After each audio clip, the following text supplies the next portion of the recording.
Before we actually start playing, I just wanted to admire this loading screen for a while. It's so beautiful and minimal, the black and white, and of course it's a emulation of the loading screen from the original game with the white footprints. I've always wondered what this is supposed to mean, except for a general feeling of, being alone and you moving around, I guess leaving footprints across the city. Just makes you feel like a ghost. Anyway, for those wondering, I'm playing on normal action difficulty and hard riddle. I don't think difficulty makes any difference to this game. The normal one is hard enough, and I'm not going to be using the powerful New Game Plus weapon because I wanted it to be more authentic to, I guess, the way the game was meant to be played. So let's get into it. Here we have our opening shot of James.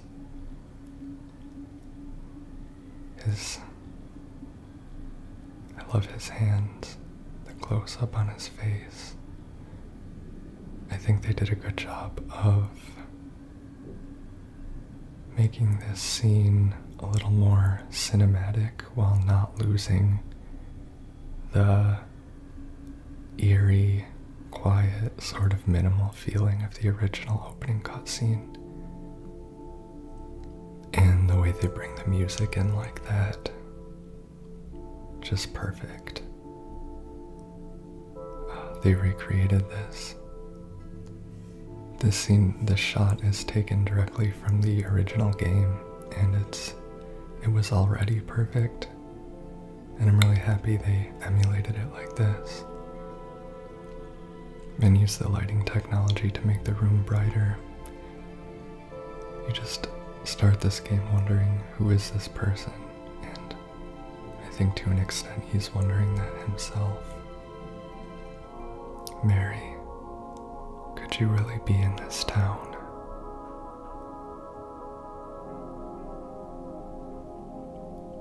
The voice actors did an amazing job in this game, but for this playthrough, I'm going to be reading their lines.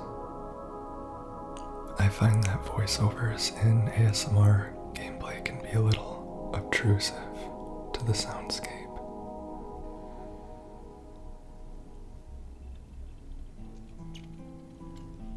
In my restless dreams, I see that town, Silent Hill. You promised you'd take me there again someday, but you never did.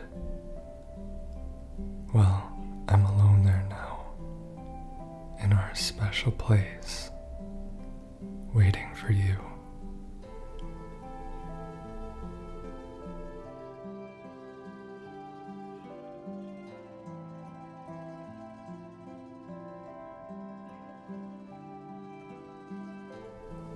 I got a letter. The name on the envelope said Mary, my wife's name. It's ridiculous. Couldn't possibly be true. That's what I keep telling myself. Mary died of that damn disease 3 years ago. So then why am I looking for her? Our special place. What could she mean? This whole town was our special place. Could Mary really be here? Is she really alive? Waiting for me?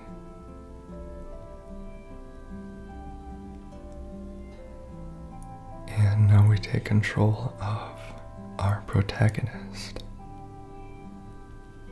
And we can look around at this beautifully rendered overlook that we have here. When I first played this game, I was just in heaven, course, I took the first opportunity to go check out the dumpster. We never could see in the original the road that we came in on. I think it looks really pretty in this one, with the sunlight coming through the fog between the trees. Yeah, when I first played this, the sound, I played with headphones, and if you haven't played it yet, I highly recommend playing with headphones. The sound is top-notch. The ambience, it's like 50% of the horror.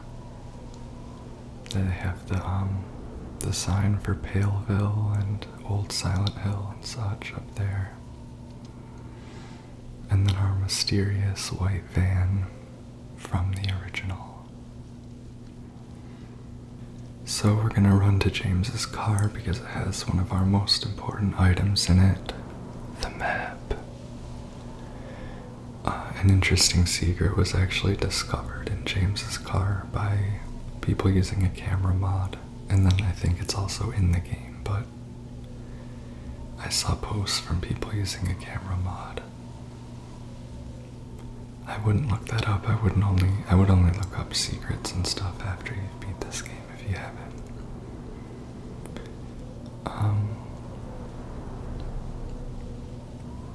The hands fashioned and made thou. I'll put on the screen what that says because I can't read it very well. You don't get a flashlight at the beginning of this game. We're gonna take one more look from the overlook at the forest with the lake in the distance before we head off on foot to the town of Silent Hill. This game makes it feel like we're really taking a walk in the woods with the sound and the way it looks. It's honestly a perfect fall time game. Now I want to give a heads up to some people I'm playing on New Game Plus. I honestly do not recommend watching this video as a way of experiencing Silent Hill 2 if you haven't yet, unless you are trying to just relax and go to sleep and are too scared to watch a long play or play it yourself. For those who have already beaten the game, I will be picking up a few New Game Plus specific items, but they don't really contain any spoilers.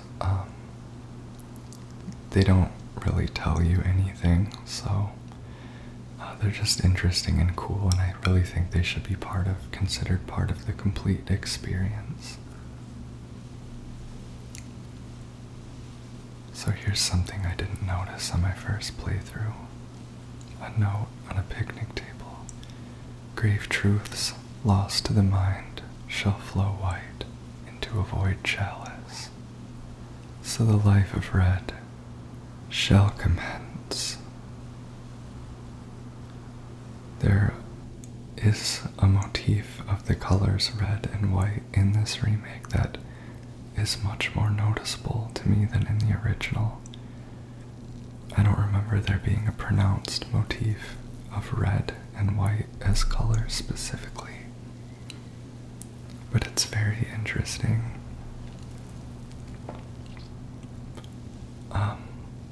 Just like in the original, but I think more so here, there are references to the occult themes of the Silent Hill franchise in this one,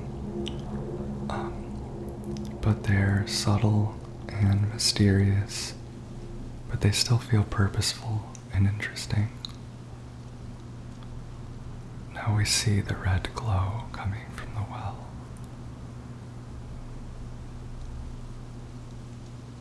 And we can stare back at James through that red square as if it's a window. Oh, it's like someone's groping around my skull. James Something I love about the groping around my skull comment is that it's never really been explained what that means. And I like it that way. It's kind of Lynchian.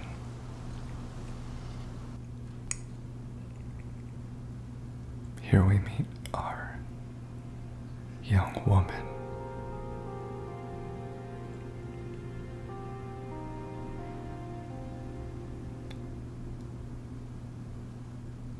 Excuse me. I'm sorry. I was just, hey, it's okay. I didn't mean to scare you. I'm kind of lost. Lost? Yeah, I'm looking for Silent Hill. Is this the right way? Yeah. It's hard to see with this fog, but there's only the one road. You can't miss it. Thanks.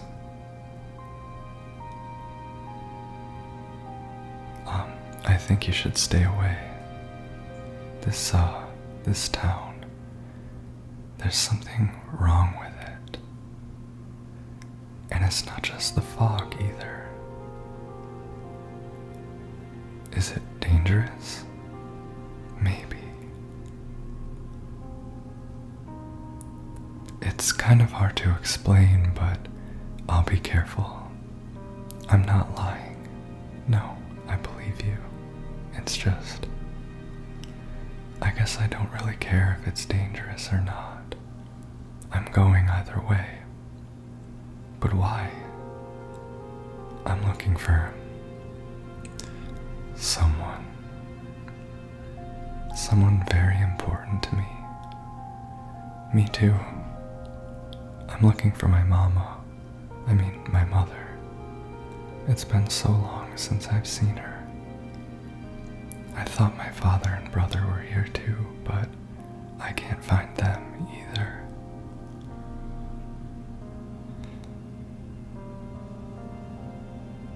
I'm sorry, it's not your problem. No. I hope you find them. Yeah, you too.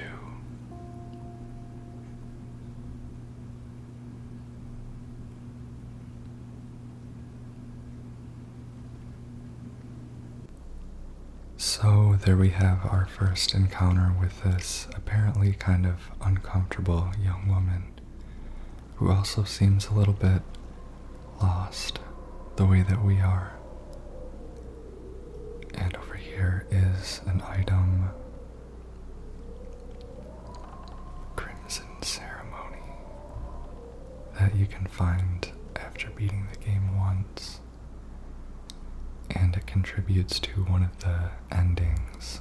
The replay value in this game is mostly in the new endings you can unlock. It adds a little bit of content to the game, which is cool. And it lets you see the game from different angles. I'm gonna talk to Angela again. Did you want anything else? No, it's just this fog. Does it seem unsettling to you? I guess. It's just through the gate and down the path. You'll get there in no time.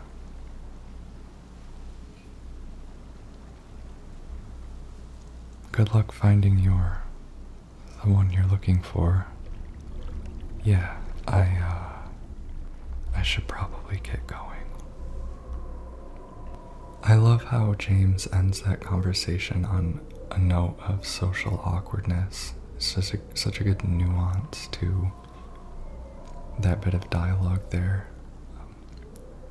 Because that character is someone who, in this version, they've really brought out how uncomfortable she is around other people, possibly particularly men.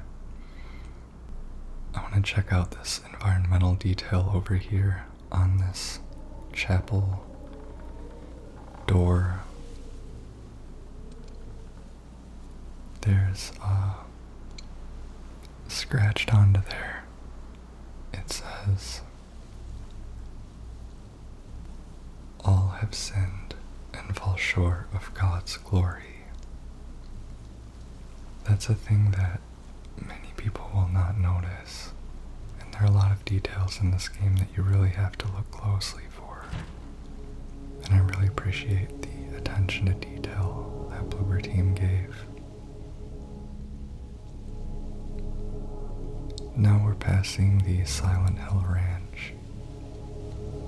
Again, another moment. There were just successive moments when I started playing this that stunned me, and this was one of them because it's rural, it's agrarian, it's rustic. You know, you're in the country, or you're in the, the outskirts of the town, and there's a cornfield.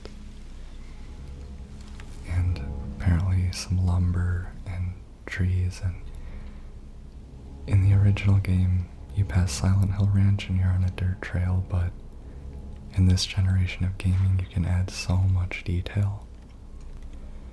And it enhances it so much.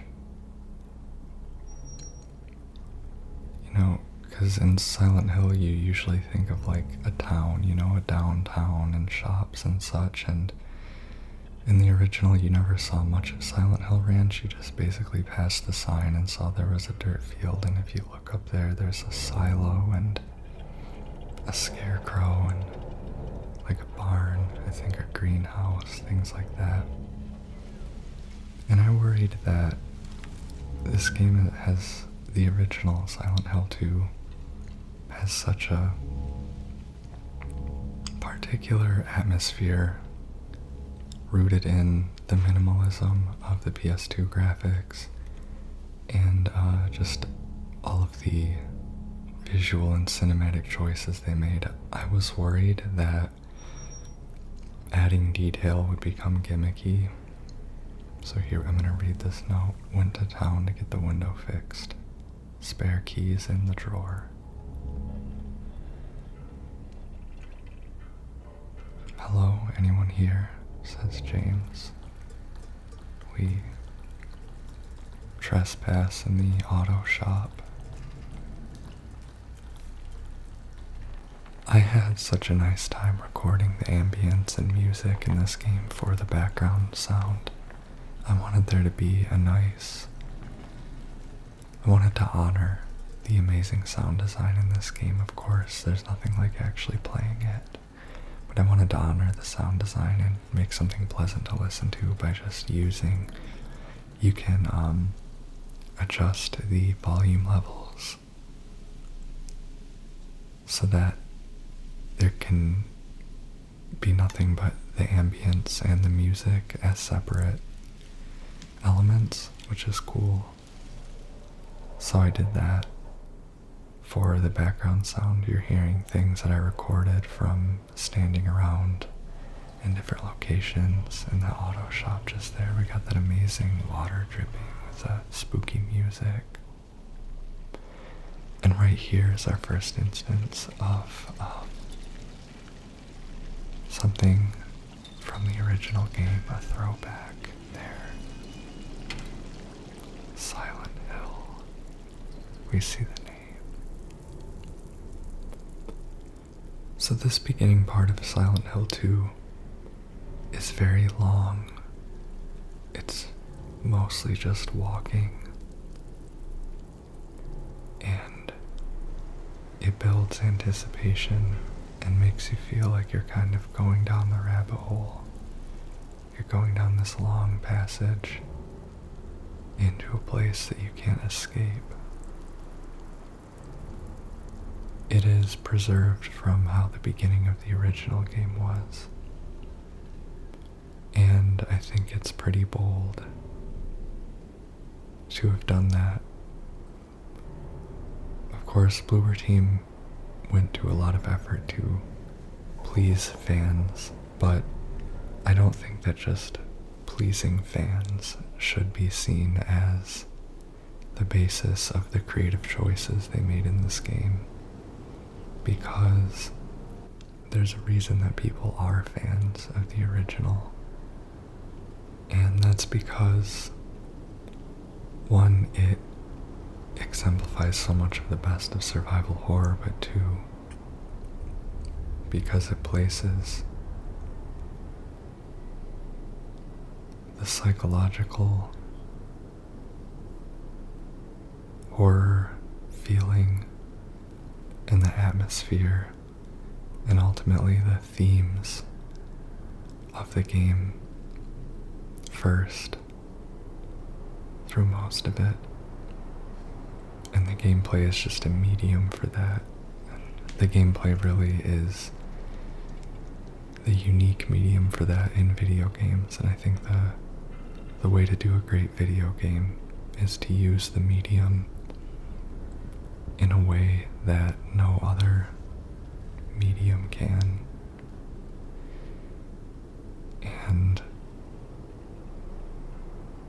But still to kind of reach the artistic heights that you can in other media.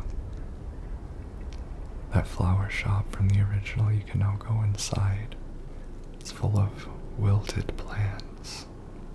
And there's a note.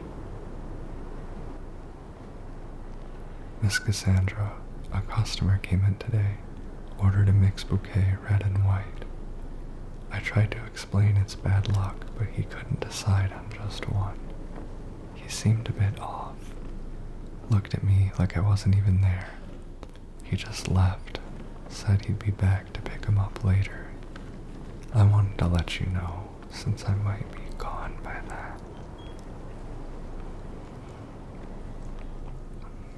There's that red and white theme I was talking about, that motif. This indoor environment. There's such a variety of environments and looks in this game. And what is this? James wonders. And a trail of fluid going out the door. I should say, well, this entire thing is meant to be relaxing. There are going to be a lot of gruesome sights in this game. So just don't look at it, I suppose, if it's unrelaxing you. I'm not gonna, scare you with the audio. More of that stuff. I'm still trying to figure this fluid out because, of course, it looks like blood, but there's other stuff in it, which I love. It's a mysterious fluid. The game never explains it. And the horror ultimately comes from what isn't explained, from having to fill in the gaps with your imagination. That's how horror is generally, and that's one of the ways that Silent Hill achieves its brand of horror. And that brings me back to what I was saying about there's a reason that people are fans of Silent Hill. I think this game can teach us a lot about video games, and that's why I'm so happy people are discovering it. These houses look great. I apologize for how slow this playthrough is, but I just like to check out every detail because it looks great. I was worried that more realism and modern design would ruin the feeling of being in a dream that this game is supposed to have, but it doesn't. We can see inside the Texan Cafe here. A bit of foreshadowing. And now, we get our first glimpse of this humanoid figure stalking away into the fog. An iconic scene that is made so much better with the graphical realism.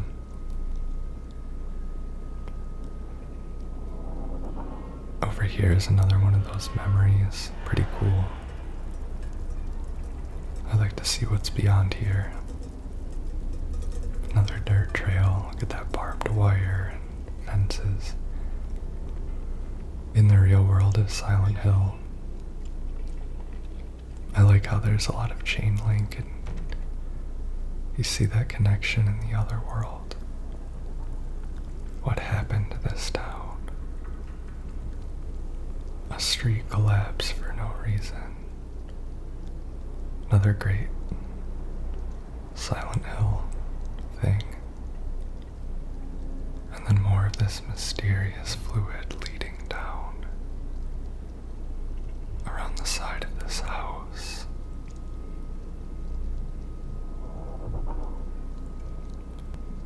Part of why it's so great to have a remake of this game is that you get to see so much more. You get to see people's backyards and their living spaces in such detail.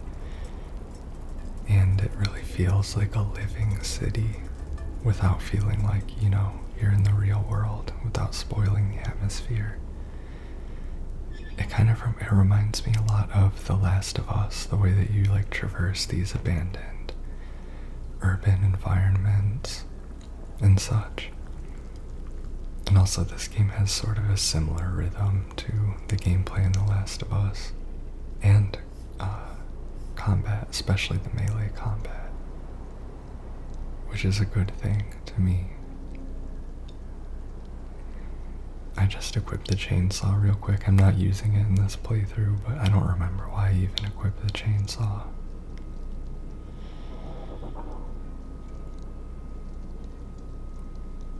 My friend I played this with kept identifying all the cars.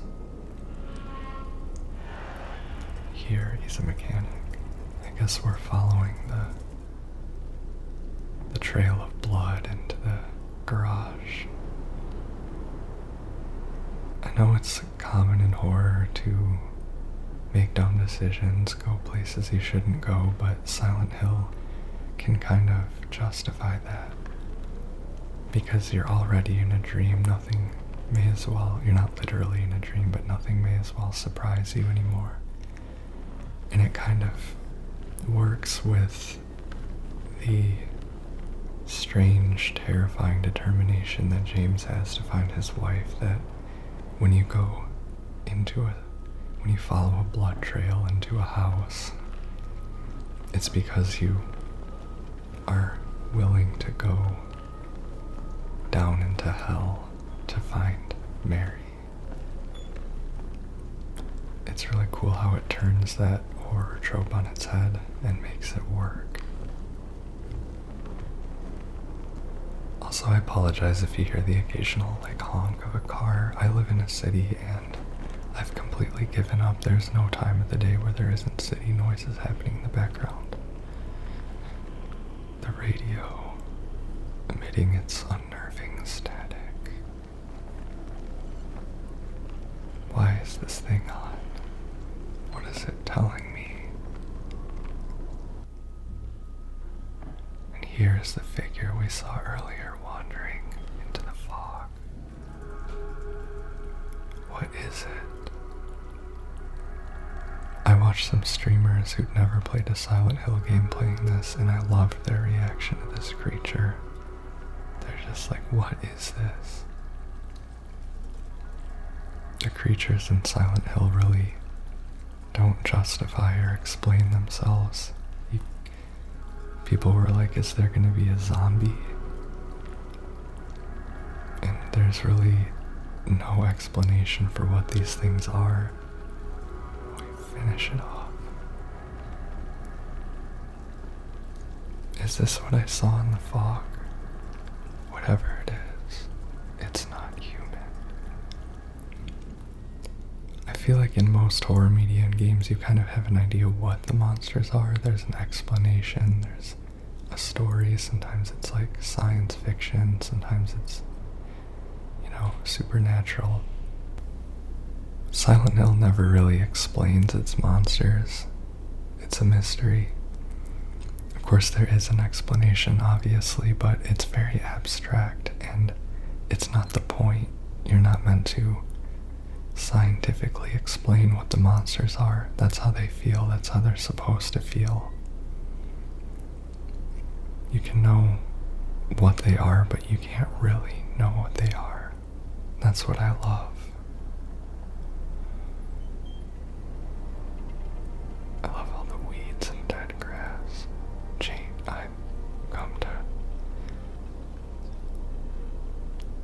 radio speaks to us.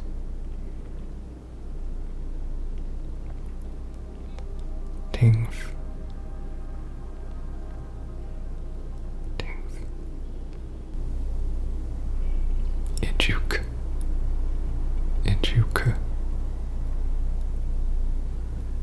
Jam. James. Someone on the radio is trying to speak to us. And now we've made it into South Vale. I was wondering how they would do plants and things like that because you never really see detailed foliage in the original, but it looks great and it works. The city feels abandoned, but you don't know if it is abandoned. The game really never goes to lengths to explain why no one is here. In the movie they added an overt explanation, and the designers have given brief answers as to where everyone is, etc., but it's all very provisional. Barneles. I don't know why he thought that matchbook was an object of interest. This note. If you're reading this, leave. This place is not what it seems. Sometimes you just have to look behind. Run away, run away, run away, run away, run away, run away, run away. I wonder who this guy is writing these messages. It's always been a mystery to me. There are references. If you look at the body, there are perhaps some disturbing answers, some very titillating possibilities. There's a lot of creepy implications in this first section of the game, which makes it so great to replay once you've already played the game all the way through. It looks like that body we saw, those bodies you find are so scary because you can't see their faces. They've been destroyed in a certain way. It's very, I don't know, ambiguous, I guess. Like it's hard to guess what happened to them, but it looks scary.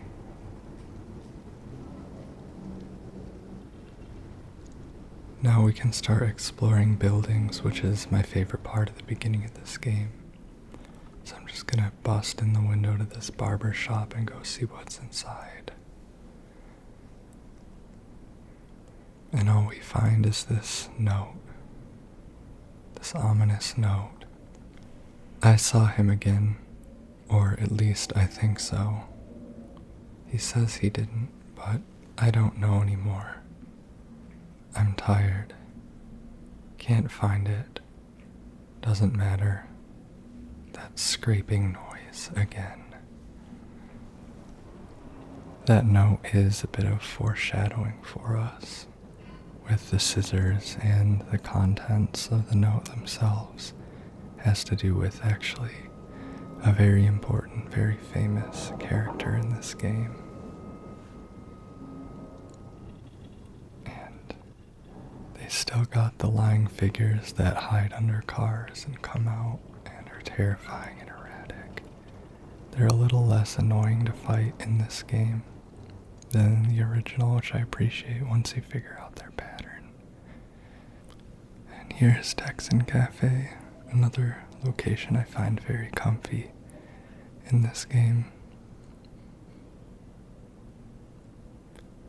The window shattering to get items reminds me a lot of The Last of Us. I appreciate this little cash register puzzle-ish thing they put in. There's not really much to solve, but it's just fun and tactile. It's also an example of an old-fashioned weird Silent Hill puzzle. Puzzles in horror games can be weird, just kind of like they have to force the puzzle into the game world, which always makes the games a little spooky absurd. Makes you feel like you're in some kind of weird nightmare, but in Silent Hill, it really works because you are in this mysterious world with these strange logics. And it's just an absurd idea that it's a lightly absurd idea. It's definitely not the most absurd idea in the series, but that a cash register has a token for Neely's bar jukebox inside of it, as if destined. This is one of my favorite new memos in the game. In March of 1965, the town of Silent Hill was visited by the Maine Psychical Research Association. After a thorough examination, a team of expert dowsers from the association concluded the area surrounding the new historic Wiltsey coal mine to be highly active. They also expressed their hopes for further research and exploration of the gorge. These hopes, however, were never fulfilled due to the location being restricted as a historic nature preserve, as declared by the Silent Hill Historical Society. Additionally, the idea was met with resistance from the local community, which claimed that the nature of the association's research would hinder tourist activity in the area. Questioning the credibility of our research and hiding behind day trippers seems like an excuse to prevent us from seeing what's really out there, commented one of the researchers. Unfortunately, none of the local representatives were available to comment on the matter. Editor's note: at the time of publishing, there exists no evidence supporting credibility of radiesthesia or proving effectiveness of any dowsing methods. Opinions expressed in the article do not reflect the author's views. And they also put some books here in New Game Plus that kind of give you hints as to how to achieve the other main endings of the game. There's like 3 main endings. But the reason I love that book, that article, is that it's about ghost hunting and like dowsing and radiesthesia. Like they clearly at least have a respectable introductory knowledge of ghost hunting and things like that, and I think it added a nice texture to this world and a little bit of light humor, but also a little bit of texture of that real world subculture of paranormal stuff. I was growing up exposed to a lot of that, and I learned a good deal about the whole ghost hunting subculture from my aunt, who was always into ghosts and the paranormal and spirituality and stuff, and incidentally was the person who introduced me to Silent Hill when she bought it when it first came out for the PlayStation. When I was a kid, I watched her play it, and then eventually played it myself. It was my first Silent Hill game, but it's just cool to see paranormal subculture kind of referenced in this game, not used as an explanation or anything. It's sort of like, no, these aren't ghosts, these aren't spirits. You know, it's not a simple story of ghosts and spirits and hauntings. This is something else. But maybe, you know, you don't really know whether, in the case of Silent Hill, these ghost hunters are actually onto anything, and it adds ambiguity. I'm not 100% sure why they let you examine that laundry detergent ad, but I think it's pretty cool. I think it's cute, and maybe it foreshadows something for later in the game. And also, I think the shirt in the washing machine in that laundromat is a reference to Silent Hill 4. Although, you do come back here later in the game, and maybe next time, actually maybe later in this playthrough, I will see if there's any change that's significant to this game itself. So I'm fighting most of the creatures, and that's because I want to thoroughly explore everything, and they're just kind of a nuisance when you're trying to check things out and go around. But I honestly don't recommend to fight everything in this game. I fight most, if not all, of what I find in the interior environments, because they're trickier and their quarters are closer, you know. But it's kind of fun in the outdoor sections to try and avoid the monsters and hide and not be detected. But for this playthrough, I wanted to show everything I could, so I'm just killing them whatever, and I'm very experienced with the combat in this game now. I might not look like I'm the greatest at it, but that's just how I am with video games.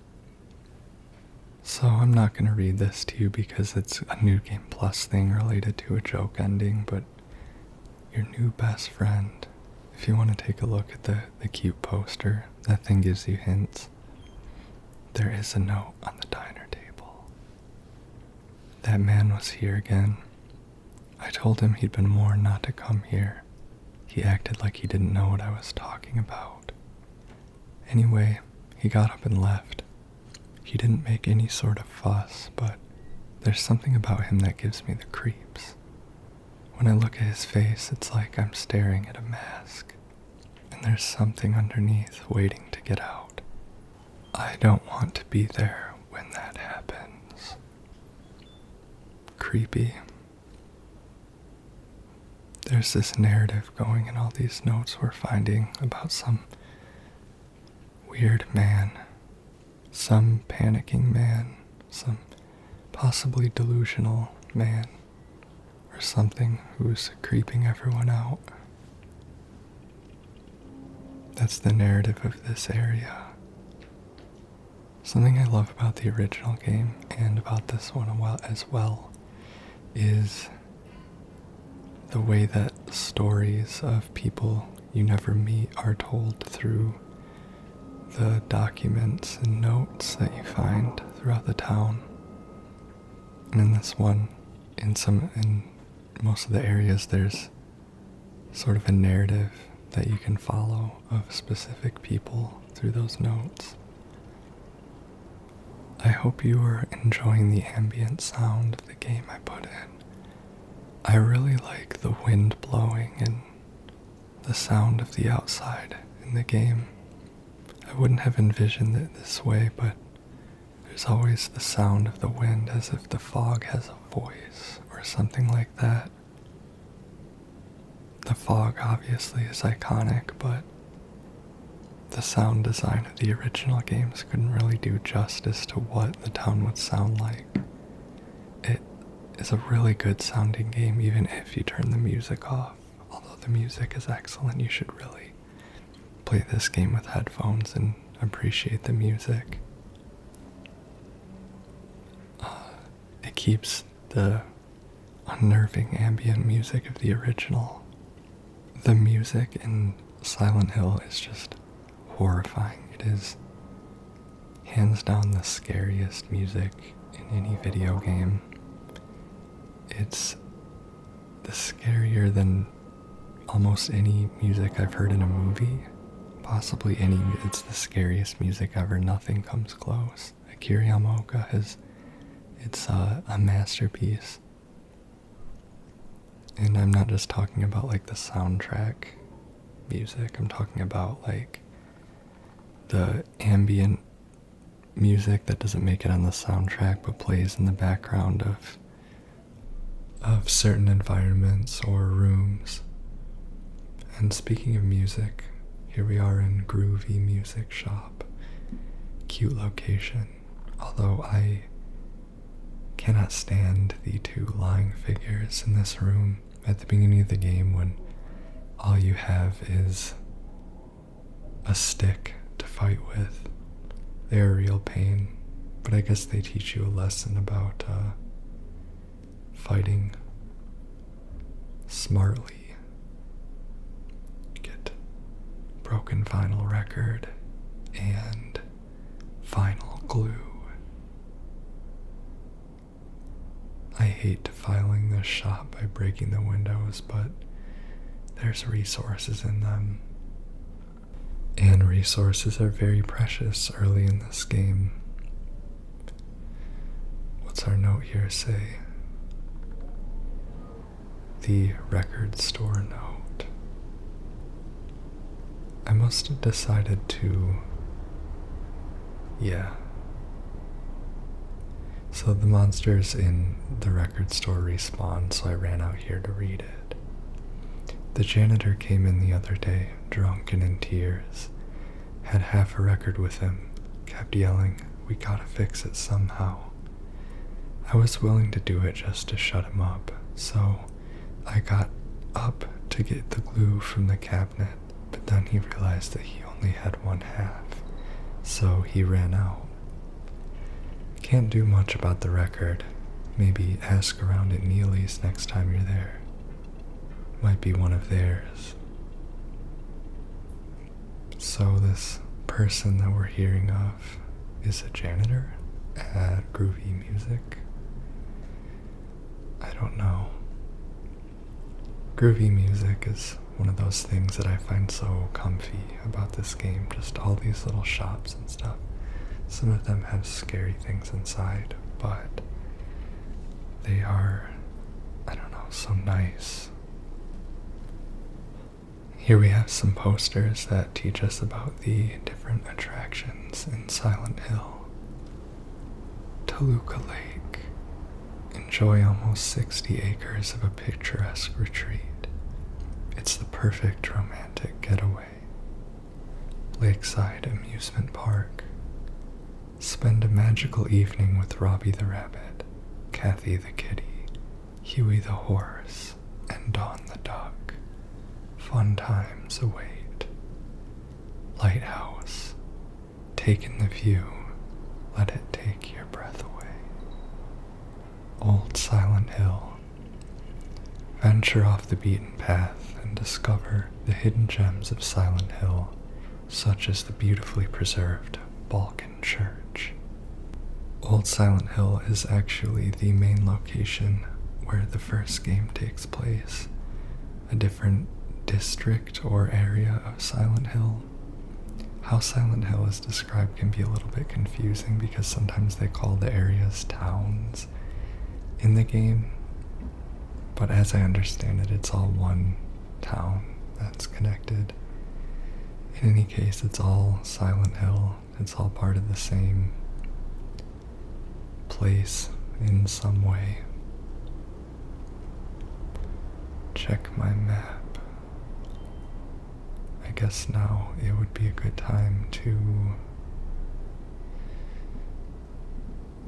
visit Neely's bar like I'm supposed to.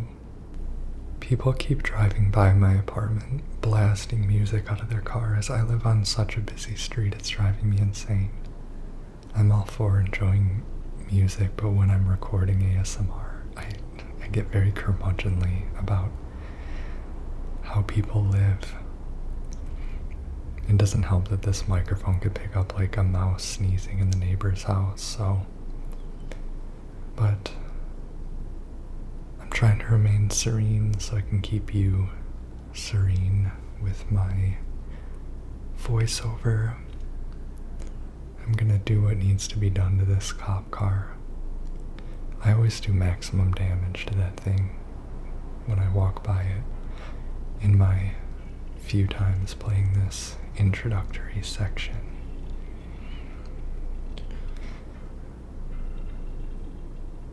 And here we are at Neely's bar, where the matchbook guided us. I don't know what got into him. He just started smashing the thing. Had to throw him out. He ran off, cried he'd fix everything. I gathered up what I could, Still haven't found one of the buttons. Half the record is still lodged inside, but the other part's missing. Figure he must have taken it. Come to think of it, he did run towards Groovy. Anyway, maybe go check up on him, see if he's alright. He lives over at Saul, by the pharmacy. Apartment 9. What is going on with this man? I guess we're going over to Saul in a bit. But first, we'll see what is beneath this white sheet. It's a jukebox. A record player that we must fix. Here's another very satisfying tactile puzzle. Just today, Masahiro Ito. I'll tell you about that in a second because here it is. There was a hole here. It's gone now. The famous cryptic phrase of this game. And we'll see a lot more that might tell us what that is referring to. What was the hole? What was the nature of this hole? But as I was saying about the white sheet, just today, Masahiro Ito, the creature designer and I believe art director of the original game and of this one as well, primarily the creature design, tweeted about the inspiration for Silent Hill 2's Otherworld. Specifically, the Otherworld of the original one was inspired by these artists named Christo and Jean-Claude, who make pieces based on white sheets covering things. So I looked at some of their art today and it's really cool. They cover like huge things in white sheets. Their pieces depict like palaces, like monuments covered in white sheets. And you can see it throughout the town. There are those big walls covered in white sheets, and in the original, the Otherworld sections, specifically the hospital. The hospital has my favorite Otherworld in the original game.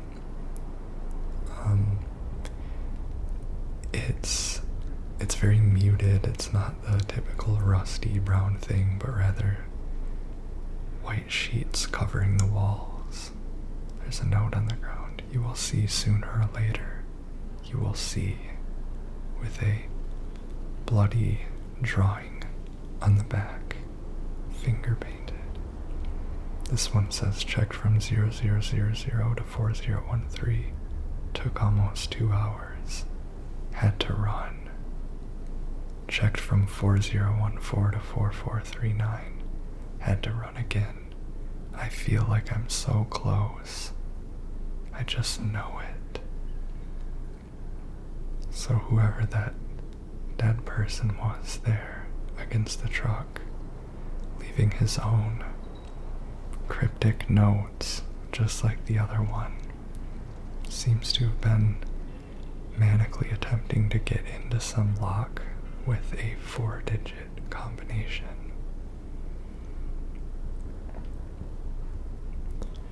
The white sheet motif, though, is obviously very relevant to the themes of this game. Hidden things and repression of memory and feelings and sickness and hospitals and things such as that. And it's cool how that manifests in the other world and becomes something really unique and unnerving. I just love how in Silent Hill the very real, very moving themes and story can manifest in ways that really scare the player. I think that's how the best horror is done. It's not just only about the emotion of fear. It's not just about making a person jump or panic. And I think that's what makes Silent Hill horror. That's something that is often identified by the fans and, anyone who's played the game, that it's atmospheric and unsettling. And it's not just about the rhythm of the horror or the methods of imparting it. It's that it's emotional. Feel the craving. You just can't help it. Go for it. Happy Burger. What you need is what you get. On the run, grab something to go. So we get to go inside Happy Burger, which is always a pleasure. I think you do in Silent Hill 3 as well, unless that's a different... I forget the name of the burger joint in that one. And I like that on the run and that thing because it seems a little spooky. There's some things in Silent Hill that are just kind of mischievous in how they scare you. It's like they're kind of mocking you. But what I was saying about the horror of Silent Hill is that it's often what is cited as, the methods that it uses to scare you, which are true, but it stays with people because it's an example of horror that isn't just about the emotion of fear alone. It finds anxieties connected to other emotions. It finds things that feel like mysteries to us or feel like sources of despair, such as loss, and it makes us sad in its stories.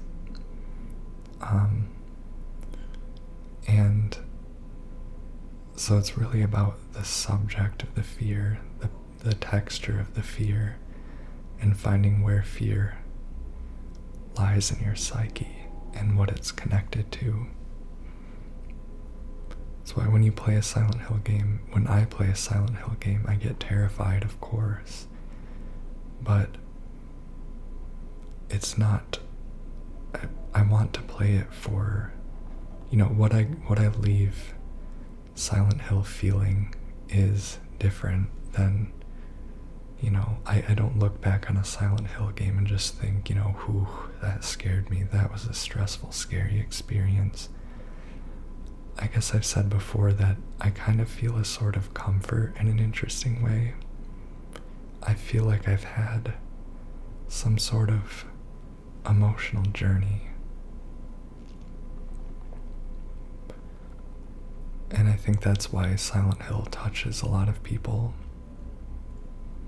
And that's what kind of confuses me about how some players of Silent Hill can be so simple-minded and cold and cruel. There's been kind of I'm not even going to call it a controversy to dignify it because this game has done very well, but in the lead up to this game I just was very upset at watching other fans and how simplistic and crass and bigoted and just, I don't know, letting anger apparently rule their lives. I guess that's a problem with gamers. I don't mean to speak in generalities about gamers, but my overall point is I love this game, and I hope that you can get a lot out of it, even just by watching the visuals and hearing the ambient noise and my thoughts on it. I think this part that we're at right now is my favorite part of the beginning street section. It just looks so much more run down than the other parts of town, kind of junky, and I think it might be hinted that it's maybe one of the poorer parts of town to live in, at least. I mean, you've got an auto parts store right there, and the person we're tracking, and there's another bloody note on the ground. It seems like they're attracted to light, louder sounds as well. If you want to survive, stay in the dark. stay quiet. Probably won't save you anyway. Another series of bloody notes written by what you would guess to be one person, although this one also has a dead body nearby, defiled by that fluid. Inside the trailer, it says, "This place, all it's ever brought me is pain and misery." That is a cozy camper, and outside on the ground is another note. "They can be killed, just make sure they stay down." Seemingly written by that person who is lying deceased on the street outside. I think that person was supposed to have lived in this trailer, and that's their note. And then when you find their bloody notes outside, that's their later, more desperate part of their lives compared to the one talking about pain and misery. Maybe they were trying to escape, just like this janitor person we're tracking. There is something on their body that I didn't pick up just now in the playthrough, and hopefully I pick it up after this section because it's really interesting, but if I don't, you should check it out on your next playthrough on the body because it's really, really interesting. So, this building that we're in is another reason that this area is one of my favorite parts of the game, or not. It's my favorite part of the street section at the beginning. And it is a small apartment building. Apartment 5 left his key. Says there's a leak from upstairs. Gotta check it out. This apartment building was not in the original game, but an apartment building is in this game and in the original already a big major area of the game. And it's a very uniquely Silent Hill type setting because you're kind of in these intimate living spaces. It's got that everyday feel. There's a pharmacy receipt here in the office. Relevmid, Barrelman, Selprazonex, and Emetnelamid.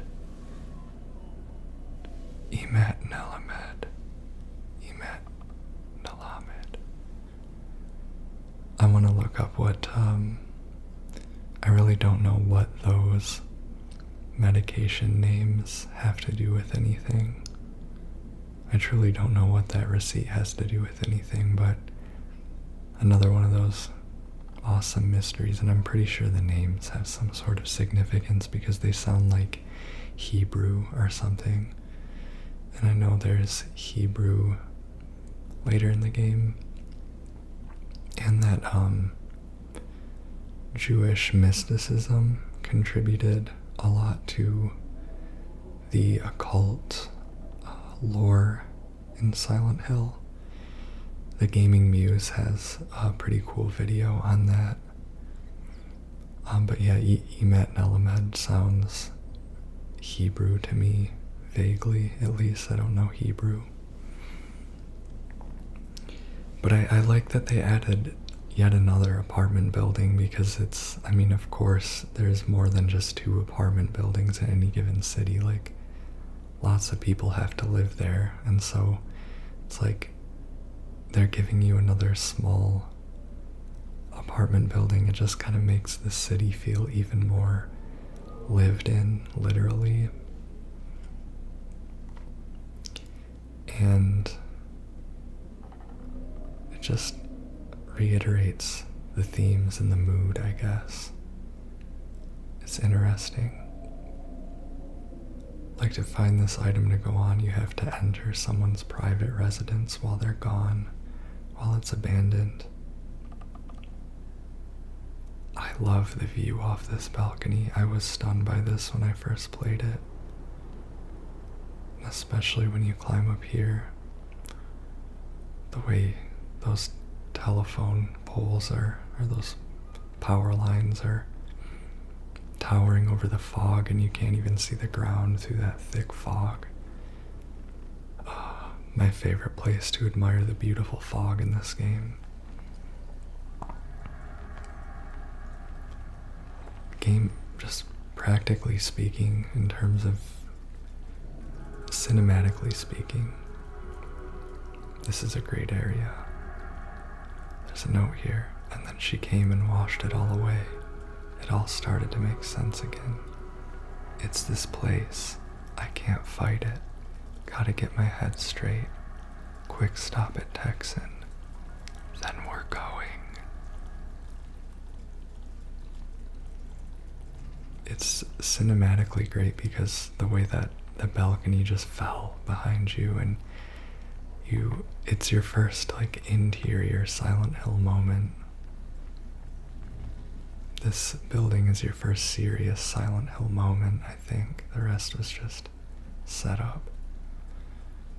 There's something behind a door that smells rancid, and there's a black liquid in the room, but you can't get into the room.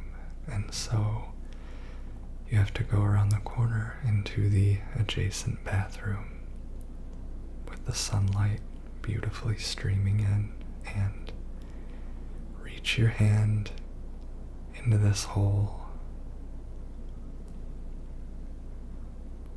not knowing what you're going to touch, and pull what you need out of the depths of the hole. You don't know what is in that room. It could be a body, but why is the fluid black? I guess that could be some result of a long process of decay. I'm sorry, some of the things I've been saying are kind of gross. I hate to gross you guys out. This is cute. I always do that. If you try to run back into the stairwell, he kind of almost falls off and teeters.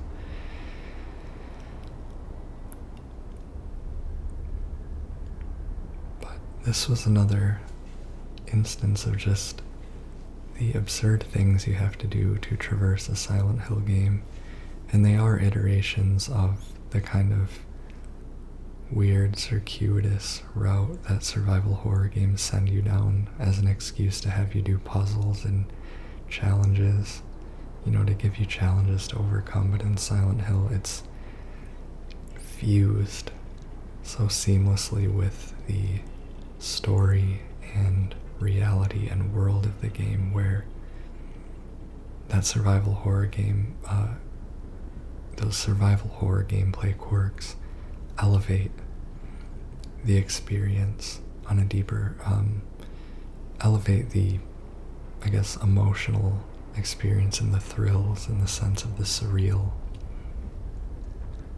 in a way where, like in a Resident Evil game or in a lot of games, there has to be a very careful balance, because it always feels a little bit corny, but in a charming way, but you don't want it to get corny and laborious and make it feel like a chore, like they're just padding it out.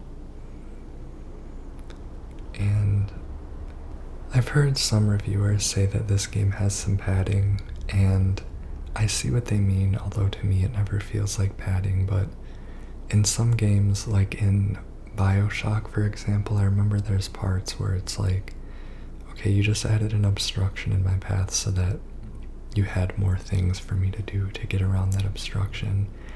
And this game, like many games, does that, but in this game, and I guess I'll point it out as it comes up, I'd say that stuff mostly happens in the other world. But there's a lot of moments in games where you'll be like, really? And in this game, when that happens, the game is just like, yes, because you were in this game's hell. And that's how it is in Silent Hill, and I guess that's a way that Silent Hill uses the medium of games to its advantage. Here we have our first mysterious photo. I've been happy, it says. We're going to be finding ideally all of the mysterious photos in this playthrough. And They're cute little pieces of micro poetry to me. Just little things to chew on. I think they're cool. If I had one complaint, I wish that the mysterious photos were tied to an unlock within the game rather than just a trophy, because I'm not a big trophy person. Some people are big. They want to platinum every game they play. Not me so much. I'll do a challenge if the game gives me something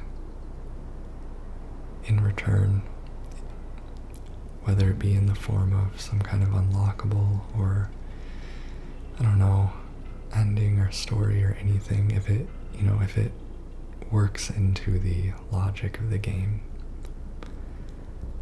But nonetheless, I kind of want to find these anyway because it's just cool to have that content.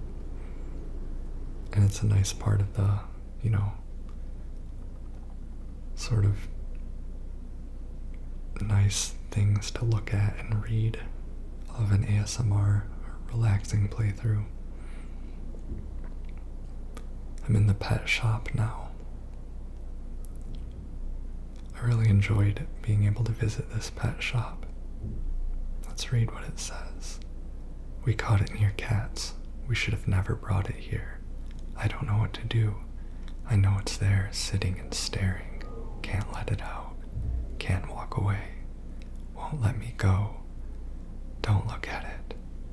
Don't look it in the eyes. What could they be talking about? Terrifying. There must be some kind of terrifying animal on the loose in Silent Hill. Maybe we will see it at some point in this playthrough. Now over here, I thought there was something to pick up, and that's why I ran this way. We spend a lot of time in the streets in this playthrough, and that's because I want to get everything and see everything. When I recorded this playthrough, I'd only beaten the game once.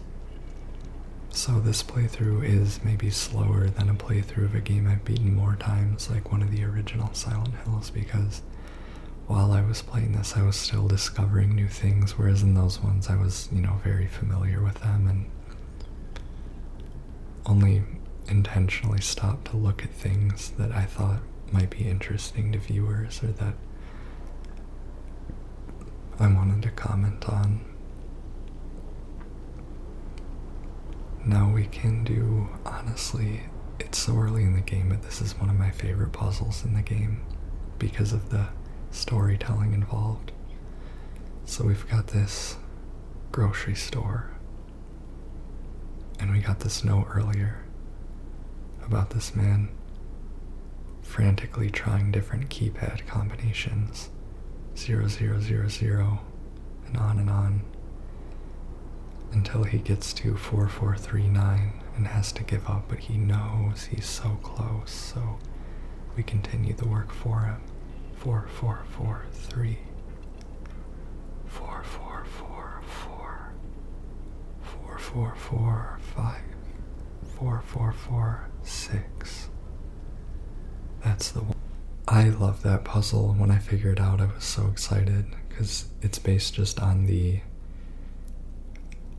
mentally unwell behavior of someone who is writing that note, and they're obviously kind of insane when they're doing that, but it turns out that they are correct. They say, I can feel it, I'm so close. And so you basically are like, no, you have to trust their insane instincts because they were correct that they were about to crack the code. But they kind of suspend your, there's kind of the suspense because it's seven combinations later. So you just try one, and I stopped. I wanted to point this out. There's this thing that there's a poster there that says work a job that you like and you'll never work a day in your life, and someone crossed out a job that you like and wrote Brookhaven, the name of the hospital. And that's just creepy because it's a hospital that we're going to be visiting later, and it gives pretty cool backstory about the hospital and what goes on there and such. But yeah, the keypad puzzle, because when I first tried it, I tried a few numbers and I was like, wait a minute, this is stupid, like I'm not getting it. I thought it would be 4440. So I tried some other, think combinations to try to get it to work. And then I went back to just continuing to count up, and it was like, no, he was 7 away. And I love how they make you, you kind of doubt yourself. I did play a little bit of this game on the medium riddle difficulty, and I found out that on medium it's 4444, so they don't make you go quite as high and doubt yourself and feel like, am I as insane as the guy writing this note? I had to cut a little bit of aimless wandering that I had just done there, because it became a little too much. I was like, alright, I'm not just gonna keep talking over me, running in circles. But now we are headed to Neely's bar to figure out what's going on with this jukebox. So we have our record. We're gonna glue the two halves together and tinker with the innards of the record player. Move it around so we can place the record inside the tray. Now we have to place the missing key on the keypad, and of course put a token into the machine. I don't know why they have tokens specifically for their machine, but whatever. And select the record that we had just played. And listen to the music and fall into a reverie. This is Magdalene off of the Silent Hill 2 original soundtrack. James seems to be remembering something as he hears this diegetic music play. Visions of lamp, a lake tourist ticket sign, something to do with a lake, a chessboard with dead leaves on it. I always love a chessboard with dead leaves on it. And Mary's hand. The park on the lake. We spent the whole day there, just the two of us, staring at the water.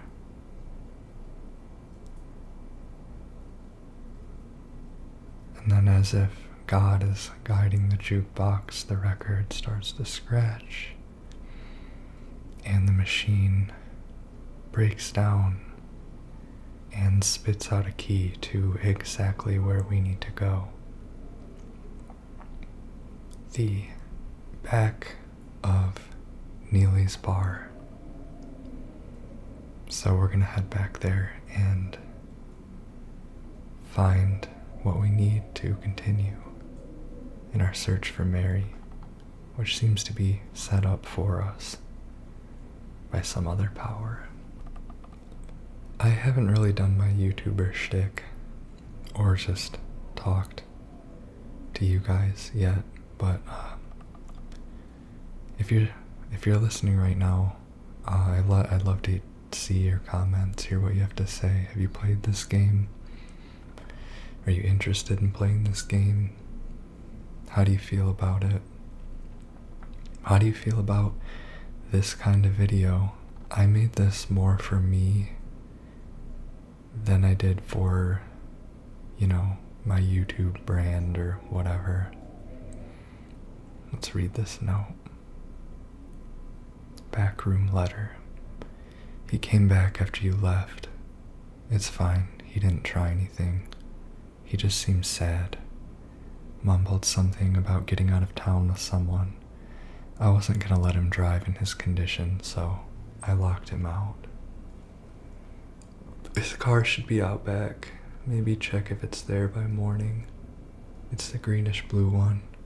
Plate number ending with 06, I think. Now we know where our guy has gone. We're putting a lot of faith in whatever this guy has been up to. I don't know how we know that he is what we're seeking, but that's part of the magic of it. So, as I was saying, I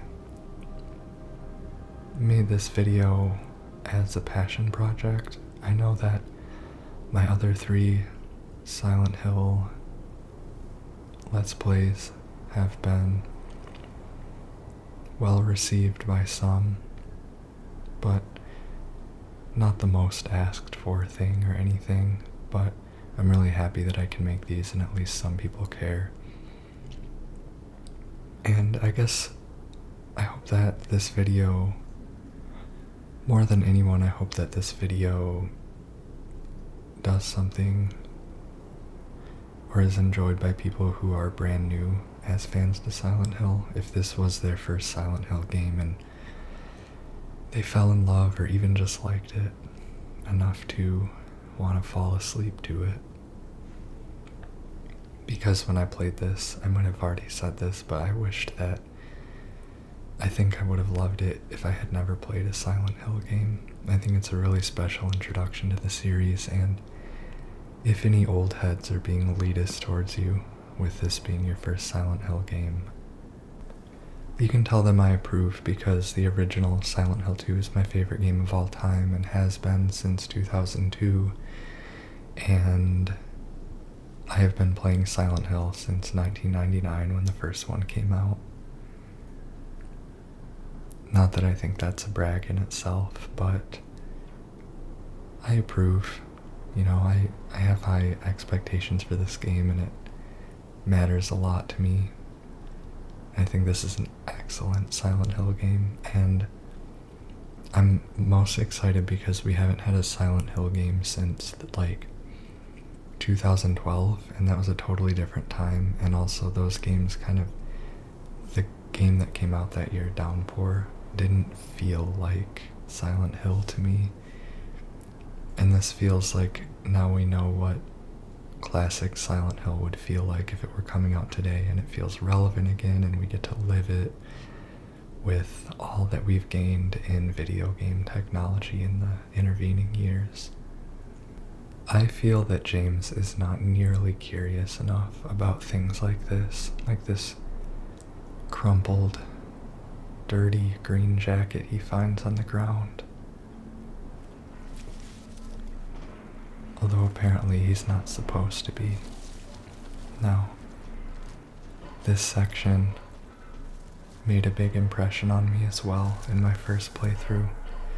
When you get the key to the Blue Creek apartments, suddenly the wind picks up and you're in the middle of a windstorm, and there's leaves and trash blowing in your face, and the fog thickens and the fog is swirling and the wind is so loud, it's scary. And it's something that I wouldn't have asked for, but I'm glad they added to the game, because now, you never really thought, does Silent Hill have weather? And I would have said no, it's very disturbingly calm, but I actually really love it, because of course there's air and wind. I mean, there's fog in Silent Hill and rain. So now we see, when you hear the wind howling like that and leaves and trash blowing everywhere, it just impresses upon you that this is a real place. and getting to live inside, getting to be in Silent Hill and feel as if it's real around you is actually something that I really wanted and didn't realize that I wanted. But I said something earlier about James is not nearly curious enough about, and you might have thought that too when you played it, like, James sees a lot of weird and gruesome and alarming sights in this game, and especially sights that should feel a little too personal and close to home. And when he sees them, he kind of doesn't react as you would expect. He does show like fatigue and concern and fear, but I would have expected a lot more, and that's kind of what people like about James in the original. Is they say he's kind of blank. I'm gonna read this note when I get inside the building because there's monsters everywhere.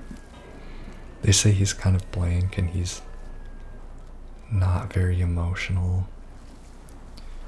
and I think he is in the original as well, very emotional, but he's just kind of unfazed by a lot of things, and he's hard to read and has a lot inside.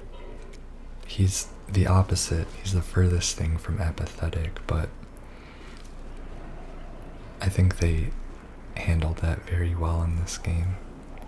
And I guess if you already had an opinion about it, I think that there's a bit of a misconception in the way that people describe him as like emotionless, or I don't know. I think it's more that he's exhausted and dealing with a situation it's hard to believe. The note says, "What are they?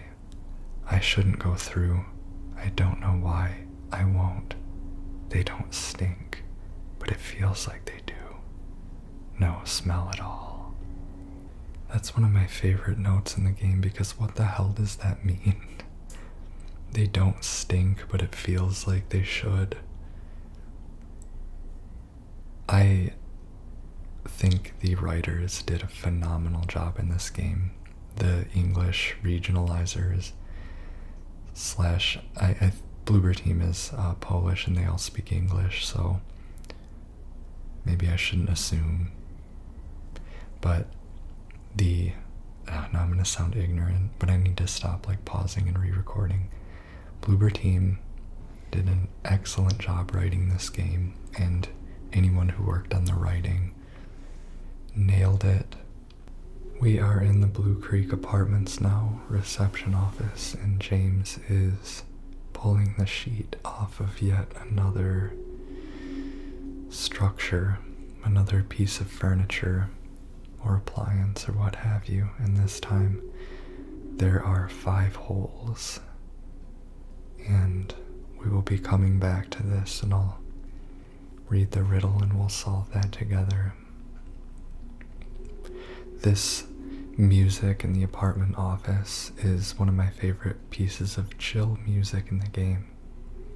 It's a very cozy song, but also a little bit foreboding. Just rummage through the drawers here.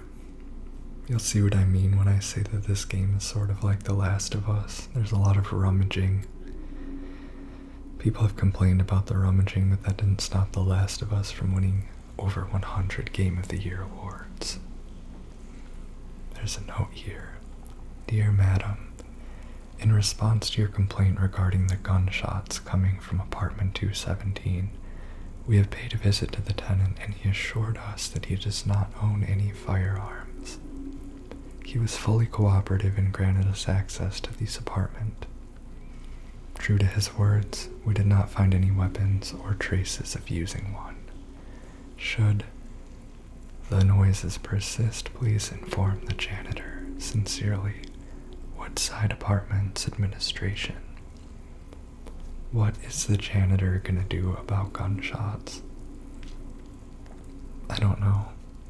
That's part of why I wish that I hadn't played. I don't wish I hadn't played it, but this game would be crazy if I had never played the original. Because that note is so cryptic and creepy. There's gunshots coming from an apartment. You heard gunshots, but you didn't find any guns. And then, of course, when we actually get to apartment 217, you'll know why that is so creepy. I love how they did the stairway here. They nailed the Blue Creek apartments. They've got the graffiti on the walls and the sunbeam coming down from the center and even some water dripping down. You couldn't do that in the original game with the sunbeam. But I think they made the perfect decision, because this lobby / staircase, the common area of Blue Creek apartments, or Woodside apartments, I keep calling it Blue Creek, Woodside apartments, just feels really damp. There's just something that looks and feels damp about it in the original, and it is exactly that. As we enter the hallways of the building, we look and see a door that has light emanating from it. Oh my god, that's amazing. The way that the light and dark works, where all you could see was that door lit up. Oh, so scary. What is this bright light?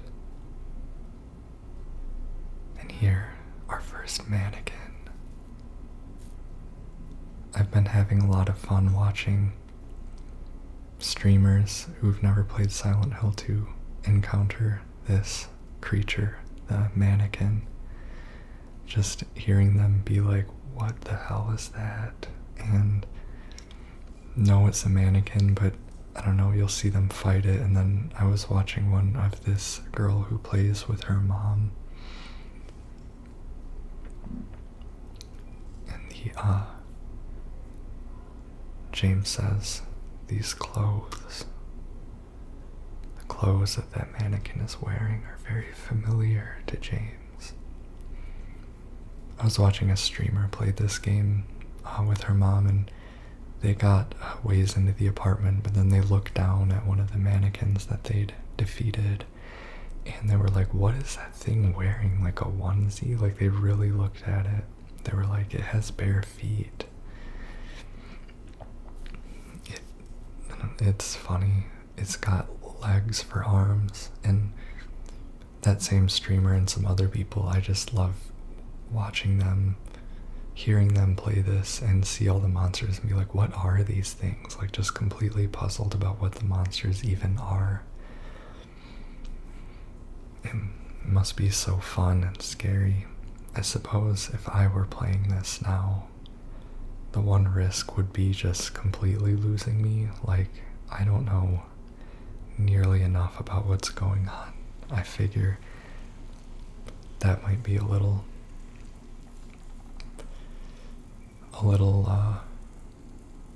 hard to deal with. But as far as I know, people aren't losing interest. It seems to be keeping the mystery. That's really what is the allure of this game, is just figuring out the mystery. It just like draws you in all the way from the beginning to the end. And mysteries and the unexplained are really important to me. That's why I don't like when people over-explain Silent Hill games, or a lot of things for that matter. A lot of things are ambiguous and should stay that way, I think. I mean, of course, it's natural to try to explain, to come up with explanations that work for you, but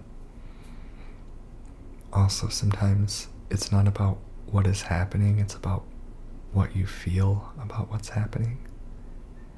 especially Silent Hill 2. Because what is happening is inextricably linked to what you feel. Okay, shut up. The famous newspaper articles on this table.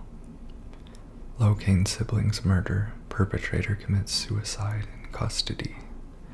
Walter Sullivan, the culprit in a recent homicide case, was found dead, having taken his own life on the morning of the 22nd in his jail cell. According to the police statement, Sullivan's death was caused by blood loss resulting from severing his carotid artery with a soup spoon buried 2 inches in his neck. Sullivan was apprehended on the 18th of this month on account of brutally murdering Billy and Miriam Locane. Even though Walter Sullivan did not strike a former schoolmate from his hometown of Pleasant River as someone capable of murdering children, the schoolmate admits to having witnessed Sullivan in a state of severe paranoia shortly before his arrest. He was blurting out all sorts of strange stuff like, "He's trying to kill me, he's trying to punish me, the monster, the red devil, forgive me, I did it but it wasn't me," he recounts. I guess now that I think of it, he was kind of crazy, the schoolmate concludes. What an absolutely bone-chilling thing to read, and it makes you wonder what that has to do with anything. That's one of those, the name Walter Sullivan, I never forgot that name since the first time I read that memo in the original. Just speaks to how memorable it is. And it's one of those moments in this game that's like, what the absolute fuck, and why, and, you know, I was listening to the Get Played podcast, which is fun, and they had an episode on Silent Hill 2, and one of the hosts just kept bringing up how this game is just like, when it came out, especially the original, was just like, what the fuck and why, and there were so many things in the game that just made them be like, what? They kept talking about it in that way, and it made me appreciate it in a certain way, because that's one of them. And then just everything, really, like, they were talking about the monsters and Pyramid Head and like the things that you see Pyramid Head doing, and I guess I'll try and point them out, the ones that are replicated or new in this game, the puzzles. But right now I'm having some of that brutal combat with a mannequin. These things are real annoying, not in a bad way. They're just very, like, when you first play the game and you don't realize how the mannequins work, and they're just popping out at you. In the original, they would stay still until alerted, but in this one, they added a whole new concept to it, which is that they hide and jump out at you, and you can walk into rooms and see them like sneaking away and getting ready to ambush. It's both scary and cute, weirdly. The mannequins have this cleverness and this malicious intent, but it seems like they're playing like hide and seek, like kids. But they're also just bent on messing with you, and it's like, they're obviously supposed to, like a lot of the monsters, give off like a feminine vibe, what with their mannequin design and their legs and all that. So we see a key through the other side of the bars, and we're almost reaching it, and then bam, hey, wait. A little girl runs out and kicks it away and stomps on her hand. Damn it, says James. What's a kid doing here? That's a good question. It's been interesting watching streamers react to that and theorize about it. what is a kid doing here? It's kind of a relief to see a kid in a weird way, I guess because I know the game, I'm not as concerned. It's like, finally, here's an innocent human. But I suppose you might also think that girl is in extreme danger with all these monsters around. So I've been trying to think about what the design of the mannequins kind of means in this version of the game, what it says. And it has a little bit of like a fear of the feminine vibe to it, like that women are, I don't know, some fear that women are like out to get you, or they're a threat, or they're hiding. Or maybe not women themselves, but your feeling towards women.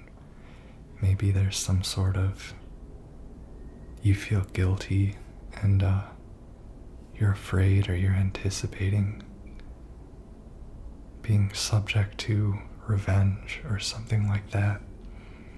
I sort of think, because the mannequins are much more brutal.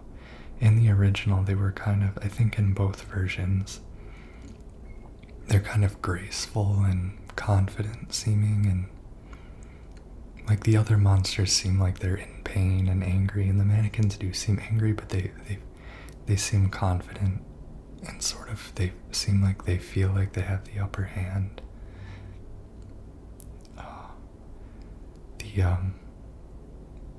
The way the monsters follow you through doors in this game makes everything much more tense.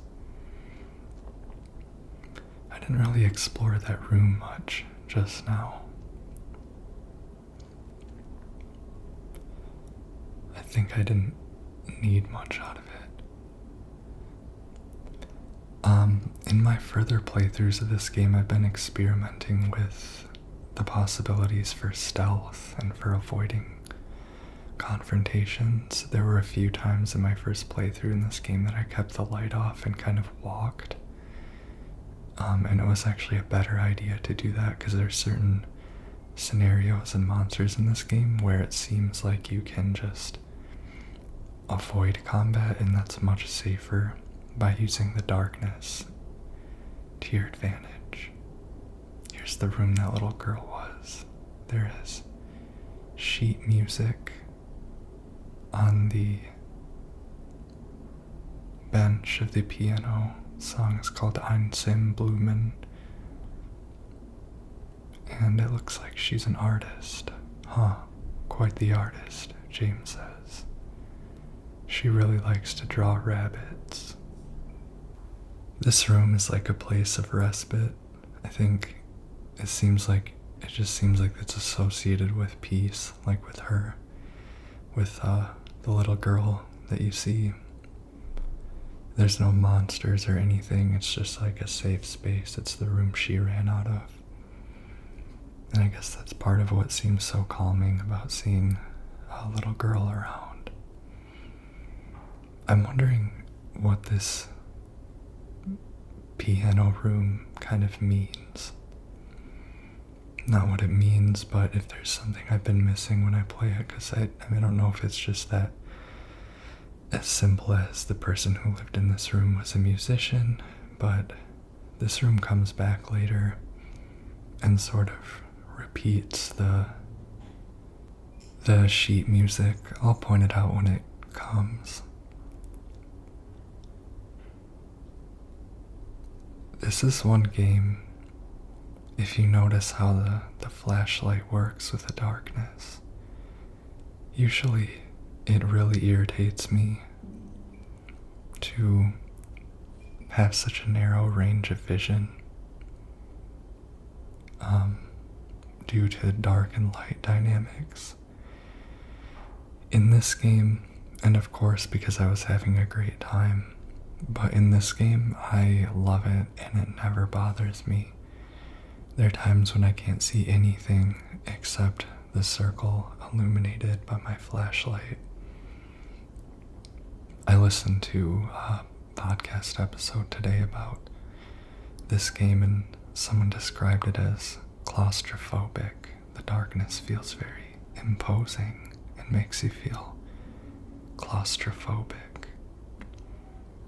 And I think in general, Bloober Team did a beautiful job with the lighting dynamics. This note on the counter.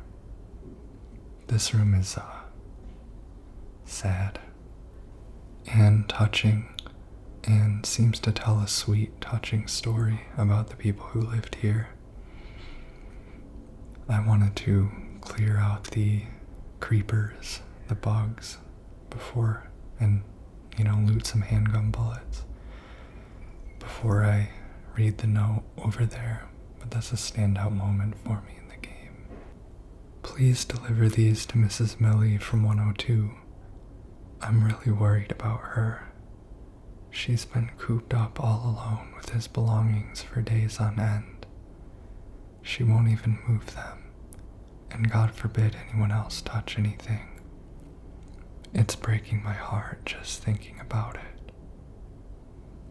And next to the note is a little basket of provisions, food and essentials and stuff for Mrs. Millie.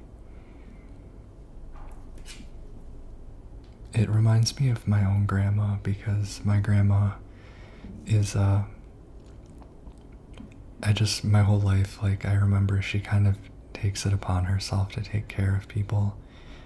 So I remember we would, every week, my grandma would take, this old woman living in a tenement named June would take her grocery shopping, and then we'd go to McDonald's. And, she kind of took care of her until she passed, and then my grandma had a boyfriend, and he had a stroke, and so she was kind of his caretaker as well. And she just has always taken care of other people in the same way as that note in that room, and it reminded me of that. And I don't know, really sweet moment.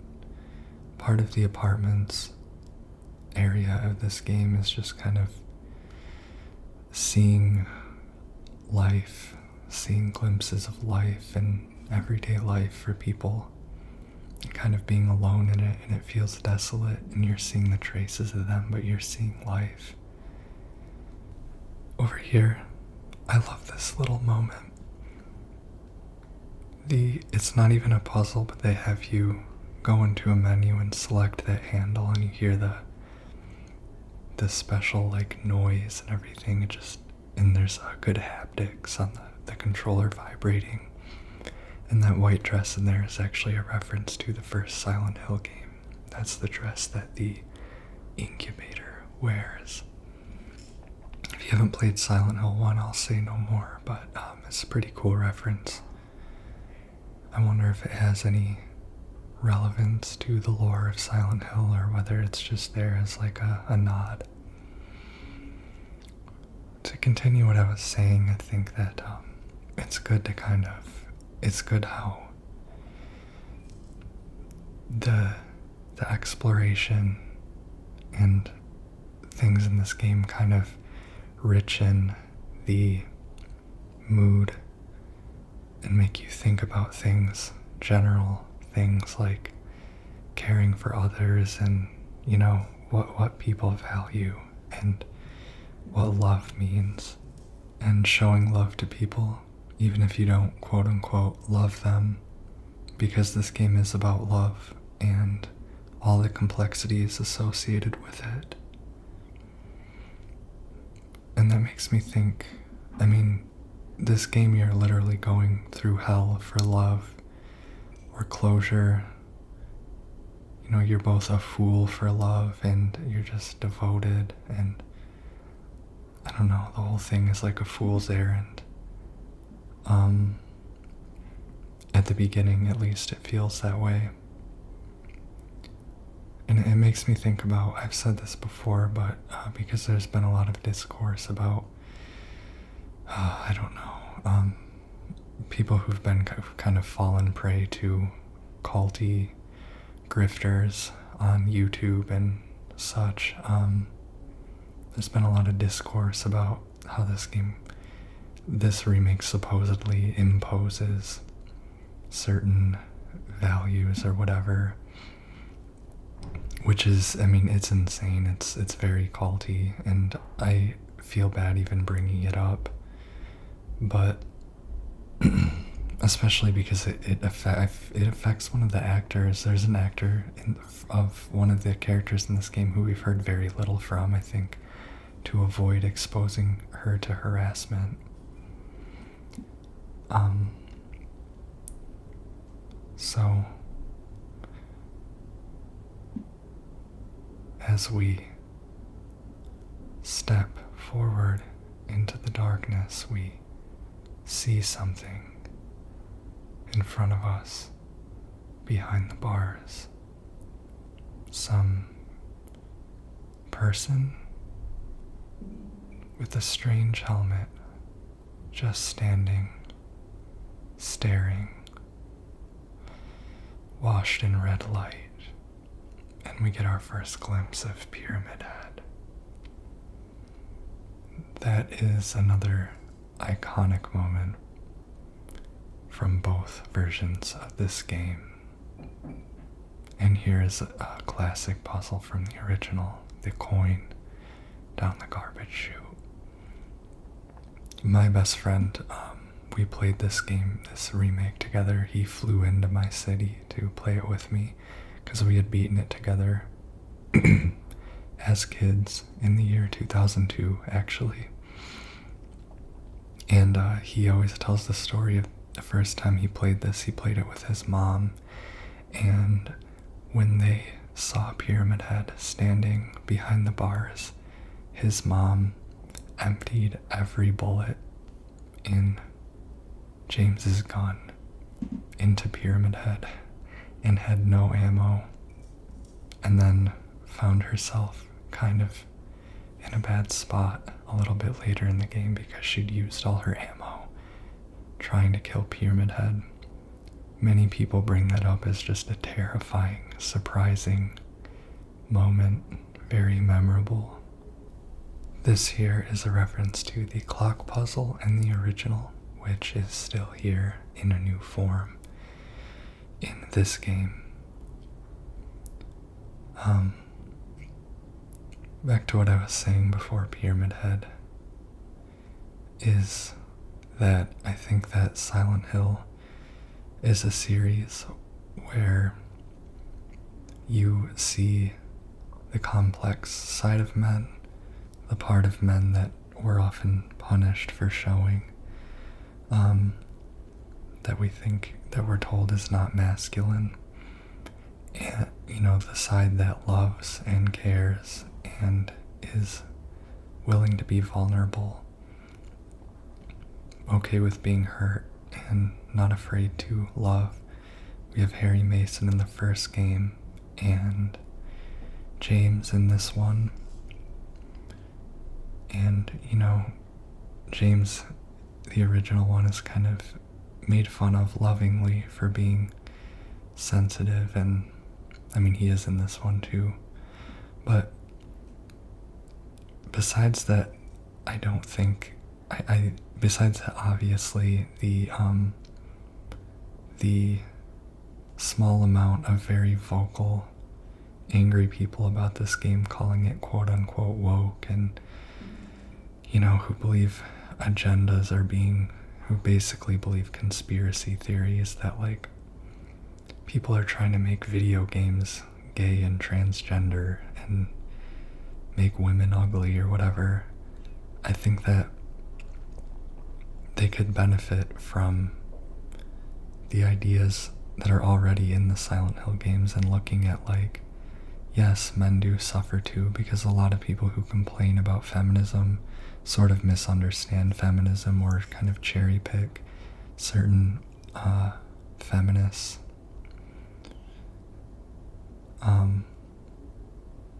Don't realize that it's also about the gender constraints placed on men. And sort of speaking of that, here's our gun in a shopping cart. I was told that this is that room where they heard the gunshots coming from.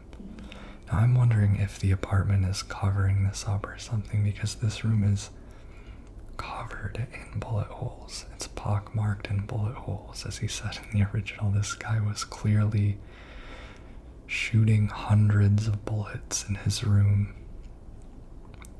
They clearly would have noticed it. I was told it's creepy in itself. It's one of those mysteries where you don't need to really explain it. It's scarier if you don't. But I was told that in the original it was sort of a satire of American culture, because, you know, a gun in a shopping cart, you can just buy a gun and go crazy.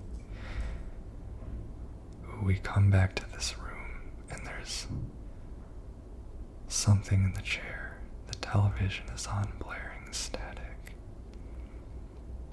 The man in the chair is dead, his face covered in a bloody cloth. So creepy. Such a good jump scare, too. The jump scares are so well used. They're never just cheap. I mean, jump scares are kind of innately cheap, but they always create such a mood when you see what the source of the jump scare was. It's like the town of Silent Hill is messing with you. Like it's out to get you and mess with your mind. Again, if you play this game, if you've played this game and you replay it, one thing to pay attention to is the dead bodies you find. Really examine them, because you'll notice some really spooky things if you do. And I gotta say, they did a really good job, because in the original the graphics weren't as good, so it was easier to kind of hide certain things. But for example, by covering that body's face with a cloth, it makes it scary, because what isn't seen is scary. Like, what exactly was done to his head, and I don't want to see it, and James obviously doesn't want to as well.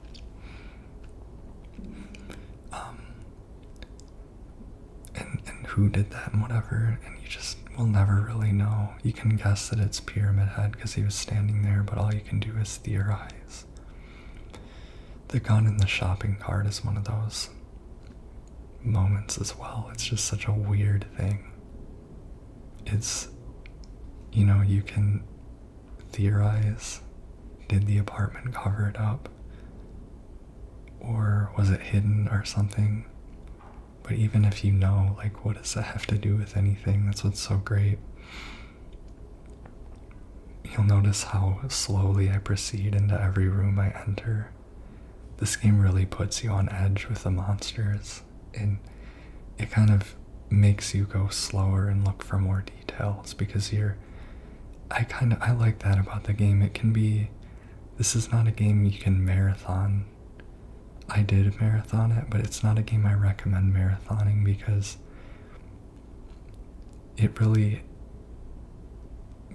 stresses you out if you're trying to go through it fast. It punishes that. But the way it's designed with the monsters and everything, it sort of makes you go step by step and drink in every detail. I hated how I shot that mannequin, but it didn't even engage combat. It just snuck off around the corner and made me find it. This room is so pretty with the way the light works in it. It's boarded up in the peeling paint. Here's another. Career's humble beginnings, the photograph says. It looks like a little paper basket with like balled up pieces of paper on the ground, and I think that's a reference to one of two things. First, it might be a reference to Silent Hill 1, because Harry is a writer. Harry is a writer. Thank you. Or it's a reference to James, because he is an office worker. Canonically, if you look at the guidebook and such, he works in an office, and you visit a location that I believe might be his office or a representation of his office later in the game. Way later in the game because of how long this game is. These hallways are so dark that sometimes you forget that it is daylight outside. That was the case in the original, which I always loved, and they did a great job preserving and even enhancing it in this remake. It's just crazy how you have the kind of safety of sunlight so close by, and yet you're in this complete darkness. You feel like you're closed in like the nighttime in the interior locations of this game. It's really cool, just the mood it creates, and just because the light blue color palette and just kind of how junky the place is. I mean, you kind of feel like you're already sort of in the other world, the nightmare world. But then you'll come to a window and you'll see that there is still sunlight, but you kind of have to venture out of the sunlight. Part of the curse of playing this game after the first time is that I remember where most of the mannequins are, or a lot of the mannequins. So I'm like, oh shoot, I go in very slowly. But then sometimes I actually am in a room that does not have a mannequin where I think it does. It keeps me on edge. Now this room, there's some very curious things in this room. There's a note on the table with a cup of coffee left out. You must think I'm cruel, but this prison is of your own making. The choice was yours. I watched you make it over and over and over again. This time's not gonna be any different, and I'll be here, watching. What a cruel and strange message. And inside this wardrobe that the golden apple handle from the other room unlocked, there's a hole, and behind the hole is a dark room. And when you push the wardrobe aside and shimmy through the wall, it slams shut, trapping you inside. I am so curious about what this room is. Is this the prison that the note was referring to? And who lived in here? And was someone keeping someone captive in this room of the apartment building, and no one noticed? And why were they keeping them captive?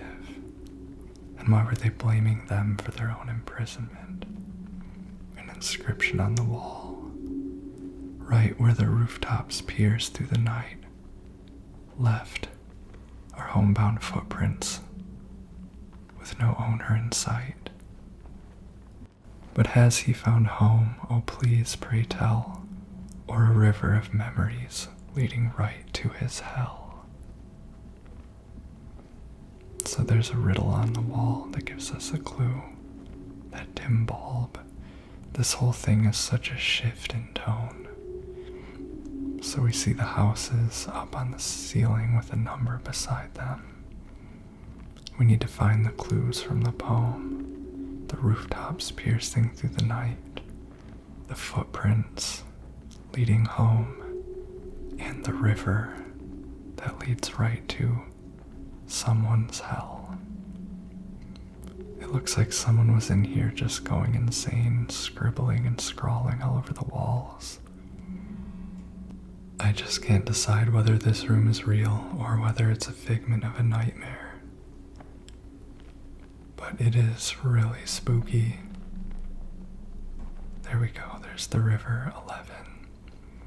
It reminds me of the prison area and the themes in the original that had to do with the prison. Oh, there's a toilet in the corner.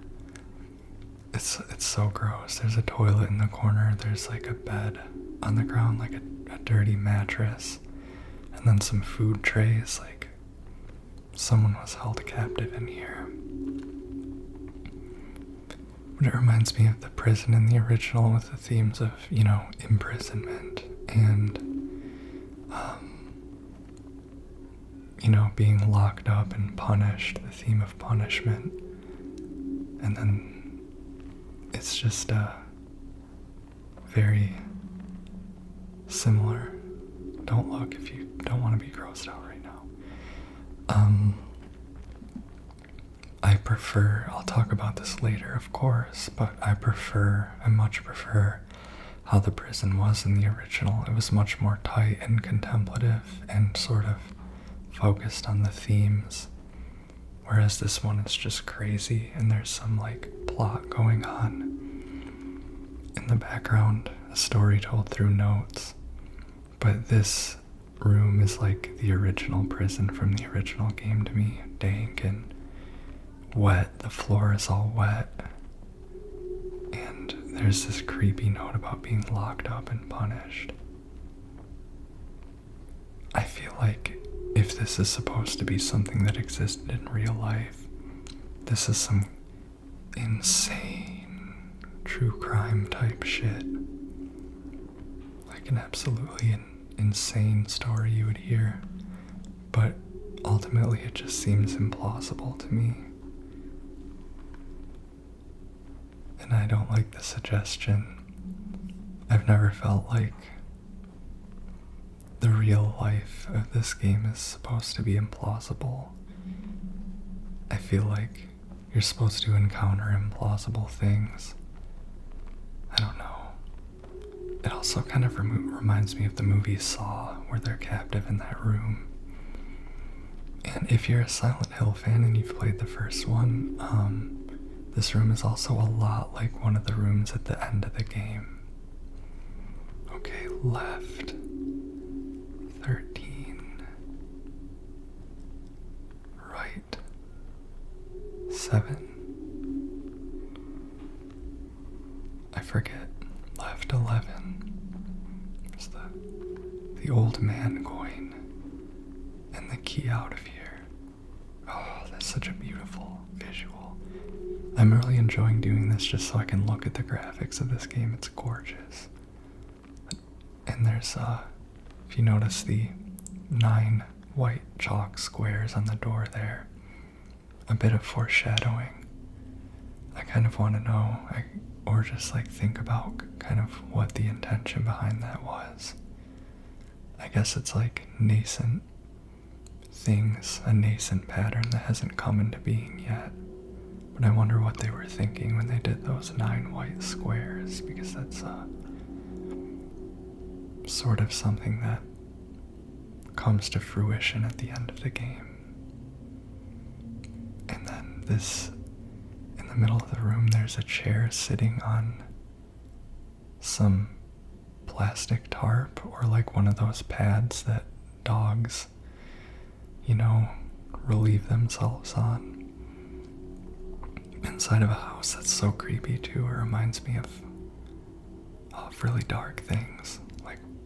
I guess it's just a regular chair, but it's so creepy. What were they doing with that chair sitting on that pad? What were they protecting the floor from?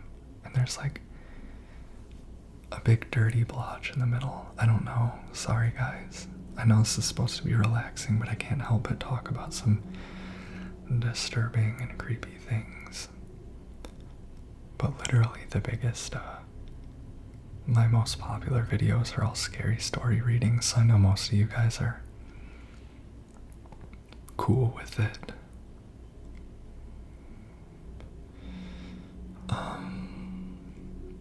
Yeah, they really nailed the subtlety with most of this, because for example, that room that the person was captive in, And then that room that we just got out of with the chair in the middle of the room and the pad,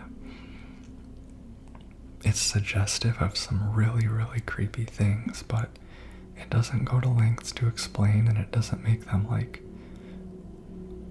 over the top and gory and in your face. Like, it's not trying to shock you. You're just supposed to kind of look at it, and then you're supposed to wonder, and the more you think about it, the more it creeps you out. Which is how Silent Hill generally does horror. They did that very well in this version for the most part. They kept it very subtle, they didn't over-explain things, and they kept it very dignified. Which, I mentioned this earlier, but dignified is a word I wanted to come back to because the art, one of the illustrators for the game Dark Souls gave an interview where he talked about he brought a design for an undead dragon to the director of that game, Hidetaka Miyazaki, and it had like maggots and stuff on it, like it's an undead kind of rotting dragon, and Miyazaki rejected the design. He said that it was too gross and splattery and undignified, and that there's a lot of gore in Dark Souls game, there are a lot of gruesome ideas and sights, but all of it is done with this sense of dignity and maybe elegance and respect to the people or things being killed or defiled or destroyed, even if they are in the most abject situation. The way that they're depicted is dignified. Even the most evil and dead thing has a sort of artistic dignity to it. And I think that that describes most of Silent Hill. The gore is very beautiful in these games, including in this game. Sometimes it is disgusting. I'm sure if you have a weak stomach, then definitely, but not just in this game, but in other Silent Hill games, there are some very gruesome sights and occurrences, but I noticed that in the original, there's always a sort of restraint, it's not insisting on it, it's not shoving it in your face, and it's always got a beauty to it. In the original Silent Hill 2, I noticed that a lot of it is like, a lot of bodies are kind of browned. You don't see like guts and just viscera and, people torn apart. You see a lot of blood and death to be sure, but there's a dignity to it, an elegance. It's death, but it's not like it thinks that death is funny or amusing or that it's cheap, if you know what I mean. And so the death and the gore all has like a feeling of purpose behind it, maybe even some sort of compassion, a feeling of design, a weird type of kindness, or just serious to it. And maybe it leaves things to our imagination to deeper the horror, to make it mysterious. Maybe I'm making it sound too gentle and kind, but it's not just there to freak us out, I think is my point. I think that the scares and such in this game are so purposeful most of the time.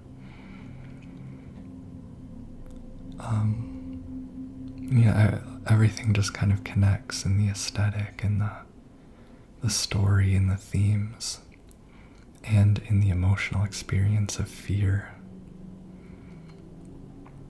of which there's a lot of different kinds in this game. And we hear this sound of what sounds like vomiting from down the hall. We enter this room, and there's a body, a dead man, in the refrigerator.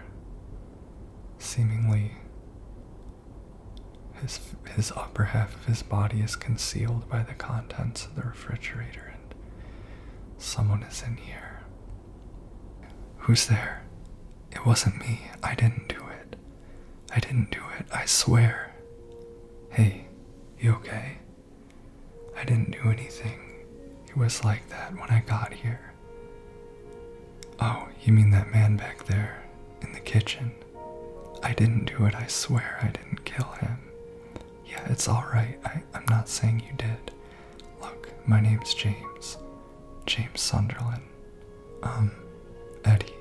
Eddie, okay. So, do you live here, Eddie? No, I'm not from this town. It's just... something brought you here. Yeah, you could say that. Well, they came at me. I didn't know what to do, so I ran. I came here. I figured it might be safe, but then I found that guy in the fridge.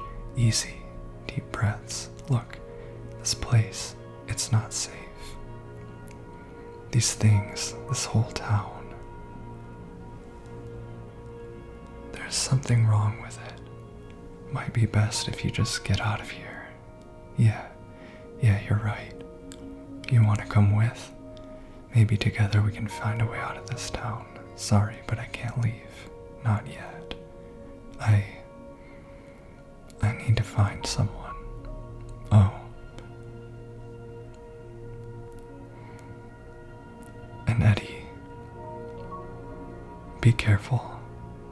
Yeah, you too.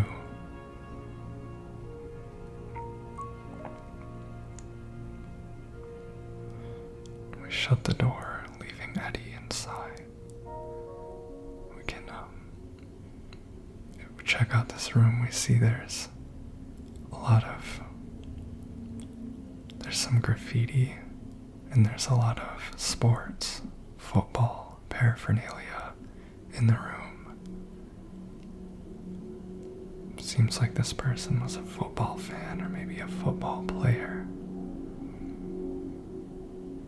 And I don't know if that has anything to do with Eddie. That red couch we just saw, I want that in my own house. It's a very nice couch.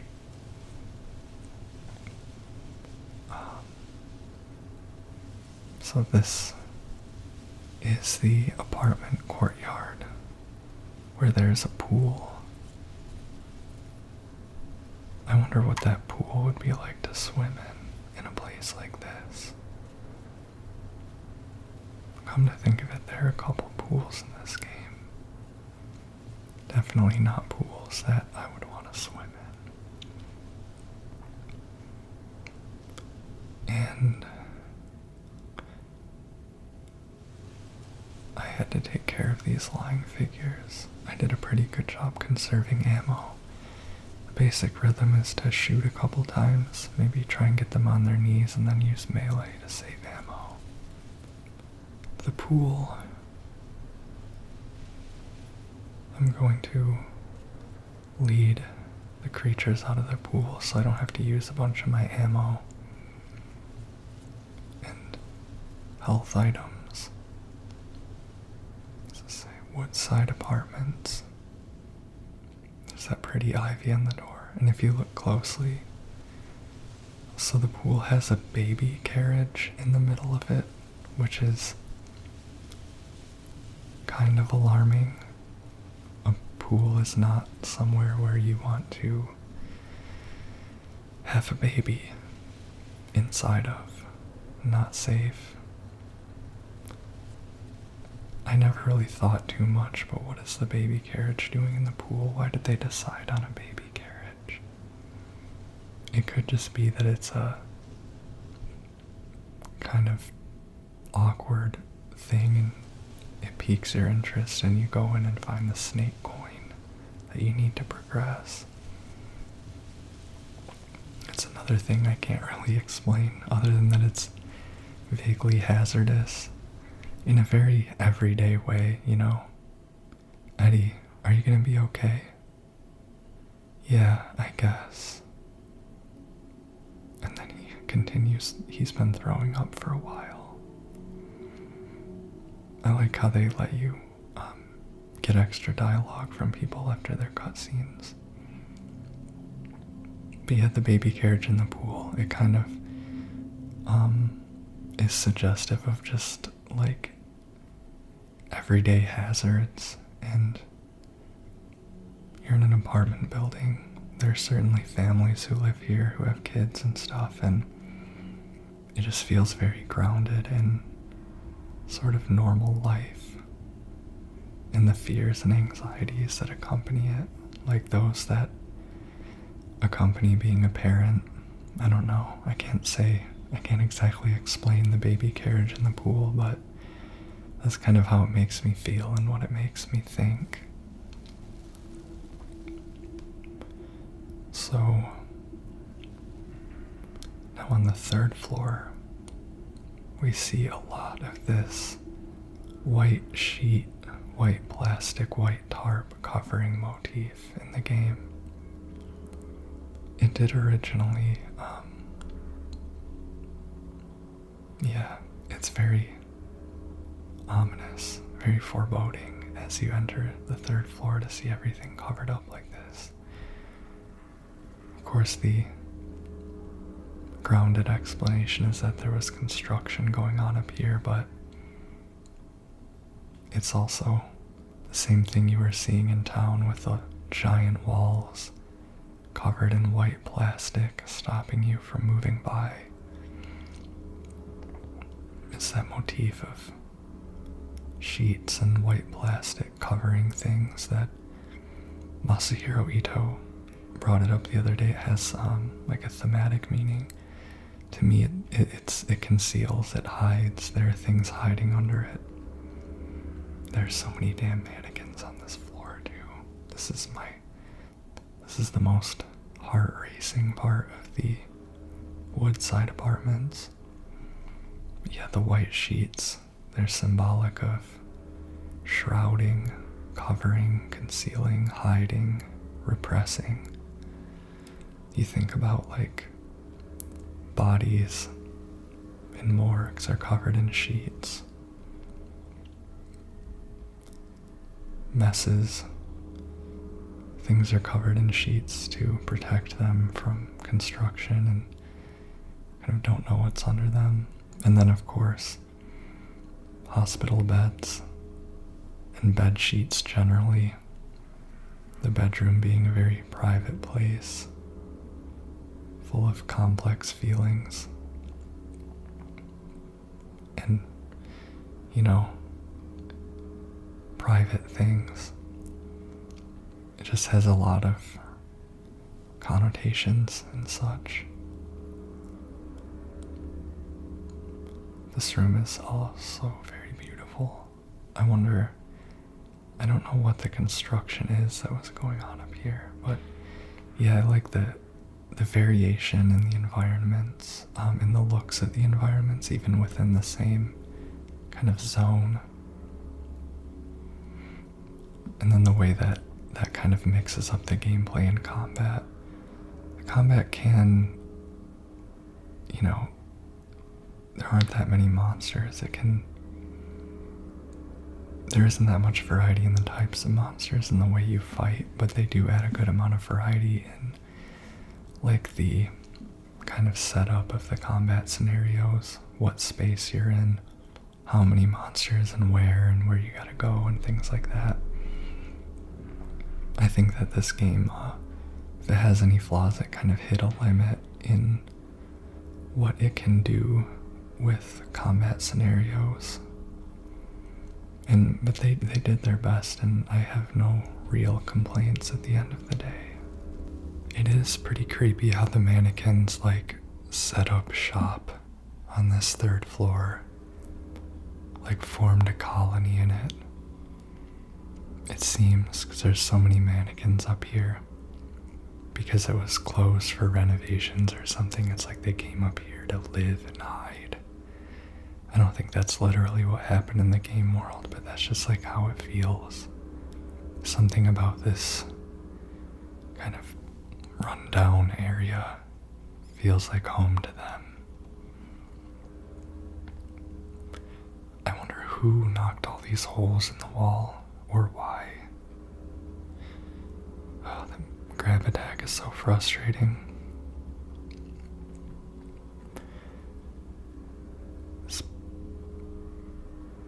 Get rid of it.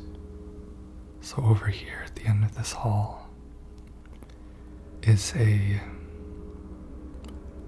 what looks like a hidden room that was knocked open, or it's just blocked, and someone left a note here. I know there is something here. I know, I can feel it. It all looks normal, but it's not. It's underneath, pulsing, trying to get out. Is it trying to get out, or should I get in? I have to uncover it, rip it to the surface. Someone is having obsessive thoughts. Peel it off, layer by layer, so I can see it. I know it's there.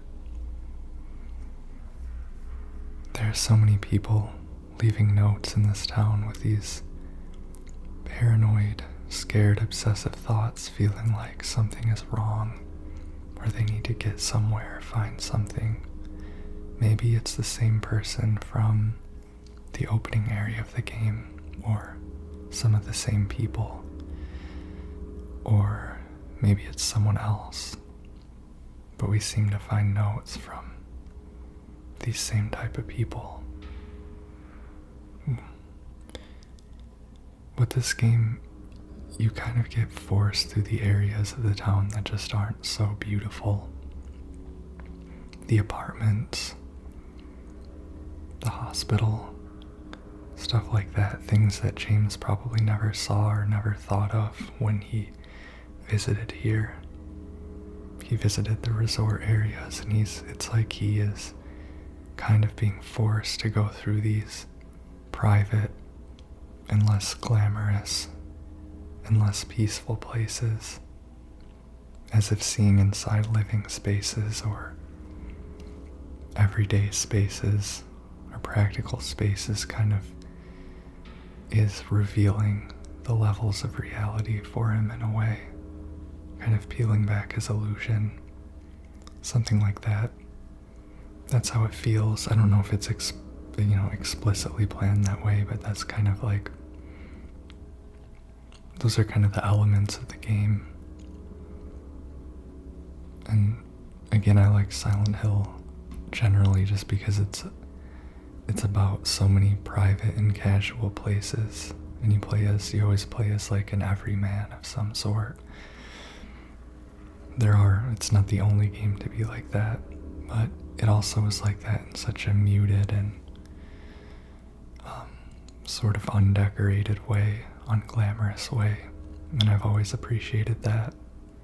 If you have any thoughts or theories about anything in this game, especially the little things like this person leaving the notes in the apartment building, I would love to hear them. Just, I really want to talk about this game and see what impressions it made on people, what ideas people have. Oh, and especially if you've played the game and it's your first Silent Hill game, please leave any thoughts, theories, how you saw things, little ideas, even just kind of what you found interesting. Just all I ask is that you mark spoilers at the top of any comments, because many people are still playing this for the first time. They don't know the story, and this is one story you absolutely do not want spoiled. So you'll notice here that I'm like turning my flashlight on and off, and that's because I found that if you shine your flashlight on a mannequin for a while, that wakes them up. So I'm trying to like find the mannequin without making it go beast mode on me. Because ideally, if I get the first shot in, you can take care of the mannequin. Oh, we have another note here. I was wrong. No, I wasn't, but I wasn't entirely right. I of more, something more blood close.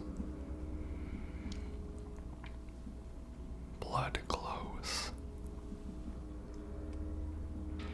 I was looking outside, but it is in me. There's something inside me.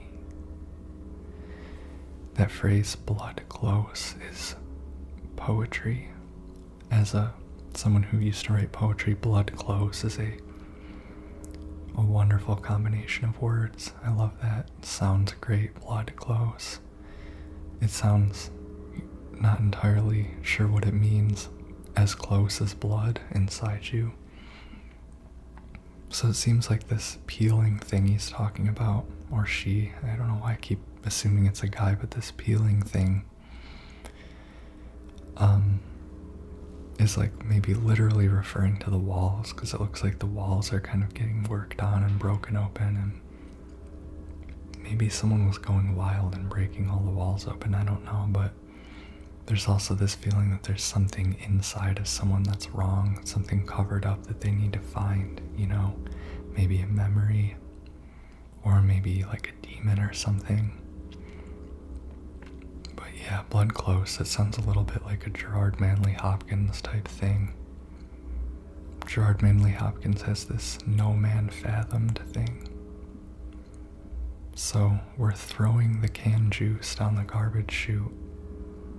Another wacky Silent Hill style puzzle taken straight from the original.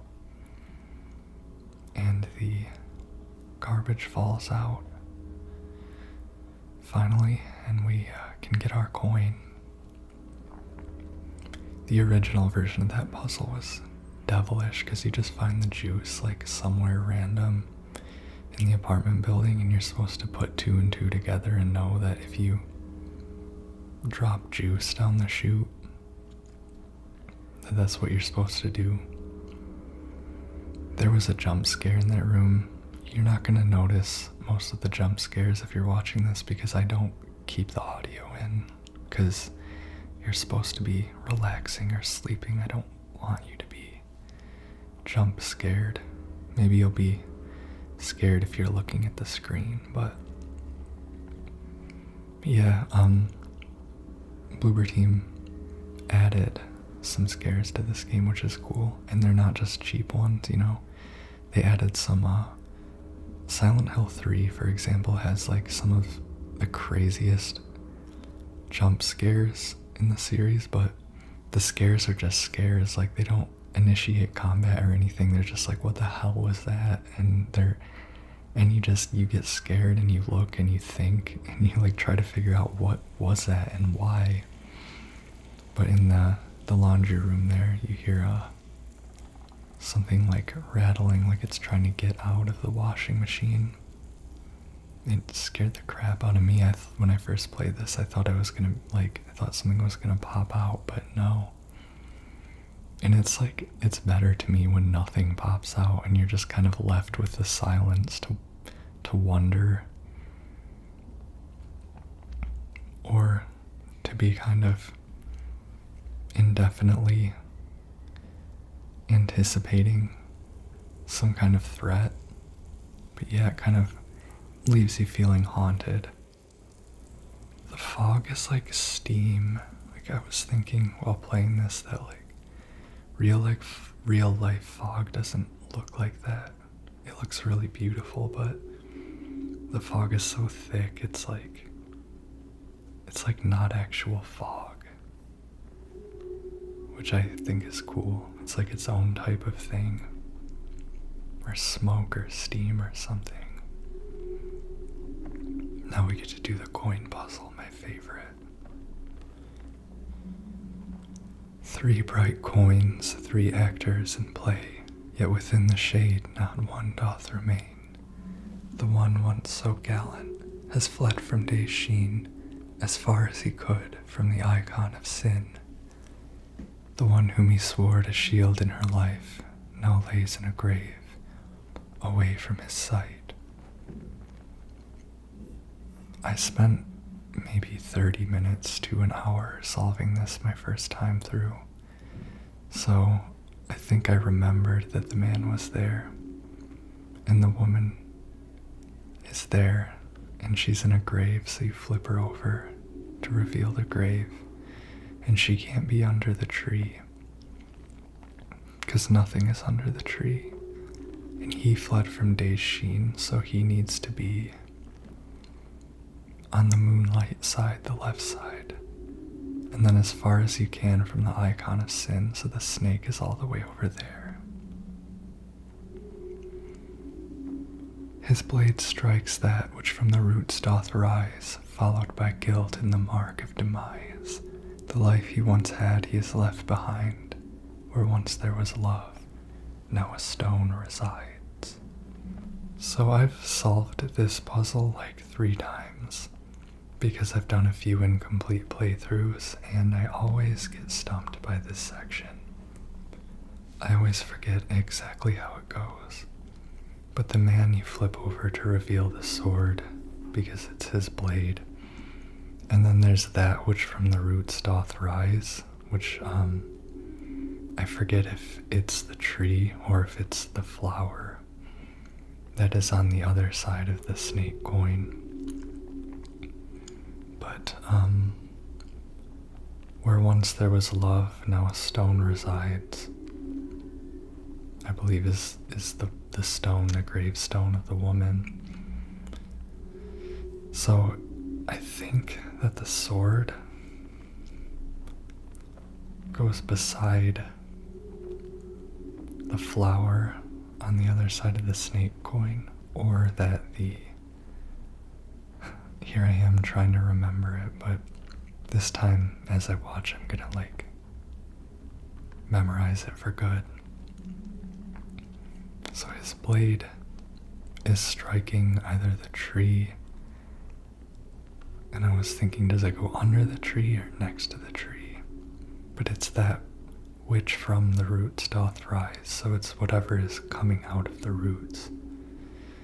So I think it's supposed to hit a grown plant, not the roots themselves, not be in the tree. So there it was, yeah. The sword hits the flower. He kneels by the crown that casts a cruel shade onto the visage of her who did fade. By them not a soul, not a sight, not a sound, and yet evil slithers upon radiant ground. So that's saying the man kneels by the tree, casts a cruel shade onto the visage of the woman.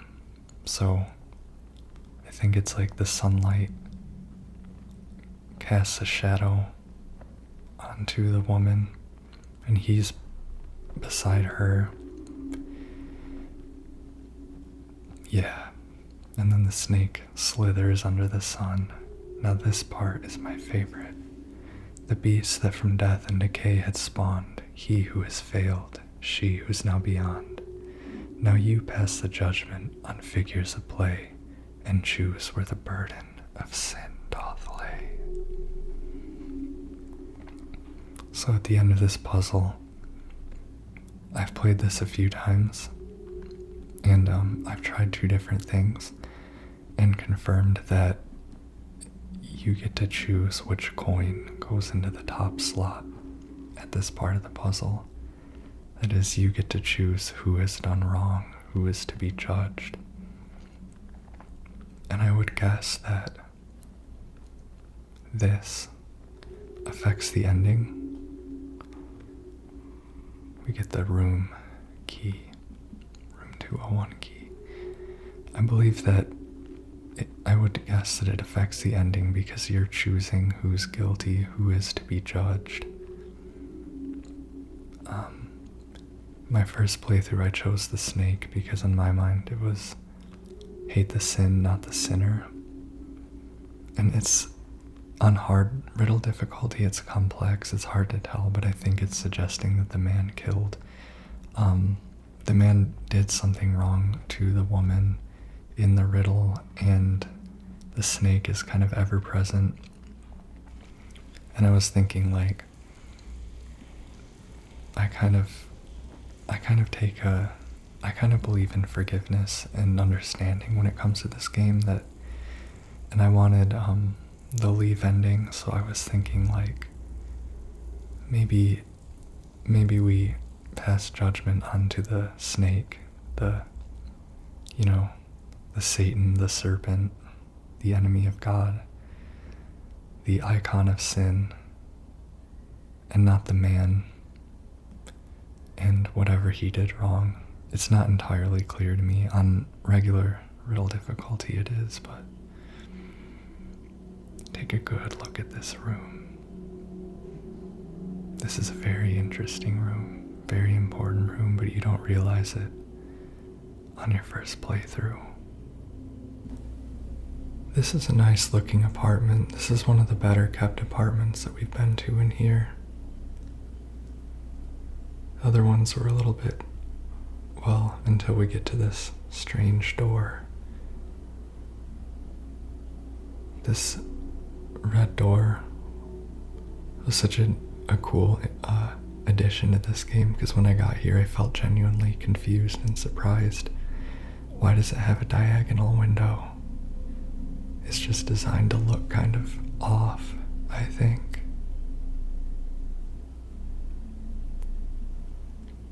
Now what is this on the table? We see this piece of cloth that catches our eye. We open it, and one of those creatures, the mannequins, falls over into the living room, and we hear a struggle, and look, and there we see it's him. The pyramid head thing that we saw in the hallways appears to be violating that mannequin in some way. Very disturbing, nasty stuff. It seems to have heard us ducking away into the closet, and it approaches and convulses. The way Pyramid Head moves with those swift, sort of seizure-y type things, when otherwise he seems like a hulking, kind of slow-moving creature burdened by this big piece of metal. He stands outside the closet, kind of quote-unquote staring, until James decides to defend himself with a handgun. Pyramid Head, the new design, it feels a little different from the original because, as you can see here, he has this spasm thing, which is what he does in the original, but there's a delay and it goes really fast, and then suddenly he forgets about his pain. And also the way that he has those strange, really fast convulsions, or how at points in the game he'll move like scary fast, or he'll sort of like skip. It seems like he's skipping frames. It just makes him feel unreal or crazy or unexplainable. And he's like in pain, but he doesn't have any easily understandable pattern to his movements or his behavior. He seems to react to pain, but on a delay. Sometimes he seems not to react to pain at all. Sometimes he's lumbering and slow, and then sometimes he's fast like a spider. So I was just checking out that handkerchief we got. A stained handkerchief. It seems very familiar. It has a flower on it. And I thought I would examine Mary's letter and photo for the sake of coming back to it near the end of the game. In my restless dreams, I see that town, Silent Hill. You promised you'd take me there again someday. but you never did. Well, I'm alone there now, in our special place, waiting for you. She has such nice handwriting. And then we'll look at the photo. I think they did a great job recreating Mary in this game. Her hair is darker, but she looks exactly how she needs to look. They did a very good job. And now it's time to enter that strange door that leads to an alley, a very narrow alley between the buildings. Very dangerous, it would seem. Why is this here? And of course, James steps over the alley because he always has to do the most dangerous, absurd thing. And then we find ourselves in another apartment building next door, the Blue Creek Apartments. Only this one seems much less well taken care of. The closet door is destroyed and the walls are decaying and broken. And it doesn't seem like anyone has lived here in a long time. There even seems to be a bit of metal wireframe in the walls. I don't know if that's a normal part of walls. The bathtub is filthy. The tiles are grimy. The metal is rusted. And you don't see any more daylight coming through the window. It seems like it's dark out. This place is filthy. I don't know what that covering is. The windows are grimy. There's a covering on the chair. I got jump scared during this playthrough because I tried re-entering that room. And it won't let you back in, and then you hear this kind of aggressive knocking at the door, as if the door is mocking you. Another great kind of sinister jump scare.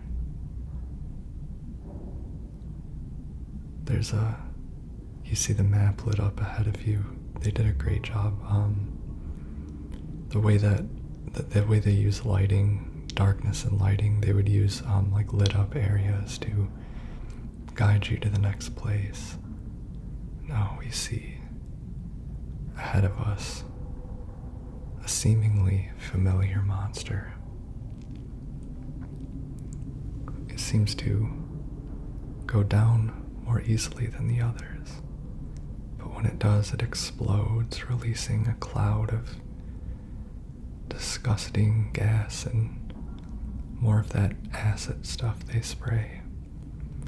These ones are brutal, these lying figures. This was the first time where I was like, oh no, this is different. We're in the actual other world. This was the first big, bold change that I encountered in this game, and I am in favor of it. Because in the original Blue Creek Apartments is just another apartment building next door. It seems like it might be slightly less well kept and maybe a little bit spookier and a little less sunlight in the hallways, but it's not really the other world, I don't think. Maybe it's meant to feel, maybe it is meant to be the other world. I never thought it was. There is a bit of a transition at the end of the original Blue Creek Apartments that is clearly like something weird happened and now you can like get let out. I'm going to proceed at a snail's pace through this place. This place scares me a lot. And on this playthrough, I hadn't quite become confident in playing. I feel like when I play it again going forward, I'll be more I'll be less hesitant because I'm more familiar with where the monsters are and how they work and all that. This is just brand new to me. This is why I love this area, because we're seeing a more classic Silent Hill Otherworld. Not completely cribbed from games like 1 and 3, like their Otherworld concept, but you've got like a lot more of the color brown and the rusty red color palette and more of the steel textures, rusted metal textures, and just general grime.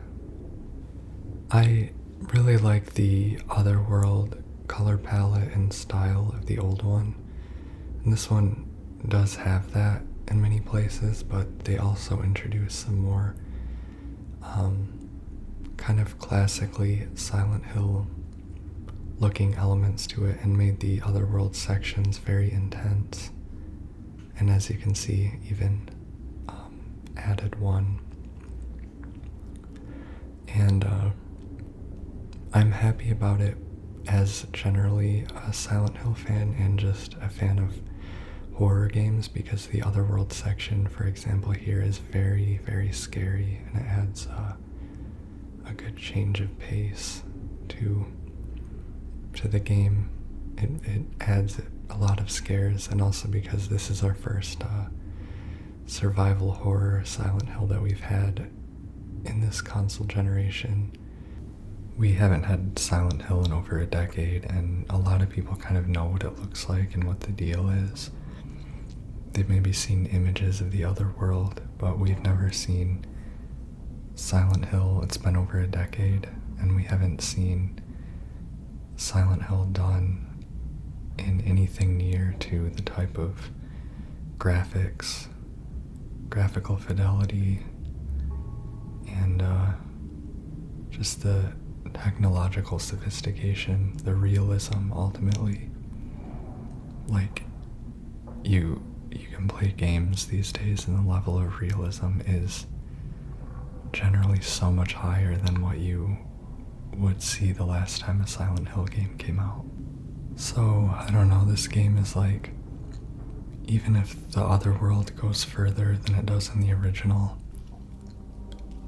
it's also just Silent Hill. It's like, finally, there's a Silent Hill game doing Silent Hill with current gaming technology, and it's amazing.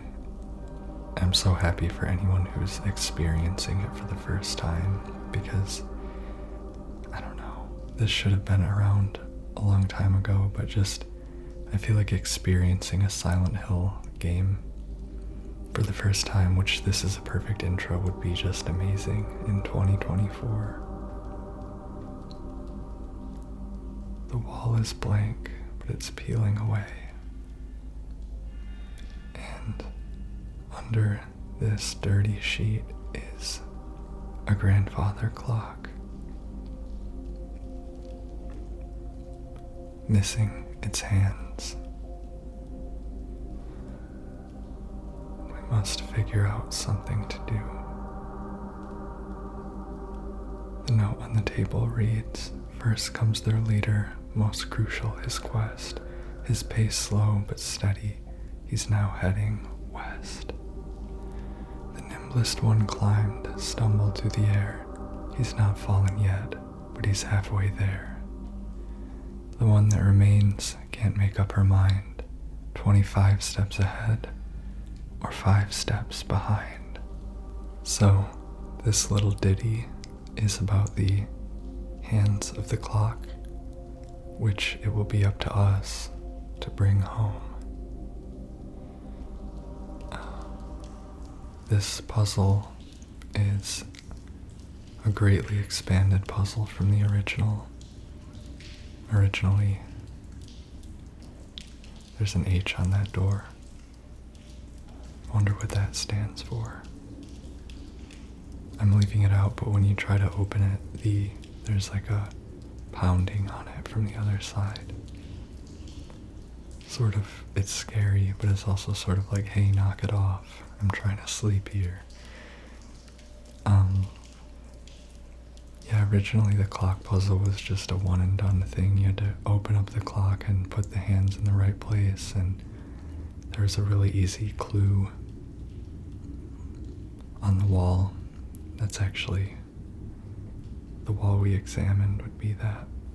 Something I noticed that I love in the Otherworld sections is that there's also spots, patches of the world that remain intact and normal. So like this room, you have the sofas still there, the doors are still there. It's not entirely corrupted in aesthetic. I don't like to think of the Otherworld as corruption, but in some of the other games, like the entire world is affected. You might rarely find something that's sort of intact from the real world, and that makes it feel kind of out of place and unnerving because it just looks out of place. And sometimes it's like a piece of technology, like in the original one, you're in the rotting hell hospital, and then it's like, how is this TV perfectly intact and supplied with electricity, and how am I able to turn it on and watch a videotape? Things like that. And in this one there are parts like that, but in areas like the Blue Creek apartments, I like how a lot of it remains intact, and then you'll go into another room and it'll be a decayed and rusted and walls peeled away and what have you.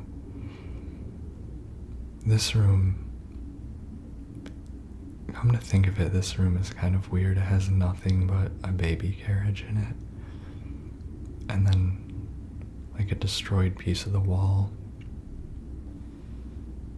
Why is there nothing but a baby carriage in a room? So it is still not otherworldly, but it's also a little barren and weird, and I like the quality of this game, especially with the Blue Creek apartments, where it feels like a haunted house, like a Halloween haunted house that you would go to. It's just set up, all these spooky, nightmarish things set up, but it never gets like corny or campy. I feel like in a lot of games they do this and it gets kind of funny, or a little tongue-in-cheek, but in this game it's like you're going through a haunted house, which I hate haunted houses. Personally, they're too...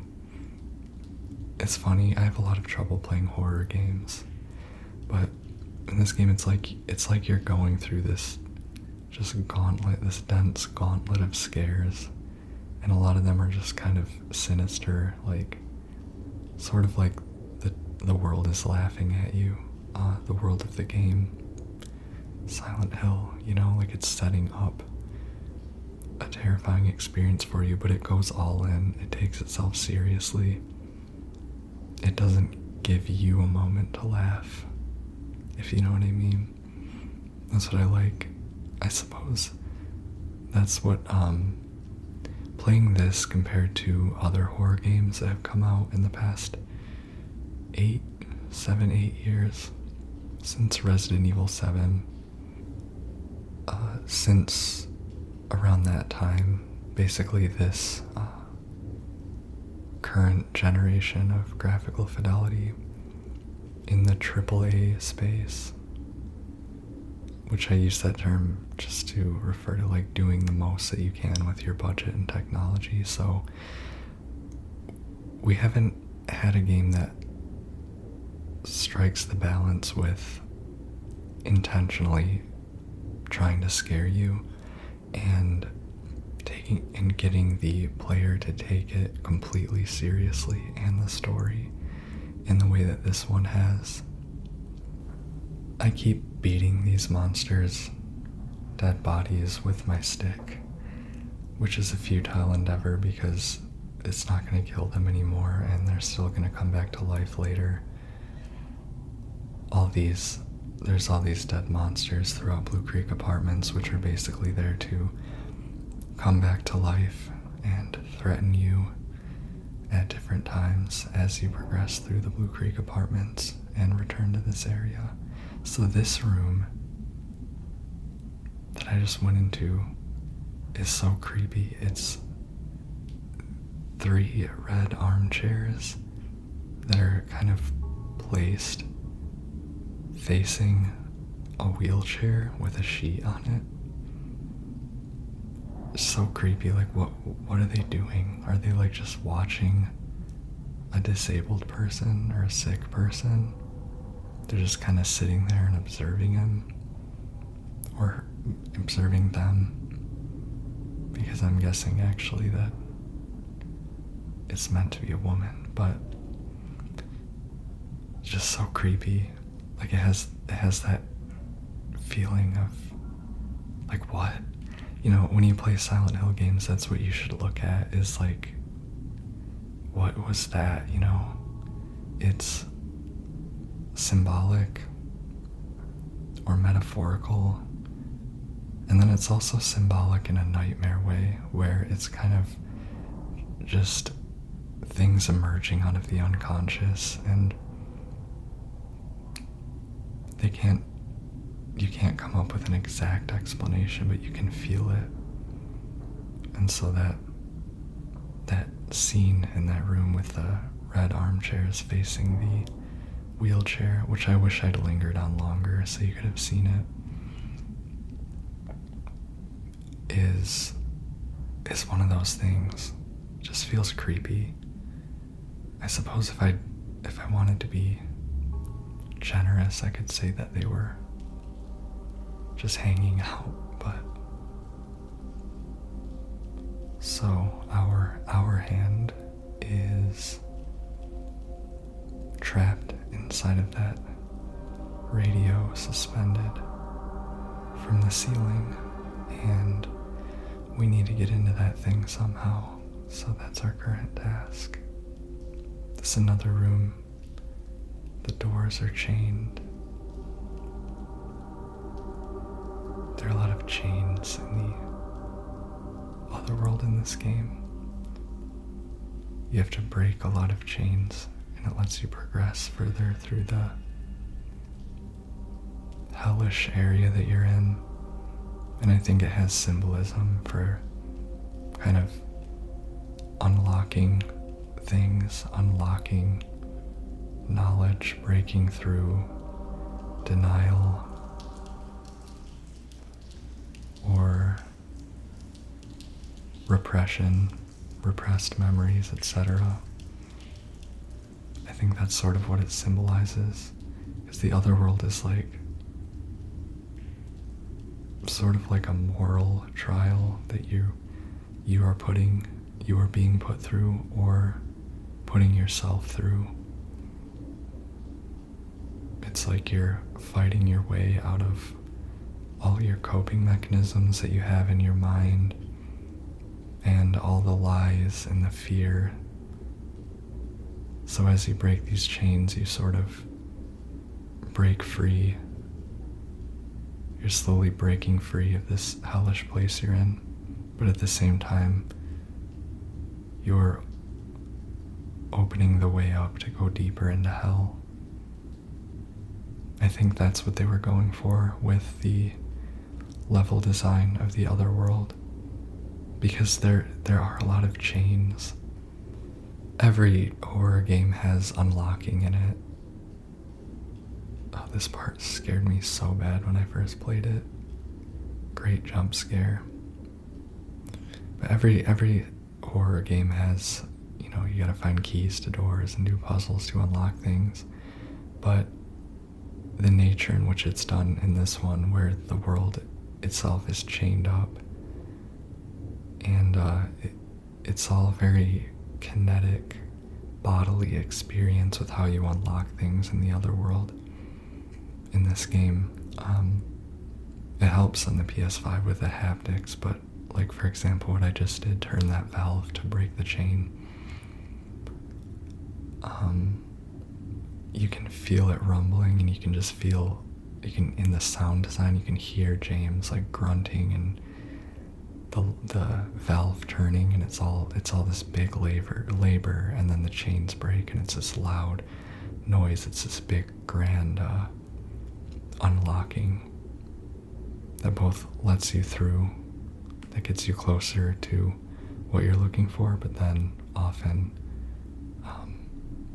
unleashes more monsters, unleashes more horrors, makes you face more horrors. So I don't think this game is unique in, being a survival horror game with all the puzzles and the keys, and every video game has like keys and unlocking, but I think that gameplay is used to good sort of literary effect, where the gameplay itself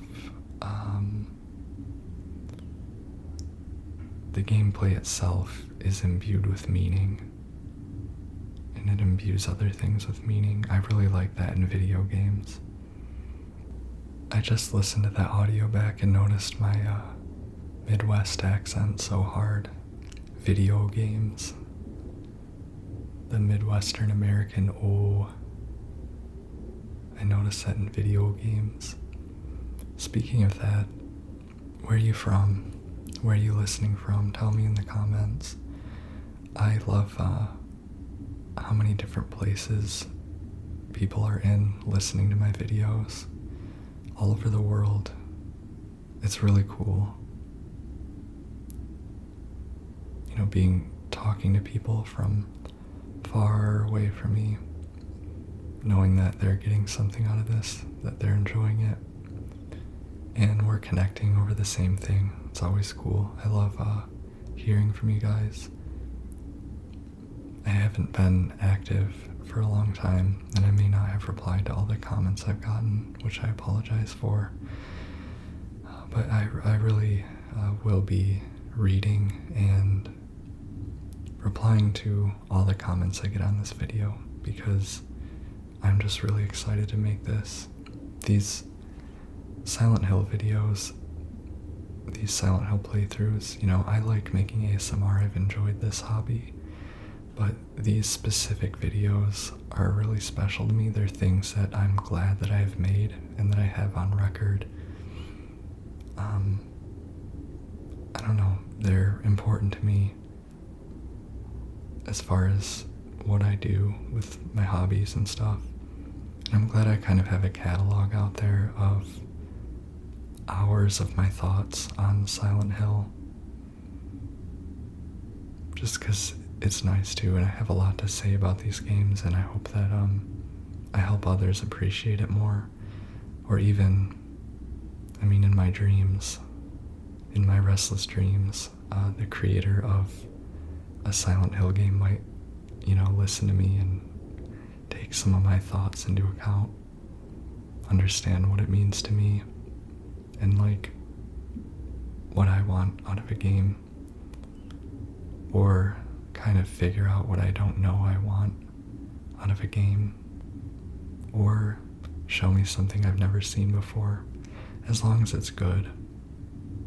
I think my overall view is that with Silent Hill in particular, I want that thing that you don't get from other games. I want to think, I want to feel. I don't want any corners cut when it comes to the writing, and I just want it all to be very thoughtful. And that includes just being great as a video game. It's all one package, it's all part of the same whole. There's no separation between the writing and the story and the gameplay and the sound and the horror. It's all part of one whole. It's got to be one great thing. I might sound pretentious. I don't know if you've listened to my videos before. I'm not like this in real life, but I am. I was a poetry person. I hate the word poet. It just sounds pompous, but I was a poetry person.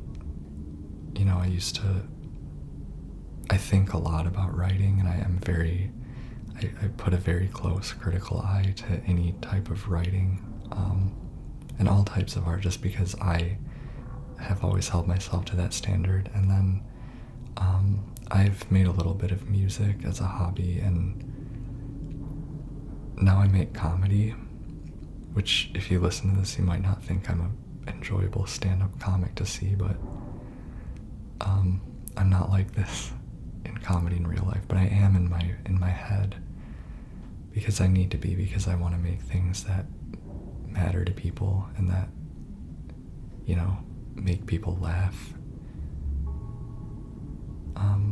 And I'm saying all this just because I don't want you to write off what I'm saying, you know. I don't know, I feel like in video games, there's a lot of like anti-intellectualism. I don't think it's the majority view. I just think that like anyone who tries to approach a video game, talk about it like it's a piece of art, you know, and then anyone who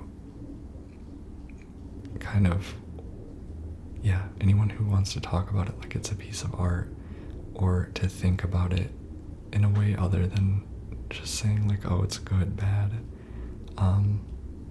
gets written off and often like harassed and, I don't know, just treated poorly. And it's really sad to me. But I'm saying all this to say that like there's a reason I care about this. You can't tell me I don't care about video games. But I was saying that about the, you know, how it's all part of the same whole, the writing, etc., and the gameplay itself, because I want my games to be enjoyable gameplay. I was saying all that because that's how I see things whenever I make anything. Even when I made music, I've made like 2 songs that to me, I could feel the power in them. I made a lot of bad music too, but I could feel the power in them. I have to turn the hour hand west to 9 o'clock, and that unlocks the door with the H on it. H for hour. When I say I could feel the power in them, it's just, as someone who creates things, I don't like to share anything that I don't look at it, that I don't just like, I feel this surge through my body and I'm like, yes, like that's something, you know. And any piece of art, media, whatever, that gives me that feeling, I know they've done it right. And it's always come together as this one thing. Every element of it comes together. Doesn't mean it's perfect, but it's a holistic thing. You can't really achieve something great, you know, if you separate all the different elements of it and say that this is what matters and this is what doesn't, and this is a side thought. Or, you know, in the case of games, like writing isn't really what matters, and it's not important. That's false, because you use all of your brain when you play a video game. So this is one of those intact rooms that we're in right now. One of those, I love this room. I love the cozy lighting, you know, it's nice. It's like brightly lit in warm colors, and you come in here and it's like cute. The person who lived here really likes ducks and duck-based decor, and it reminds me of my grandma. My grandma has a thing with frogs. She has a lot of like frog cartoons and little frog knickknacks in her house. And this, you know, I mentioned earlier, I'm from the Midwest. This is very Midwest to me type of home, like very like home in the sticks with a pond in the backyard. So we've broken through that wall into the uncharacteristically disgusting bathroom. And James seems to have this instinct that he needs to reach deep into this filthy toilet. That there must be something in there. Ew. Look away if you're grossed out. And then we look back and the hole has been gated off with mesh wiring and rusted metal bars, and the lights have gone out, and this cute home has become years abandoned with rotting carpet and wood, and the lights have gone out, and you're no longer in that cozy respite you had just seconds ago. That's another reason I'm grateful we have a Silent Hill game in this console generation, because seamless changes in the environment like that could not be done before. They can now, and it's crazy. And so with new technology, a lot of people think that it could definitely be the case that, using new technology for a Silent Hill game could cause you to go overboard and destroy the atmosphere and miss the point, but I think that there are certain things with this technology that always kind of could have really been good in Silent Hill, and that was one of them. The way that the room just changed, the way that the world changes piece by piece at different times to hell. It's scary by itself. It's another one of those haunted house moments. But I think maybe there was always supposed to be a degree to which Silent Hill and the environments you explore in Silent Hill games were dynamic like that. They were precarious. They were alive. Silent Hill is alive. There's some sound effects that literally make the apartment building sound like it's breathing in this game. It can be done in ways that are corny. I think that Bloober Team was kind of disliked before this remake by a lot of people because their games were simpler, which I assume was just due to a lower budget. Fine. But they were kind of gimmicky. They did a lot of cool technical things, like with Layers of Fear and honestly all their other games. But it just, I don't know, it felt cheap and gimmicky, and I didn't want any of that in Silent Hill, but I think they pulled it off really well in this one because it wasn't cheap and gimmicky the way that they did it. But they did do things where the world would change dynamically around you, like in that case and some other cases, in kind of surreal, reality-bending ways. But it didn't feel like a, ooh, spooky kind of thing. It just, I think because they preserve the tone, they do it with restraint. It has the great sound. It has the consistent aesthetic. It works. So it's cool that they put their experience to use there. That room that we just came out of, I didn't comment on it. This is going to be a little bit of a bad voiceover, but I guess the point isn't like constant commentary, but that was another so scary where you walk into that bathroom and there's a silhouette in the shower and your flashlight blinks like it does when you see a monster, and the duck body is suspended from the ceiling in the shower. Really scary. And then you go and you see that it's not an actual monster. It's just a mannequin, a normal mannequin with an actual head. Speaking of mannequins, more of these devils. So with how great of an achievement I think this game is, look at that silhouette of that shadow of the duck head on the wall over there. That's gorgeous and so scary. It's like, what is that thing? When you look at it and the lighting, the warm lighting, I'm so happy about all this. Gotta grab and it's like a decapitated duck, like it has connotations of hanging. Sorry for bringing up that dark subject matter, but it's a haunted house type moment, but it puts an elegant spin on it, an elegant Silent Hill spin where it's a duck's head, an ornamental duck's head. You know, you don't need to be literal. I think that's the point. That's what people mean when they say subtlety.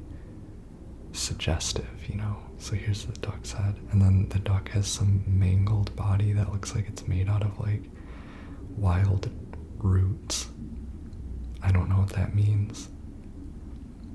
Yeah, my friend Avery, Rumin in Love on YouTube, check him out, has railed against some of the subtlety discourse, but that's what I'm talking about when I talk about subtlety. Is that duck thing right there is one example. It's suggestive.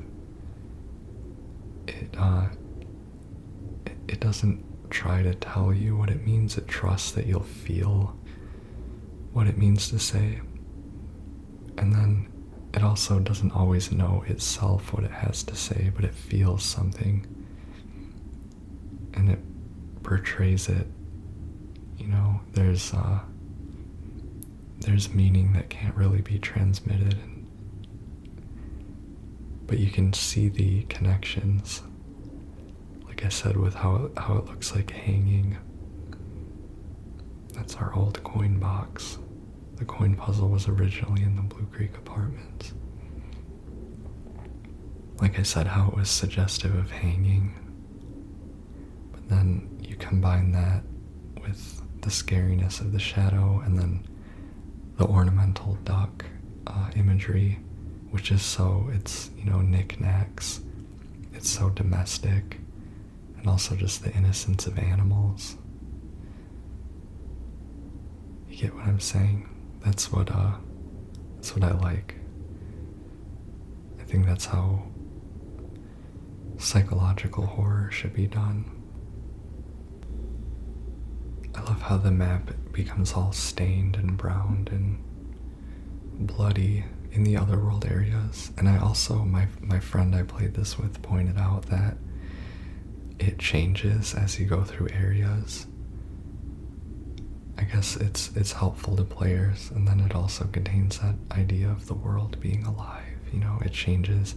Different areas will be colored in or whited out, depending on where you are in terms of your progress and what is accessible and not. It's like the yellow paint thing, but better. Okay, this is like my favorite cutscene, one of my favorite cutscenes.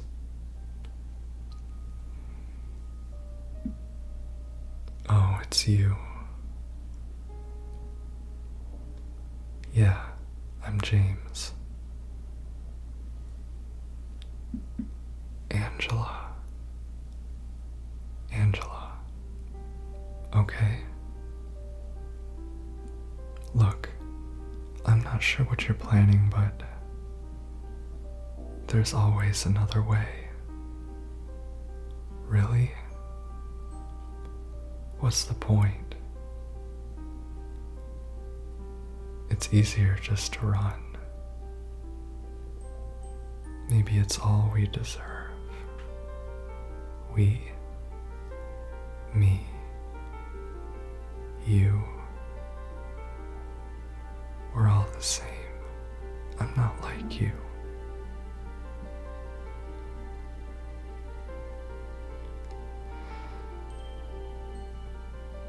Are you afraid? Sorry. It's okay. Did you find your mother? No. Not yet. Did she live here? In this building? I don't know. So all you know is she lived in this town.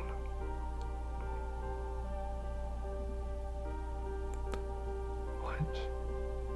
How do you know that? Well, I just figured because this is where you're looking for her. How else would I know? Yeah.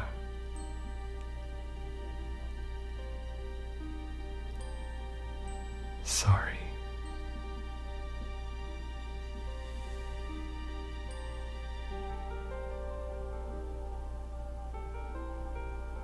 Did you find the person you were looking for?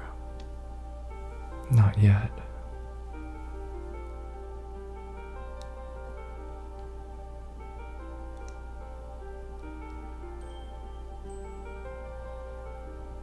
Her name's Mary. She's my wife. I'm sorry. That's okay. I don't know why I think she's here. She died 3 years ago.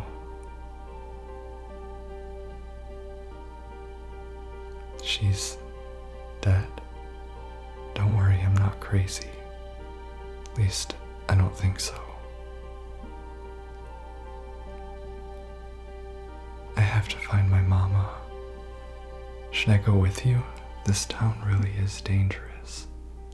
Now I know what you meant back there in the cemetery. No, it's okay. Besides, I'll just slow you down. What about that?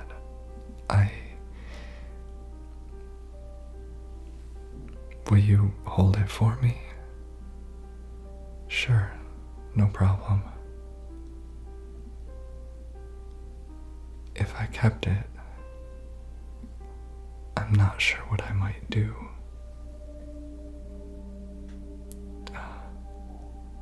I'm sorry, I've been bad.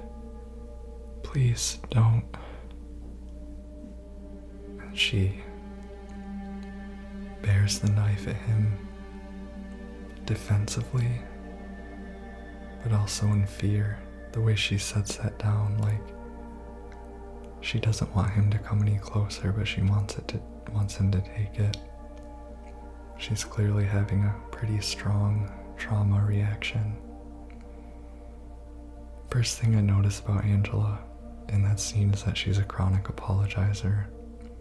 She just says sorry when she doesn't need to say sorry, and that's very common for people with childhood trauma who've been victims of abuse. And that just generally she's very prone to being triggered, having her PTSD or whatever, CPTSD triggered. Her trauma, like James gently approaching her to grab the knife, invokes panic in her. Just a very strong trauma response. And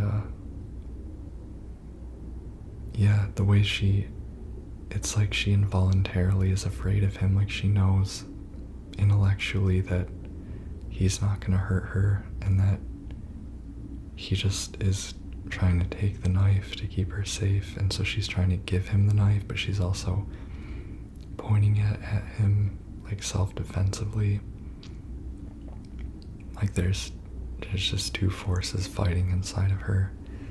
A very well-directed scene, well acted. The mocap, the actor did great on both the physical and voice acting. Angela she's amazing in the original, she was amazing as, I'm not gonna say she was like a realistic depiction of someone with PTSD, because there's no one type of person with trauma. I shouldn't say PTSD because it's just trauma, or like survivors of abuse and whatever. And like, I don't know, maybe she's a little sensationalistic or whatever, but she does portray, she just behaves in a way that I empathize with, that she has some of my behaviors from some stuff I went through. And like I mentioned, the chronic apologizing, and oh, here's the sheet music from The Room. This time it's vers la flamme, which means toward the flame, which you figure out the symbolism there. Flame is important in this game, to not so much to you, but to another character that we were actually just talking about. But yeah, Angela has a lot of tendencies that I experience, and they did not fail to present her in more, more fidelity in this remake. Just, you can have, it's basically just like that scene was just like the original acting, but you could actually have an actor with their full body. You can show more of the detail and the movement and stuff. I know they did mocap in the original, but the way they did that was just great, and I'm glad we have it. I think about 80% of people's reaction to the new Angela when it was revealed in the trailer was just her actually, looking and sounding 19, which she canonically is 19 years old. In the original, she was voiced by Donna Burke, acted by Donna Burke, who's an awesome voice actor, but she just sounded like she was someone in her 30s or 40s, the way her voice was. And the way her model looked, it was probably a little bit difficult to portray her age as a young adult in those graphics. People have said, I don't know if it was intentional, but people have said that, they've said correctly that people with childhood trauma grow up faster and seem more mature and older. And so that kind of is why Angela works for some people as a depiction of a traumatized person. But I don't think that's at all necessary for her to look that way. I think that Angela is a character who is important to a lot of people, and the fact that another actor was portraying him kind of threw them off. And then a little bit of what I think the negative reaction was just, it was technical, graphical stuff. It had nothing to do with the actor or the character design. It was more like, I had a bad reaction to it for the simple reason that it was the graveyard scene in the trailer, and her model looked less realistic than the others, and she looked like a PS3 character, and that was the problem. But I think that a lot of people take those emotions, and they have learned, instead of processing their emotions or thinking about them, to start blaming transgender people. And so that was good material for people who, wanted to build their audience and their ad revenue and this and that, to jump on and prey on people's emotions. This is the Moth Room. And in this game, they added beautiful haunting music and an expanded puzzle. and you just spend several minutes in this room with all these moths flying all over the place. It's so gross. But the person who lived here seems to have been a collector of some sort, collecting these specimens of these huge moths with these strange symbols, patterns on their back. So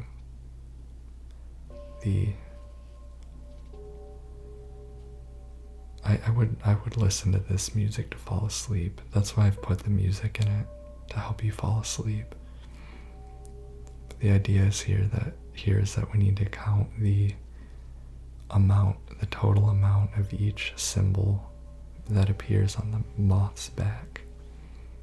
So I'm going around and I'm looking at the moths. There's one just sitting right in the middle of this person's armchair. There's a couple on display cases. What is that moth doing? That must have been like the owner's personal pet, their favorite moth. It like sits on their lap while they're watching TV. Makes no sense.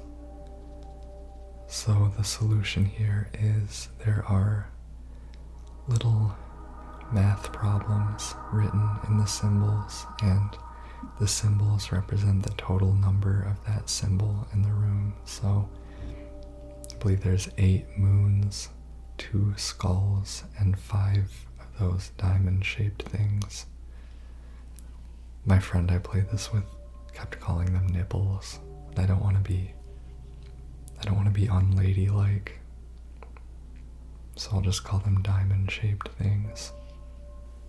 This is the craziest version of a hoarder I've seen. Someone who,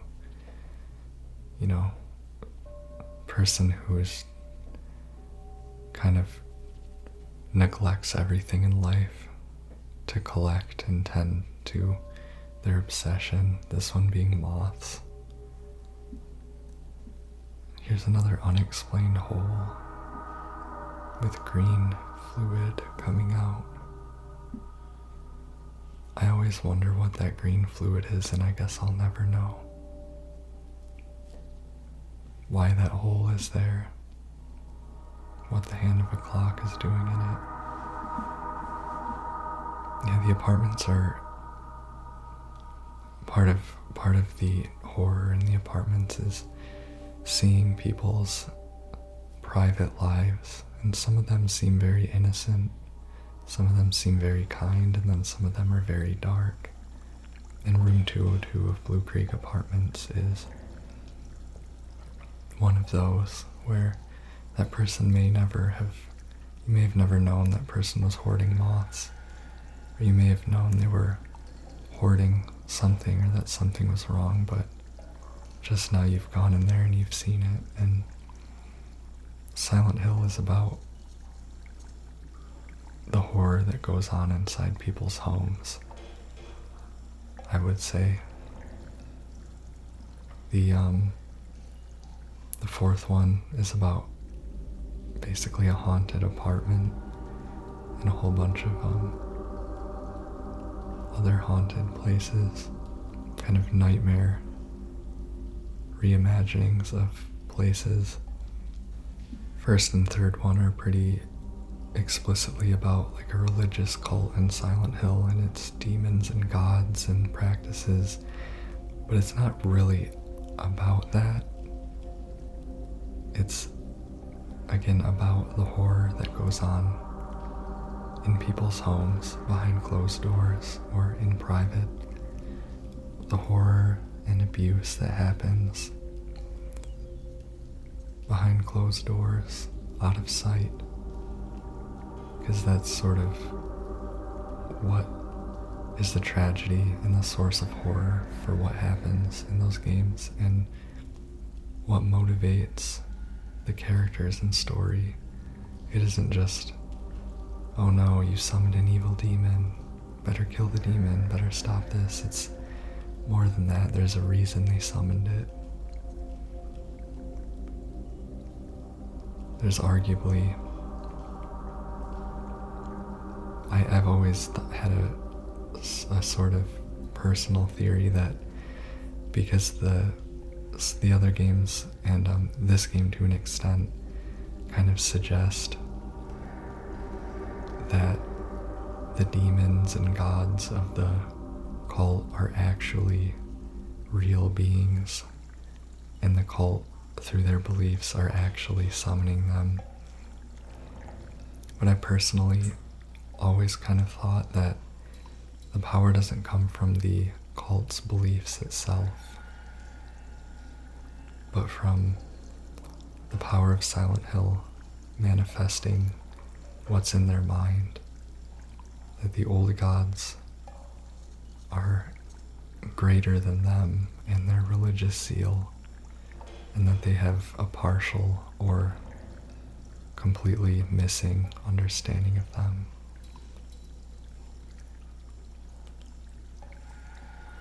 It's time to leave the apartments, but there's someone standing in our way. Some pyramid-headed thing with a gross, bag coming out of the back of its helmet. I still don't know what that is.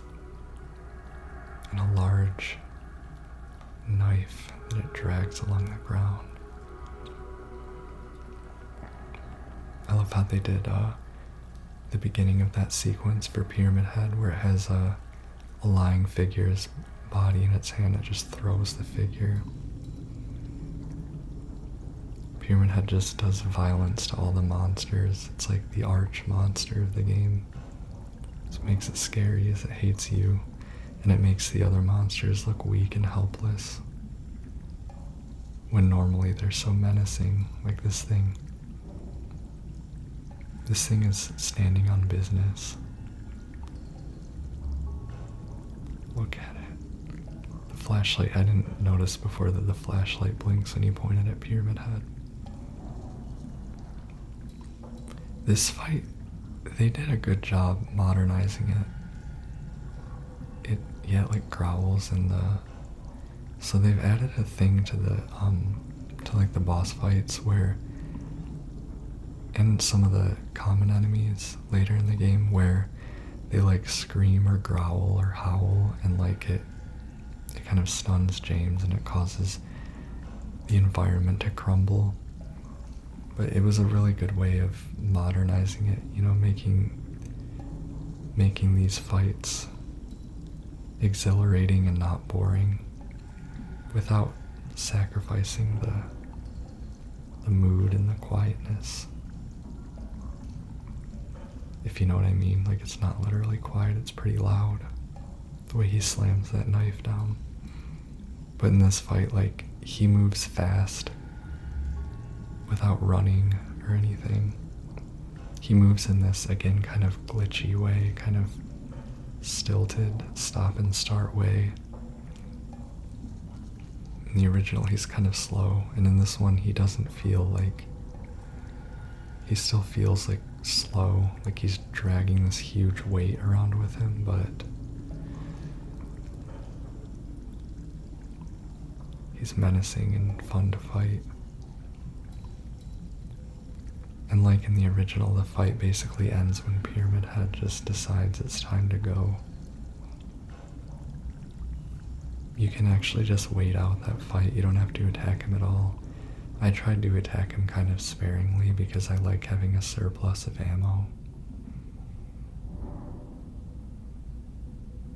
So, you open the door and bam, you're back in the sunlight. Somehow, it's no longer raining. There's no longer a lack of light to penetrate the windows. The windows of Blue Creek Apartments look squeaky clean. You go back inside and you find a back room with dumpsters and graffiti on the wall and some crates. Apparently, that was what was there the whole time. That's what's there in the real world. And you seamlessly transitioned back out of the nightmare world after your confrontation with Pyramid Head. Okay, now we are at my favorite section of the game. The area after the apartments before the hospital. This is my favorite part of the game. It makes me happy to play through. I like playing back through it. There's like monsters, but I don't find it scary. I just find it very comfy and sweet. It's just very sweet, which is great. They brought a lot of emotional range to this game. It's and none of it feels cheap. None of it feels forced. I'm just going around bashing the car's windows for resources. I am a neurotic scrounger in games. I need all my resources. I need all the secrets and the files and everything, so I take so long to play through games. I'm just looking everywhere, looking in all the car windows. So hopefully you find it relaxing to watch car windows get bashed in. There's a little girl sitting on the ledge holding an envelope.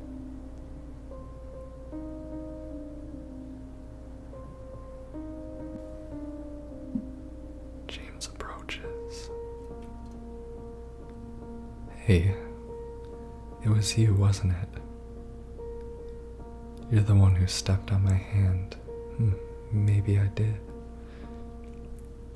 What's a little girl like you doing here anyway? I don't know. What's a big dum-dum like you doing here anyway? Hey, that's not very nice. Didn't your parents teach you any manners? What you got there? None of your business. You didn't love Mary anyway. What? Hey, wait. How do you know her name?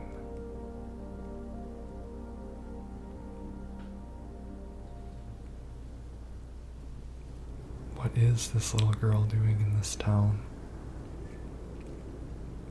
Laura's always a relief to see. When Laura's around in this game, you know you're safe, at least for a minute. She kind of carries safety with her. This tunnel is really pretty. The way the light comes in like that. And now we are in Rosewater Park, full of beautiful shrubbery and trees. Another reason I find this section of the game so peaceful. There's just a lot of beautiful plants. There's that trippy door. We'll come back to that door later. Is this James and Mary's special place? Let's check the brochure on the bench. So cool how we've got ads for Pete's Bolorama, Neely's, Jackson, all the local places. It just makes it feel lifelike, makes it feel real. Welcome to Silent Hill, a quiet little lakeside resort town. We're happy to have you. There's no better place than here to let go of your busy schedule and finally enjoy a relaxing vacation. Rows of quaint, rustic homes mark a gorgeous mountain landscape, and as dawn turns to dusk, the surface of Toluca Lake shines a whole range of dreamlike colors. Silent Hill will move you and fill your heart with peace. We're more than certain your time here will be pleasant and leave you with memories that will stay with you forever. Buddy, you have no idea. That's cute.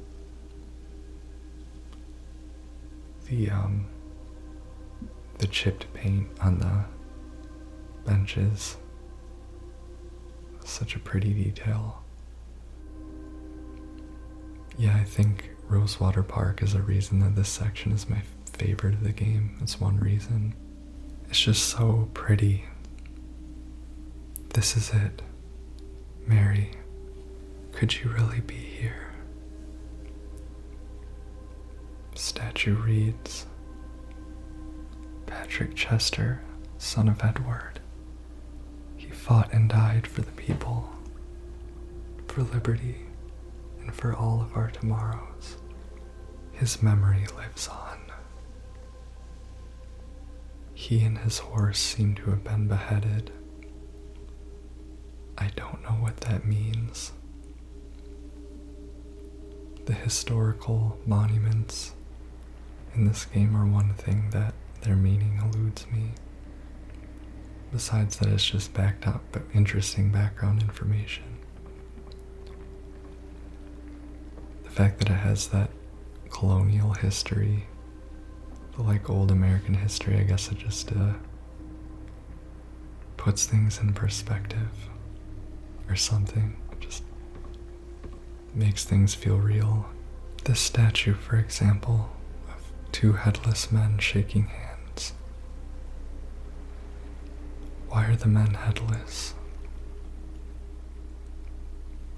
Someone was coming through here beheading all the statues. I love that. King or queen. I noticed that the menu had mango ice cream on it. I don't know if I've ever had that, but it's interesting.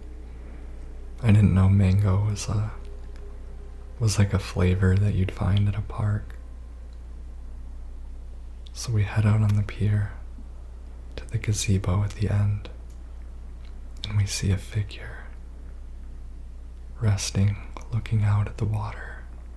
Mary?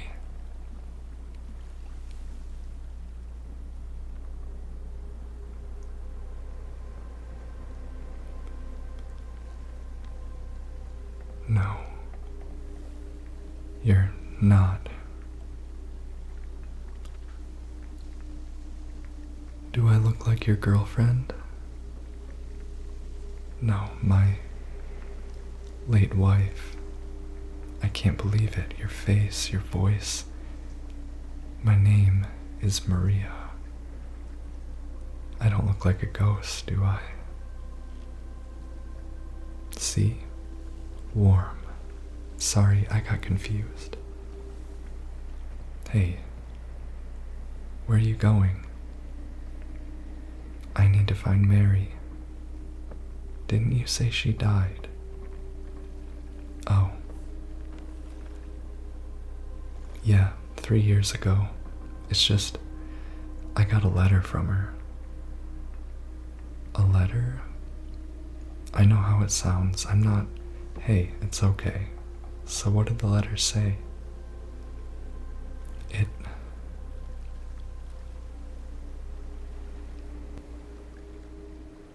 She said she was waiting for me in our special place. And that's here?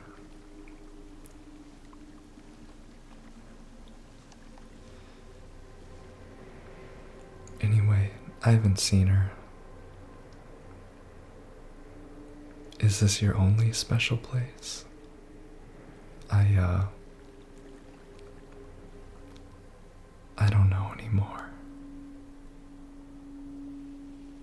There was something I can't quite. Hey, I think I might know. I mean, there's this one place not far from here.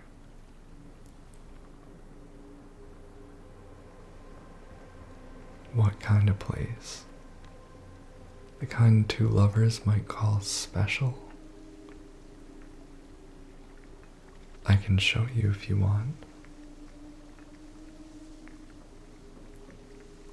Unless you have somewhere to be, something else to do. Hey, easy there. I'm I'm just messing with you. Come on. It's this way. You're coming with me? Can't you just tell me where it is? What, you were just gonna leave me here?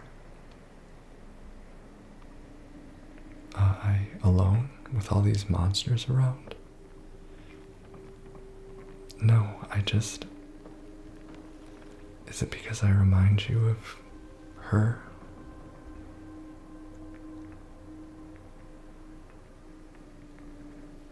You loved her, didn't you?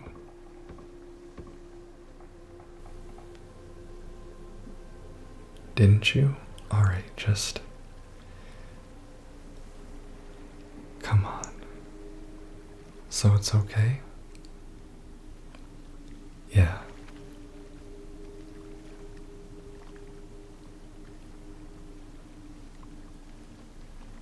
One last look over the foggy lake, where, if you look closely, you can see a light, a solitary light shining through all the fog, fading out. And now we follow Maria to this special place. Come on, let's go. Maria is 80% of why I love this section. I love hanging out with her. She is mother. She looks great. Salma Gunarstatir did a great job portraying her. Salma responded to my Instagram comment. Through here, says Maria. So we're to follow Maria. She will lead the way.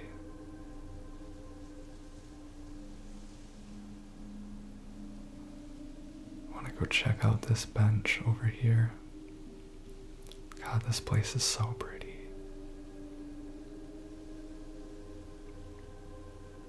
If you notice me randomly examining the knife, it's because of the ending I'm going for. The in-water ending. It looks really pretty with the rose petals under it, weirdly. What is this? Want to take a breather? What? No, sorry, I'm just preoccupied. Just a bit preoccupied. It's fine, there's anything you want to talk about. Anything at all. Let's just keep moving. It says me loves she. On the bench, there's another headless statue. A beautiful pond. That door is so strange. So, we're gonna take a little trip into the women's bathroom. I've wondered if there is significance to the fact that the women's bathroom is open, and it feels kind of embarrassing and wrong to run into the women's bathroom with Maria with you. Maria just feels so much more lifelike and present, like you've got a person with you. This place we're going to, what is it exactly? It used to be kind of a special place for young couples in these parts. I think it's easier if I just show you.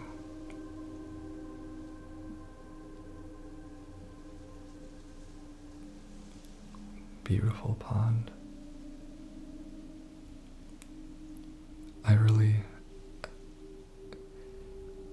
The suspense of it is like, is she just flirting with me? Is she just taking me somewhere?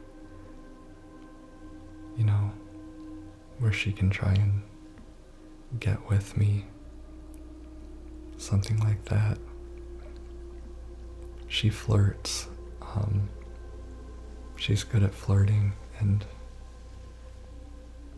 my impression of Maria is there are a lot of people who kind of flirt for comfort to lighten the mood, and Maria is someone who's obviously just as scared as anyone, just as scared as James, seeing everything he does, and her way of dealing with it is her wit.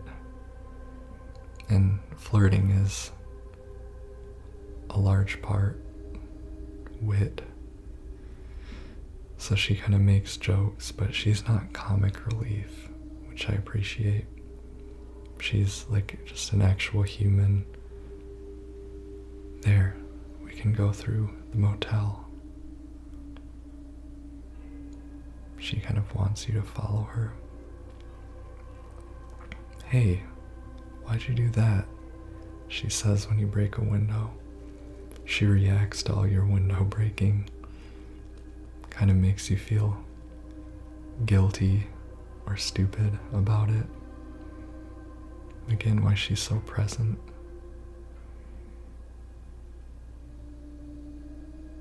Gotta scrounge for health drinks. I'm gonna be moving through this section at a snail's pace. I love this section. I think there's so much in it, so much to feel, so much, bonding with Maria. Sort of just a lot of details to explore, information to find, beautiful sounds and music to listen to, a closed garage. Now I'm gonna make Maria a little mad at me by not going where she wants to go first. It's a good idea on your first playthrough to explore instead of going straight down the path Maria wants to lead you down, because there's a lot of cool stuff. And, oh, you startled me, she says, because I just keep breaking windows. And how you treat or act towards Maria affects your ending. This game, just like in the original, has a very interesting, cool ending system where it's hidden and sort of your style of playing, the choices, you're not getting through here. No reason to. It's the wrong way. Referring to the other unexplained hole in the street. The game kind of watches how you play and how you treat yourself and Maria. And it doesn't tell you, it gives you hints. You ever stayed in a place like this? The walls are so thin you can hear everything. Love, hate, jealousy. Maria is so sumptuous in how she talks. Love, hate, jealousy. If anyone needs anything, I'm fixing the pipes at 107.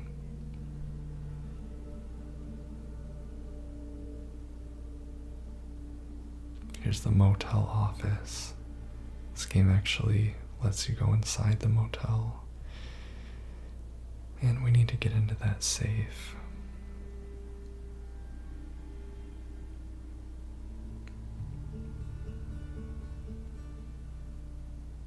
I could really use a warning next time. No. When I check the save point. James? Is everything alright? Hey, you okay? It's like you froze for a second. Yeah, it's fine. Maria notices us at the save point.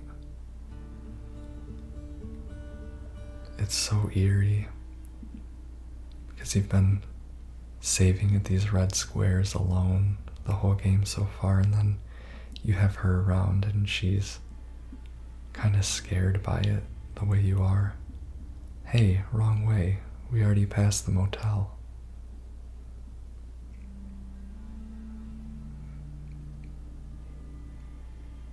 It makes you wonder, what is actually happening at those save points. It seems like James kind of goes blank, kind of dissociates. There's a monster. James, she says. She comments on the monsters. I keep pointing out Maria's behavior, because these are all things that were not in the original, that were added, that make this such a rich experience with her. Nothing is safe with you around, huh? Because I keep breaking windows. Yeah, she's she's many things, but one thing she is sort of she's sort of like a Jiminy Cricket, a little bit, just a little bit, to James. Because the way she talks to him, she sounds a little bit like, not a therapist, but she sounds like she's trying to get information out of him, test him, you know. She's not just flirting, it's like she is kind of subtly teasing him. Also, James, your wife, what was she like? Or is? Sorry, I'm not. That's fine. Why do you ask? Just curious. I'm not sure I want to talk about it. Oh, come on. You said we look alike. At least give me something. She liked to play the piano. I'm not sure you're really that much alike. Oh, I don't strike you as the pianist type. Let's just leave it. Sure, James. Things like that, where it's like, kind of feels like she's taunting you, but it also feels like she's flirting with you. And then it also feels like underneath it, she might genuinely want to get to know you. And maybe in some part of her that she's ashamed of, and ashamed to admit that she has, maybe she's a little bit jealous. Because James is probably like a beautiful stranger to her. Like maybe she'd have a crush on him if she met him outside of these circumstances, but then in these circumstances, you might be more likely to, yeah. You know you're heading the wrong way. Yeah, just bear with me, okay? Whatever you say, big man. She really wants you to go where she wants to go.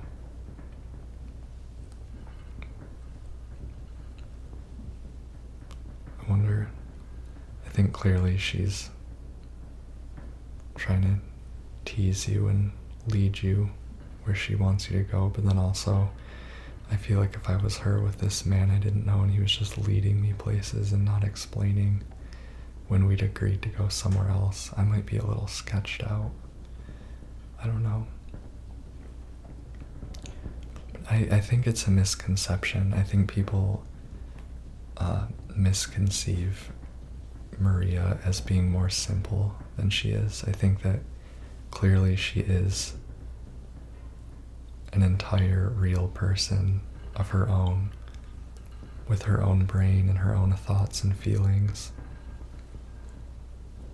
I think I'm actually getting used to you smashing things, she says. She's clearly her own person. And she has a purpose, and I think that purpose is guided by instinct, which probably would be a little scary to have this kind of feeling, this kind of knowledge that you're supposed to do, supposed to have this purpose, but you don't know why. But then she lives in this desolate nightmare, and it's sort of like, I mean, she's a real person, so she could, under many circumstances, just choose to do something else. But I think that because she's in this nightmare, she really has nowhere else to go. There's really nothing else that she could make of herself you know, following that instinct, that purpose that she was given is the best option she has, because otherwise she is literally, she's in this nightmare with no better life ahead of her. Let me know your thoughts on that in the comments. I've thought a lot about Maria, and there's a really good character analysis of Maria that, if I remember to, I'll link in the comments, but Maria says, "You don't look good when you're low on health." Huh, what is it? Nothing, just deja vu, she says. This is the entrance to Heaven's Night nightclub in the original game. A required location, and very spooky and interesting is that she gets deja vu when she sees it. Blocked, no way through. I told you, there's nothing for us here. Let's head back. It is really spooky when Maria says she gets deja vu, because "James, are you alright?" she asks. When you're on critical health, she comments, and I apologize if this is not a relaxing sight to see James in such bad health throughout this game, but it's because of the ending I was going for. I might have gone a little overboard. But it's spooky for her to say she got deja vu, because there are the memories you can find, the areas. We're going into Pete's Bolorama, another area from the original. You can wait outside if you want. I'll just look around the place. Why would I want to wait outside? I thought you might not want to. James, if you don't want me around anymore, you can just say it. No, it's not that, just a stray thought. That stray thought has a lot of implications. That's what I'm talking about. My train of thought keeps getting interrupted. But once we get out of the bowling alley, because that's what I was talking about with the deja vu and the memories. If you have not played the original, there was initially a cutscene in this bowling alley that moves the story forward. And yeah. Hey, what's up with the rack on lane 3? There's some cloth clogging the hood and I can't pull it out. What is that crap? The balls are getting stuck by the end of the lane, so I guess it goes all the way through the underlane. I tried to push it with a pin, but I can't. I can't push the pin in there. I tried both sides. It's blocked. I can't. And maybe that has something to do with what I'm talking about too. The white cloth, it might be meta, it might be talking about the white cloth in this game that's used to guide you. But there was initially a cutscene in this bowling alley that moved the plot forward, and when you get to the front door and you decide to go in, Maria says, "I'll wait here. I hate bowling." Which is a line that I love, because it's like a silly excuse. I hate bowling. Obviously we're not going bowling. She says it to kind of mess with James, because then James, of course, very kind of humorless guy, is like, "I'm not here to play." What she really meant was that she just doesn't want to go inside. But so when you enter the bowling alley here, James says, "You don't have to come in if you don't want to." As if James has an idea that Maria shouldn't be coming in here with him. And that's really interesting. And then the fact that she gets deja vu when attempting to enter, or when we get to the original door of Heaven's Night, suggests that there's some knowledge or instinct in these characters that these events have happened before, in our real world at least, that they have some subconscious understanding that they are a remake, that they're a little bit made up out of collective nostalgia. And while I can't say that that has much to do with the game itself, you know, the story of the game, it's interesting. The pizza. Ugh, this town is full of monsters. Who could just sit here and eat pizza? Another reference to the original, one of the iconic lines. And if you don't know it, you should look it up. How could you just sit here and eat pizza? I'm glad they acknowledged it. There's a lot of nerdy love for the original in this game. So I'm talking about the memories, and that's the thing, is I think that the memories in there are literally put in there because of the developers, Bloober Team's fondness for the original. They obviously are nerdy fans of the original. And then, for the fans, and I think that the memories... Okay, sorry, I loved this building, so I stood there for a second and stared at it. It's got that woodsy vibe that the Silent Hill Ranch had that I mentioned at the beginning of this video.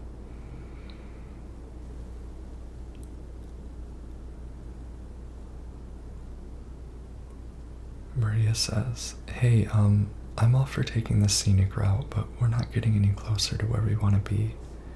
Just so you know. This road actually leads out of town. I know, I felt that maybe she could be around here somewhere. Did you now?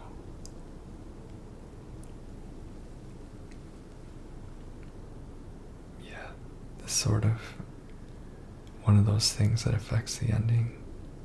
Because James is making his own choice to search for Mary down this road. Oh God, did the monsters get him?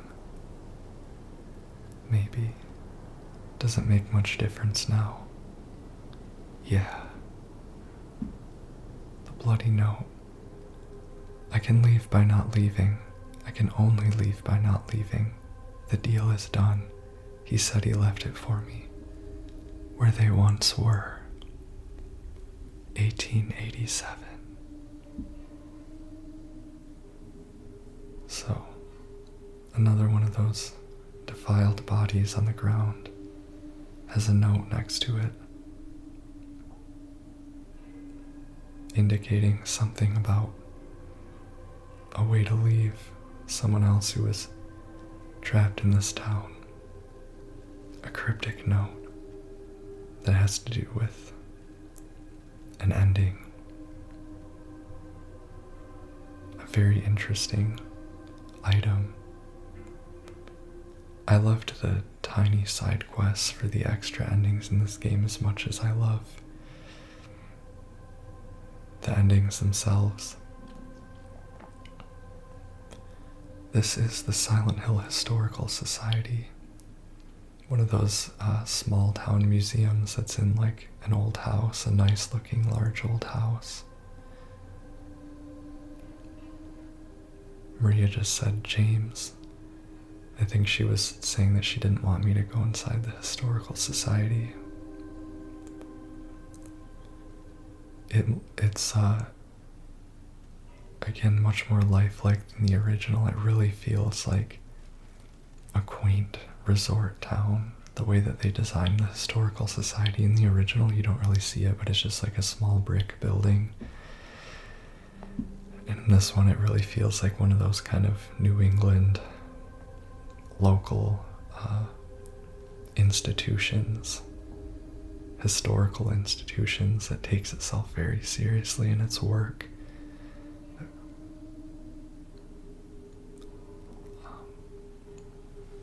Yeah, see, I didn't think I wanted more visual complexity when I first heard about this remake, and then I'm seeing just the variety of, like, it reminds me of, like, a lot of small towns of my own hometown, the way that there's parts where it's just fields and woods with, like, a wire fence on the side of the road.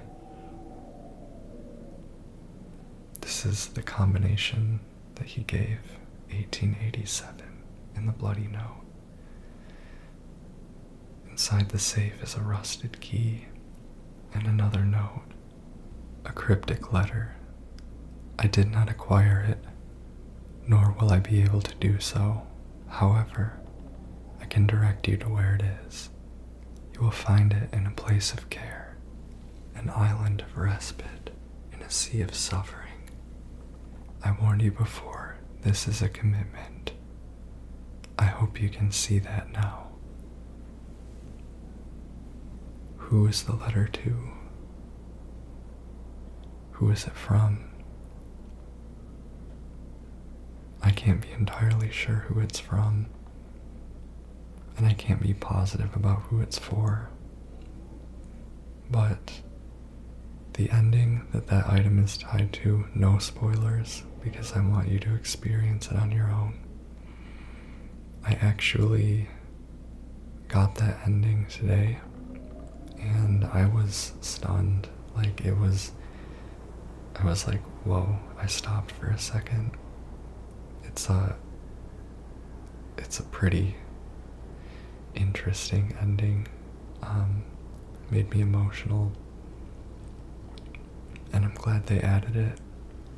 It's the new Game Plus system is pretty thoughtfully implemented, because to get the ending associated with that note we just read, you have to get a certain ending your first time through.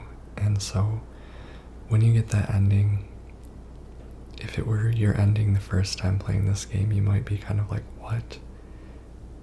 But if you've already beaten it and you've seen how the normal game's ending goes, it is very impactful. It's sort of like a follow-up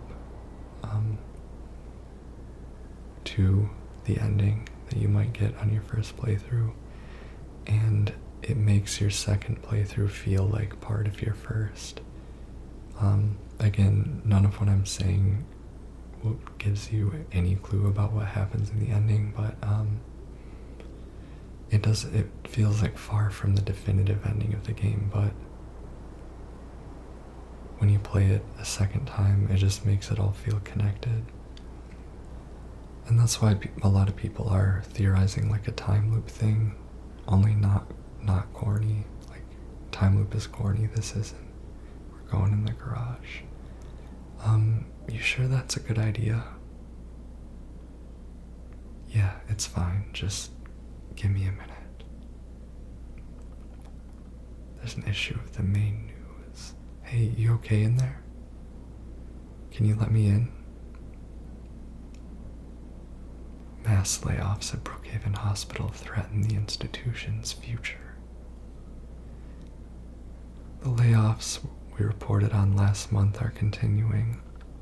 Over 10 people have been let go, which has reduced the hospital's staff by more than half. If the situation does not improve, staff shortages will put patients at risk. Brookhaven is a hospital with a long history. It was established in 1810 when a deadly epidemic swept through the Silent Hill area. Ever since, it has incessantly brought help to the residents of the town. However, more and more have made their voices heard of how the presence of a psychiatric hospital in the middle of the town has a negative impact on the local community. Residents fear that an incident from 2 years ago might repeat itself. What is this incident? I'm gonna let Maria in like she asked. That was very rude of me to leave Maria sitting outside. So, anything good in here? as good as it gets. I really like that it lets you, there's like sort of lore about Brookhaven Hospital added outside of the hospital, like on that poster that says work at Brookhaven and you'll never work a day in your life. And then the mass layoffs, it seems like there's some sort of, I don't know, money grubbing greed issue at the hospital maybe. It just seems corrupt and makes it sound like not a very safe hospital, because that work at Brookhaven poster was probably made by someone who works at Brookhaven, joking about how their job is a joke, and the last thing I want at any hospital I'm going to is for the workers to think their job is a joke. Shout out to Tyler, the friend I played this with. He's a mechanic. Made it. I haven't been doing a very good job of looking at all the photos. I think they are references to the other games, because I think I saw one today that was a reference to the fourth game, but not the apartment buildings. James is actually related to a character in the fourth game. That's not a spoiler. In that game, it's more or less an Easter egg as far as I'm concerned.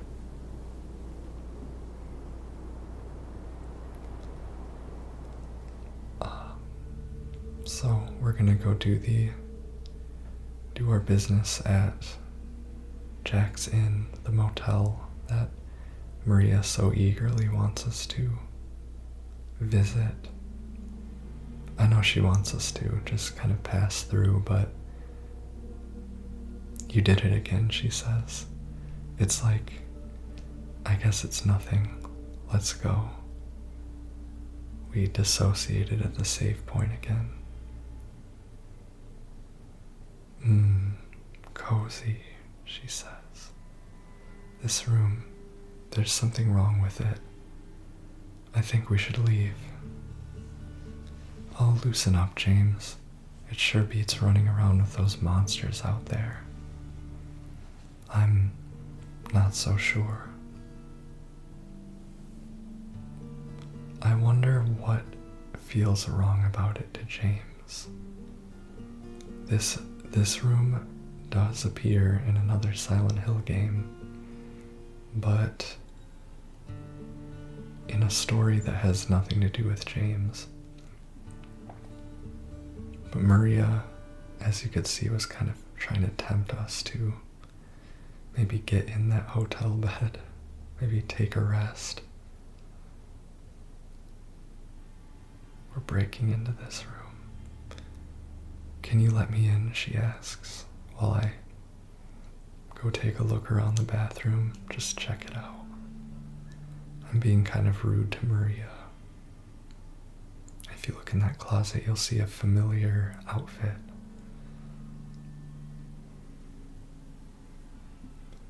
If you haven't played the original, I won't bother explaining that, but I am very curious about that outfit. Because there was a lot of talk about that outfit before the game came out. A little bit of anger from both gay and straight people. Why, thank you, good sir, she says. And she takes a look at that outfit, sort of checking it out. But I think this game is going to have DLC, and I think they laid a lot of,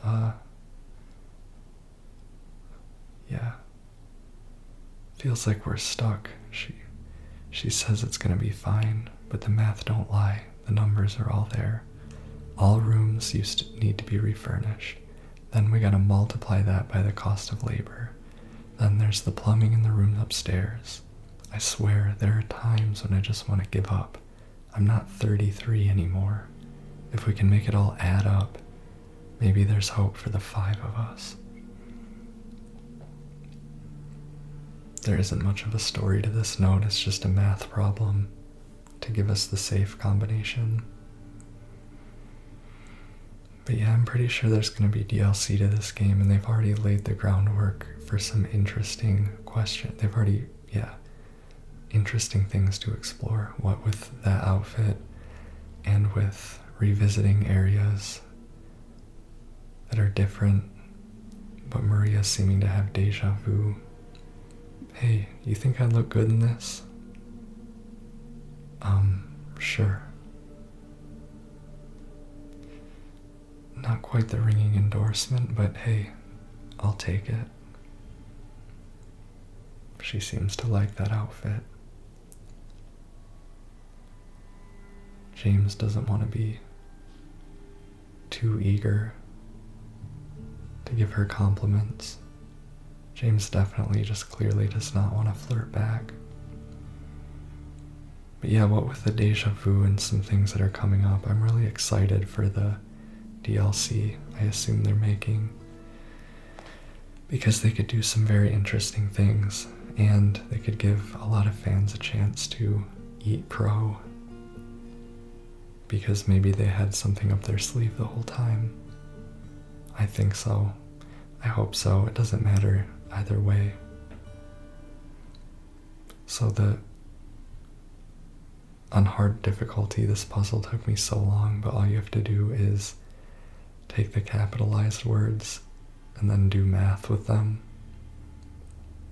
James, help. And it causes a mannequin to bust out of that room. Thank you.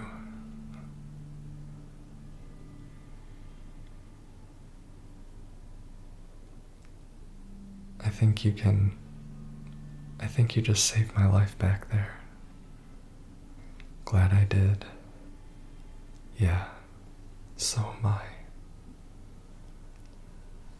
My hero. Maria, in this one, part of what you get from her being more lifelike, the way I've put it, having her active and engaged and speaking and there while you're with her, they add a layer of depth to her that I think was meant to be there a little bit in the original, but definitely is very clear here, where she takes on this sort of affected damsel in distress kind of role. Yay, she says. We're now just down this way.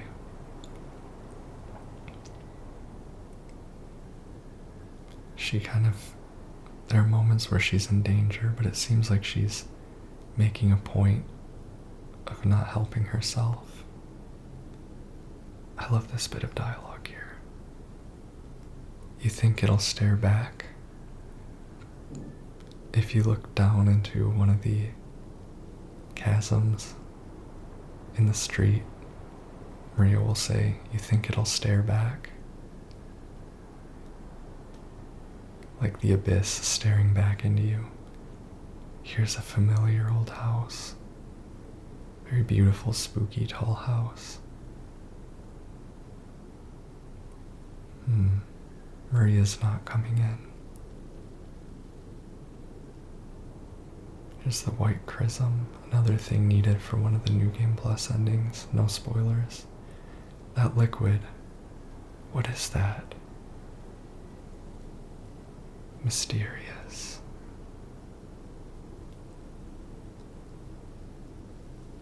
I'm gonna admit I was a little bit H-word when I played this section of the game.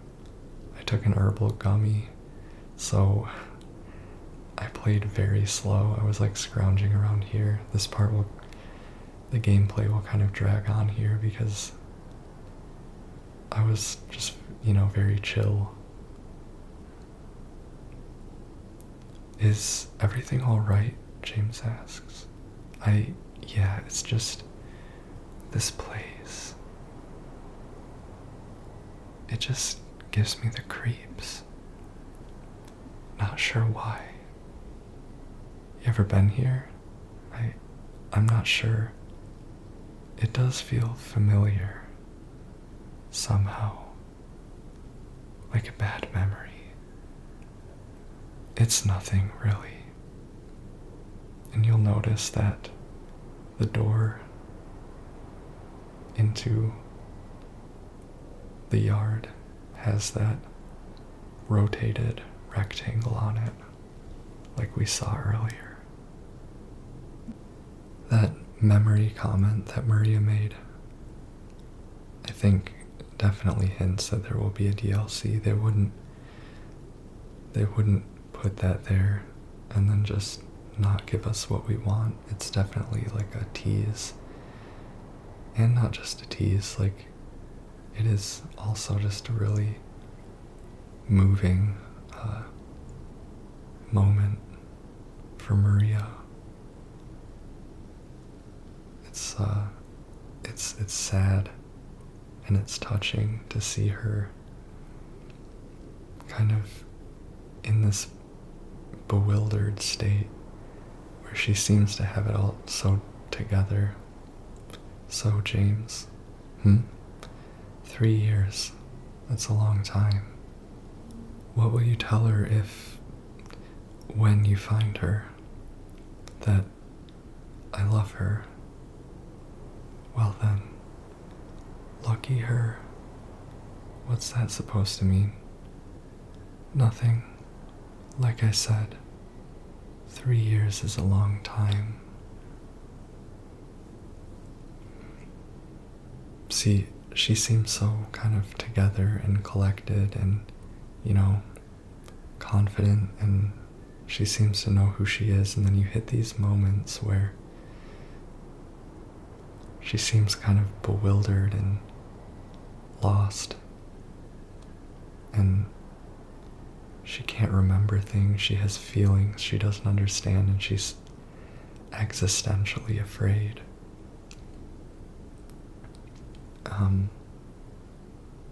And I would say it's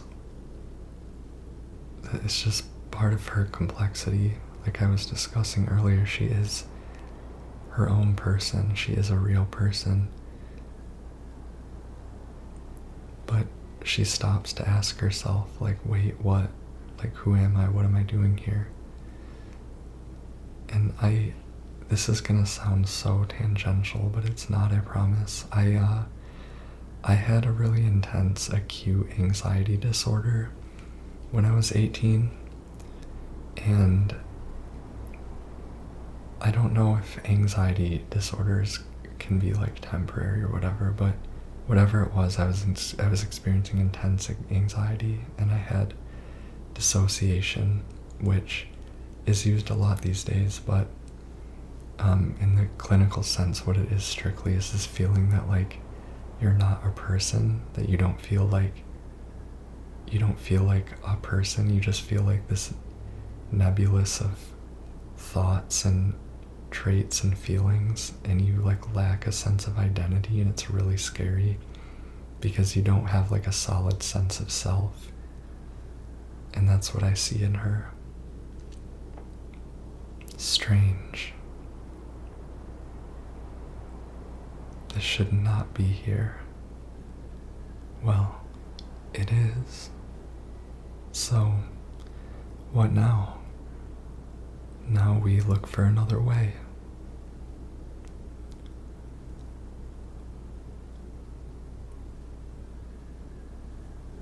And they peer into the fog. Come on. They saw something coming.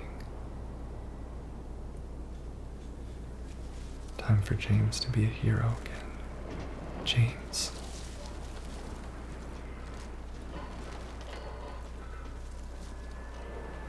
Ladies first. Now it is crazy that after all the killing he's done, 3 lying figures are a big deal, but no matter. This is pretty cool how they did this. We still got the pipe stuck in the car, which isn't a crazy thing from the original. Like, why? It's one of those crazy Silent Hill moments.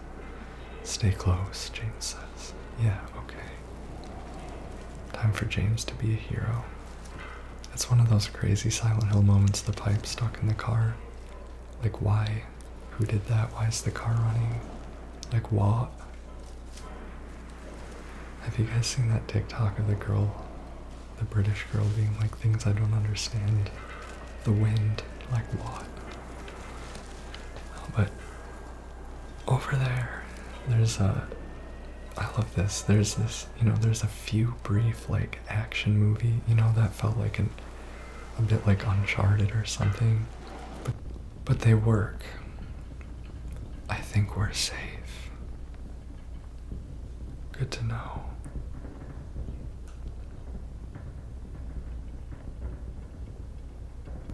Oh, these buildings. I'm trying not to be corny and just keep like remarking on the beauty of this game, but God, it's beautiful. What's this red door? Does Maria know?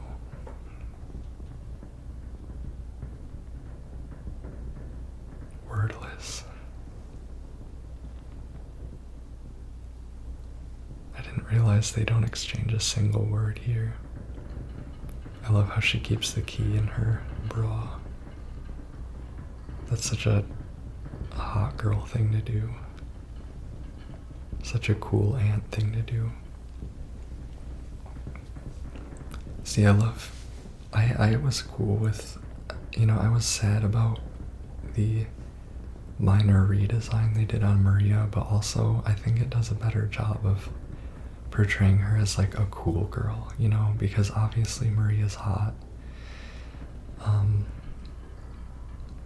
At least, I don't know if women are hot, but she's hot in like the ways that counts.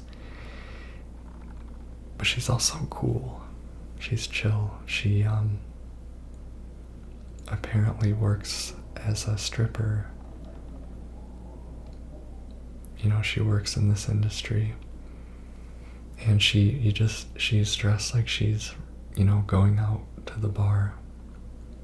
And I kind of like that. Like, she looks cool. She looks like she's wearing a very plausible, ready to kill, the picture says. Now, that was definitely just this club. Ready to make a lot of tips, I suppose.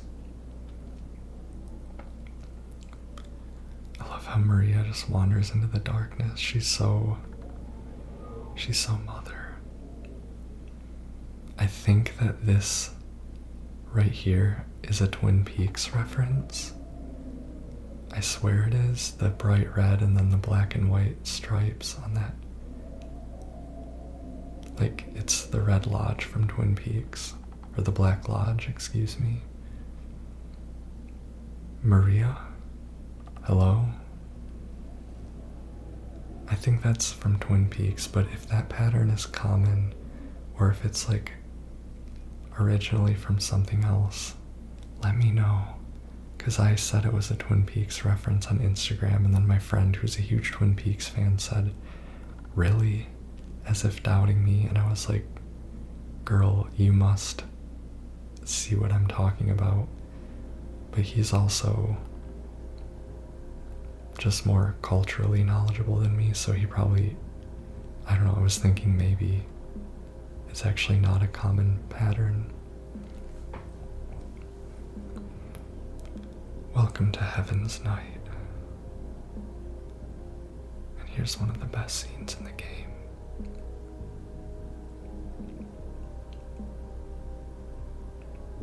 We look around the bar.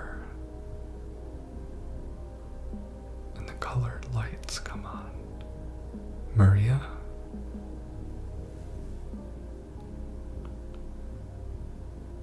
There she is. And she clearly knows how to work a stage.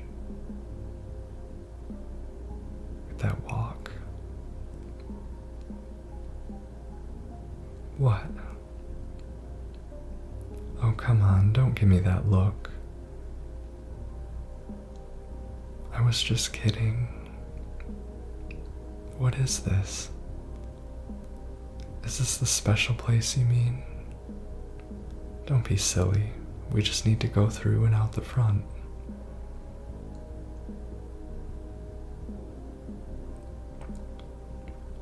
Then again, now that we're here,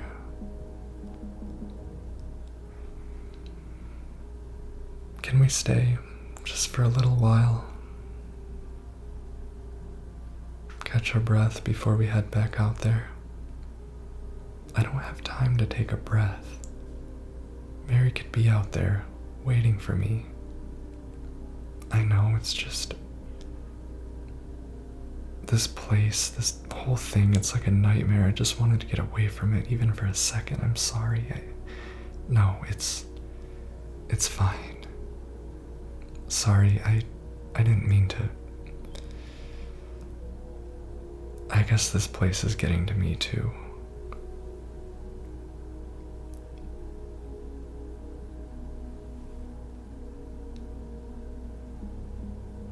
Am I crazy? You know, for thinking she could be here?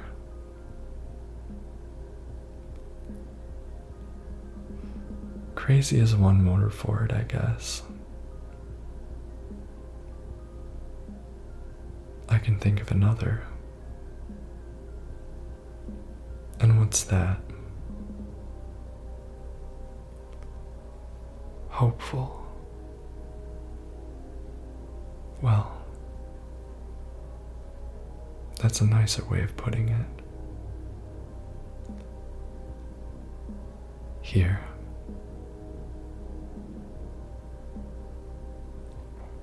What are you doing?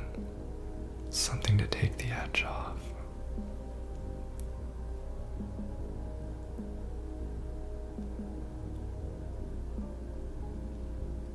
No? You sure?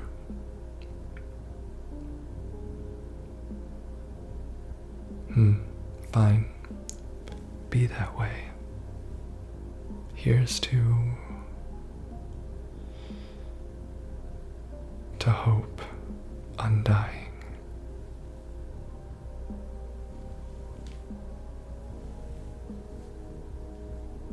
James's knuckles are curling. He seems to really want a drink. We should probably get going. Fine.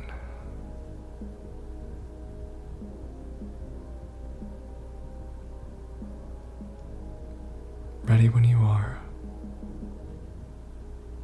He had so much temptation and restraint and hesitation in his face. I think he was really craving the alcohol, but knowing he shouldn't have any. I think James might be an alcoholic.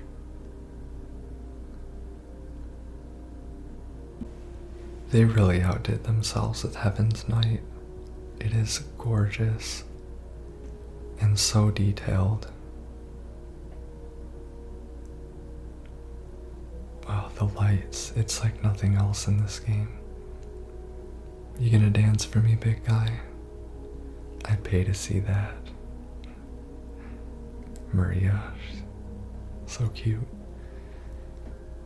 Yeah, there's just no other place in this game that looks like that. Got the spotlight. The way the spotlight looks on James's. Yeah, I might use that as the cover image. I'm trying to decide. There's just no other place in this game that looks like this. Such a variety in this game. Now in that Lost and Found, there's a ring. And I'm thinking that sort of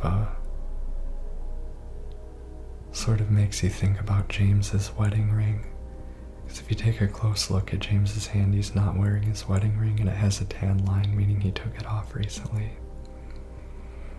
And there's this whiskey called the Fifth River. That's the whiskey that Maria was pouring. Yeah, I don't know if that ring is literally James's wedding ring. I kind of don't care. Like, I think it's kind of boring, but it's suggestive, you know? I think it's kind of boring to, like, say that it literally is. Is that you? Would you like it to be? Maria asks, referring to that poster of Lady Maria of Heaven's Night. I think it was more explicit in the original in saying Lady Maria. Yeah, I think that is her. That is supposed to be her. She's a stripper at this bar. Why else would she carry the key in her bra?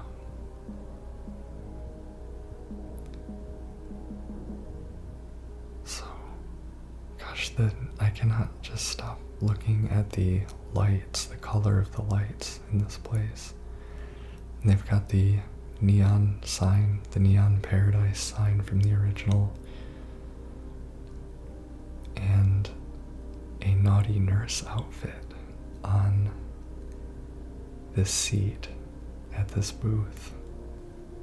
That may seem like just a little detail, but it's more relevant than you would think. And I mean, we are about to go visit Brookhaven Hospital. I kind of like that they added in the naughty nurse outfit. I think if I'd have heard about it, I would have thought it was a little heavy-handed. Let me know when you want to leave. Let's go. Alright then. Come on. She does her Conti little turn. And we could come back later if you want, you know, in case we need a break. I'm not sure if that's a good idea. Whatever you say. I mean, any port in a storm. I guess so. Yeah, she definitely really kind of wants James to stall and be led astray. Maybe that's not what she wants, but that's how James would see it. She's just kind of distracting him, and she keeps wanting to take breaks and stop and have fun and chill, and he does not want that because he's looking for the love of his life. You can notice at this part that the daylight has changed. It's gotten more golden, which is cool. One tiny detail I really like here is like the dead grass in this area of the game over there, and there's more of it around. There's like dead grass. It just I keep saying this, it just looks so real. Little details like that. On the PS2 you couldn't have like lush plant life, you know. You can't have it look realistic in that way. Okay, it's not far now, she says. The daylight has changed. There's sort of like it's kind of getting later in the day. The light's gone more golden. It's kind of starting to suggest twilight is coming soon. I hadn't imagined that.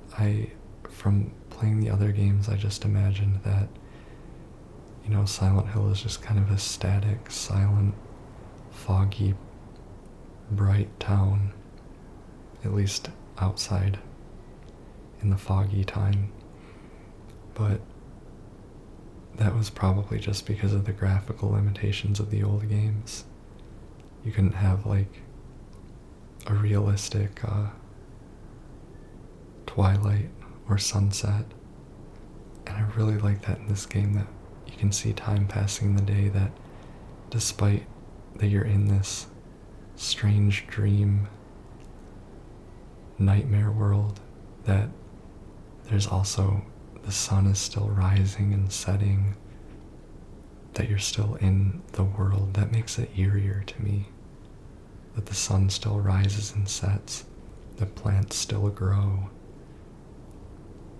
Look, we're on the other side of that chasm. Some detour, but hey, at least we're here. Here, meaning where exactly? Come on, you'll find out. Of course, I'm still H-word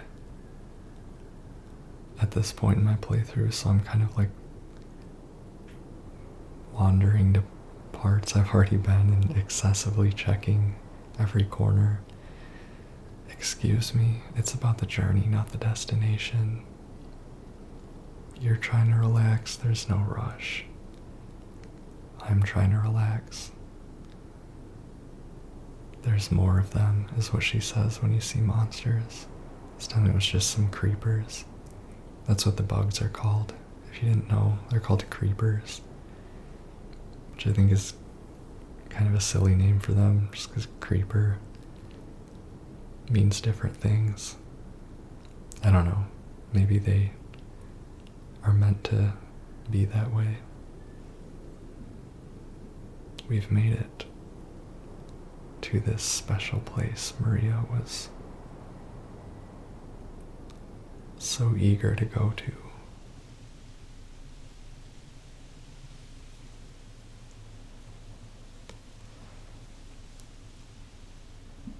Full of beautiful flowers.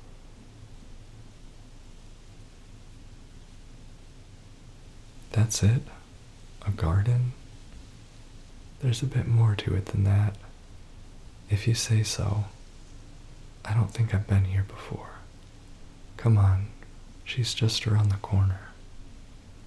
She? He's obviously really hoping she is Mary.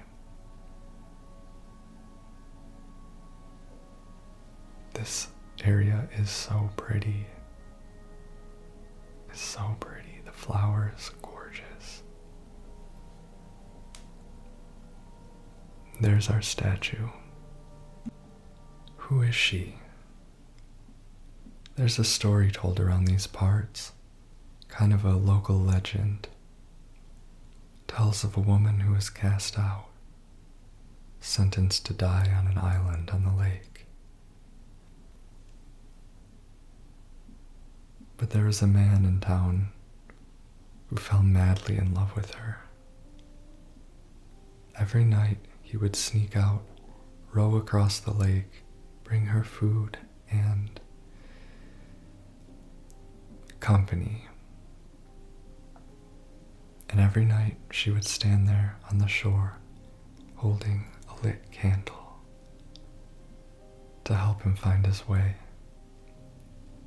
But this one night, a terrible storm broke out, caught him out in the open, and blew out the candle. Even in darkness, the man would not give up. He would not turn back. So he fought against the raging waters until finally they took him. They say even then, the woman never lost hope. She kept coming out at night, kept lighting the candle to bring her beloved home, to lead him to shore. Not sure how much truth there is to it. It's probably just a fairy tale. But it's become something of a local legend, the patron of undying love, hence this place. She's not here. What? She's not here. And why would she be? I don't even remember this place.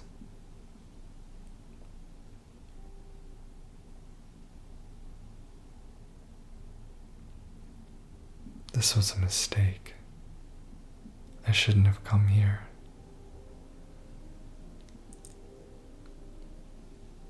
Hey. It's okay. There's plenty of other places to look. We can still... And then Maria's interrupted by the noise of a little girl. Come on. We need to find that little girl. But first, I'm gonna take a little jog around this beautiful rose garden to convey the urgency of the characters and just so that you can drink in the sights of this beautiful garden and so I can get this collectible church entrance photo. I love the scummy pond, all the algae and everything. The health drinks left on benches. So relaxing and realistic. Okay. Yeah. Let's get a move on, James.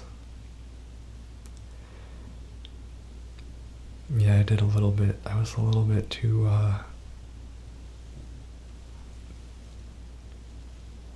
concerned with what might be hiding in every nook and cranny that I kind of might have messed up the urgency of this section. I think it came from inside the theater,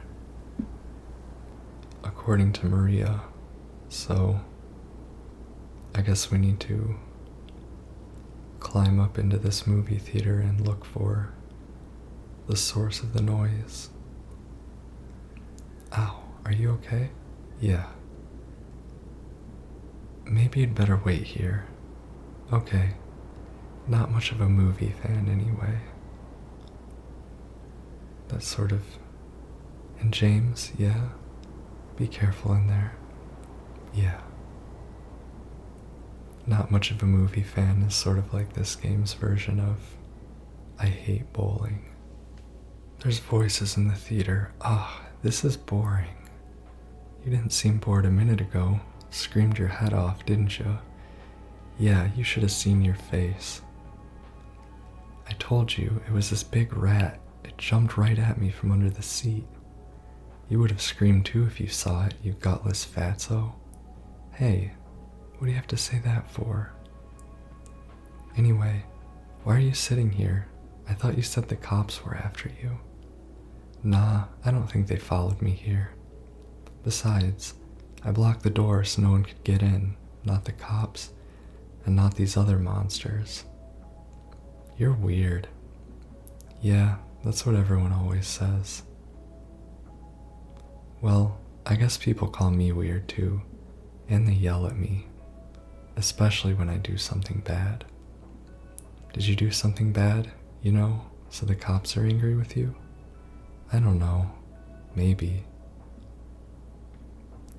So, why don't you just say you're sorry? It always works for me. They wouldn't listen. Nobody ever listens. It's a very touching conversation. Just so innocent. Peaceful. Did you hear that too? They heard me move the shelf. It seems like the little girl ran off in response to the scary sound. There is an out-of-place painting in there. I just ran back in to admire the popcorn machine and the vending machine and the posters. Because I was what? Yeah, sorry to keep mentioning that, it's funny for me. There's a poster for a movie called Non-Existence. I Was Here. These look like pretty cool movies. What does that say? Artificial something.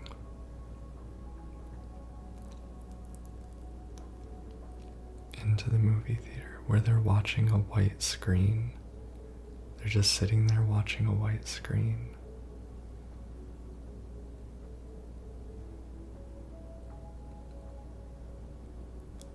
who's here. So peaceful.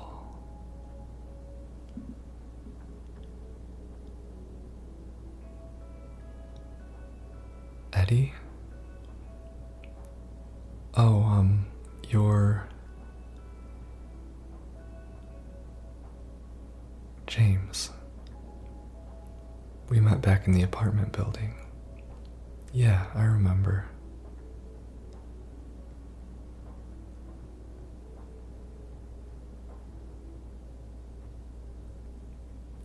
I see you haven't made it out yet.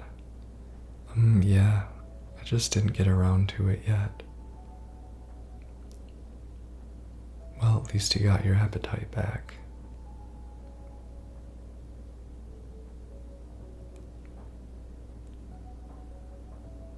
Gross. Are you alone here, Eddie? No? What the hell? It's probably just Laura messing around. The little girl? Laura? Is that her name? That's what she said. I'm gonna go look for her. You coming? Now you want me to come with you? Never mind. There's so much good acting and directing in that scene. Eddie's delivery and the way that he kind of speaks with his eyes, and it just, it's really well done. I'm gonna get Eddie's extra dialogue now. Who is that girl anyway? I don't know. All I know is her name. I swear.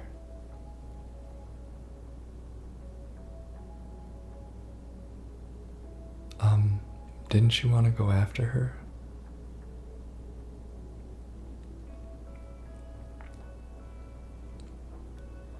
There's a photo back here.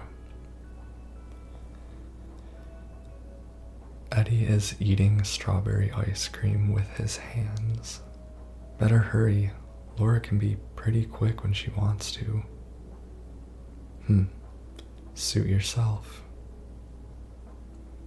He's eating strawberry ice cream with his hands. It's so gross. The first time I played, I thought he was eating popcorn.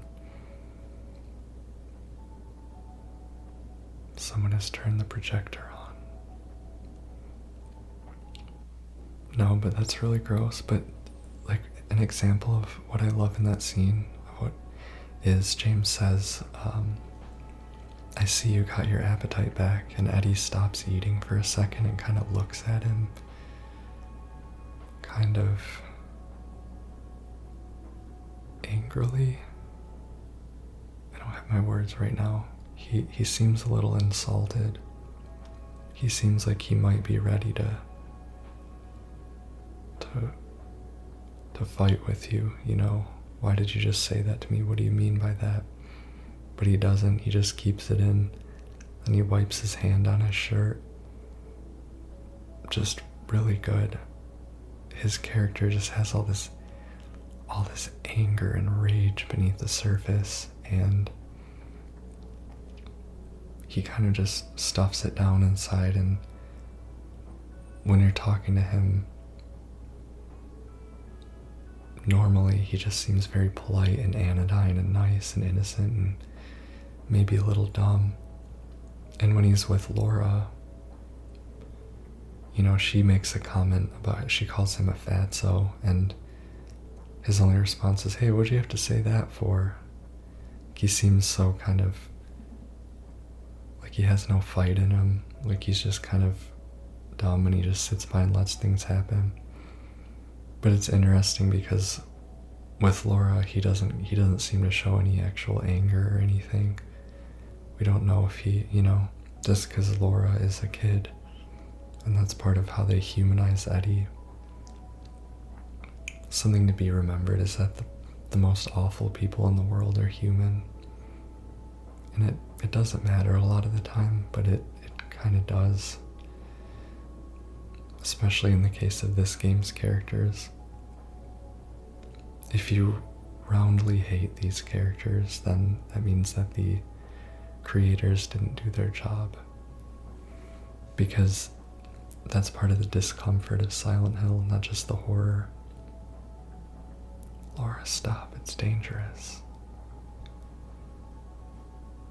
Of course, I go check out the bathroom because it's so dangerous for Laura to be outside. No, but that's part of what you should get out of Silent Hill, is the moral discomfort, is the complexity. This game at least doesn't tell you a tale of good and bad. I mean, certainly a lot of bad. Certainly a lot of unforgivable things done, but you could log onto social media if you just wanted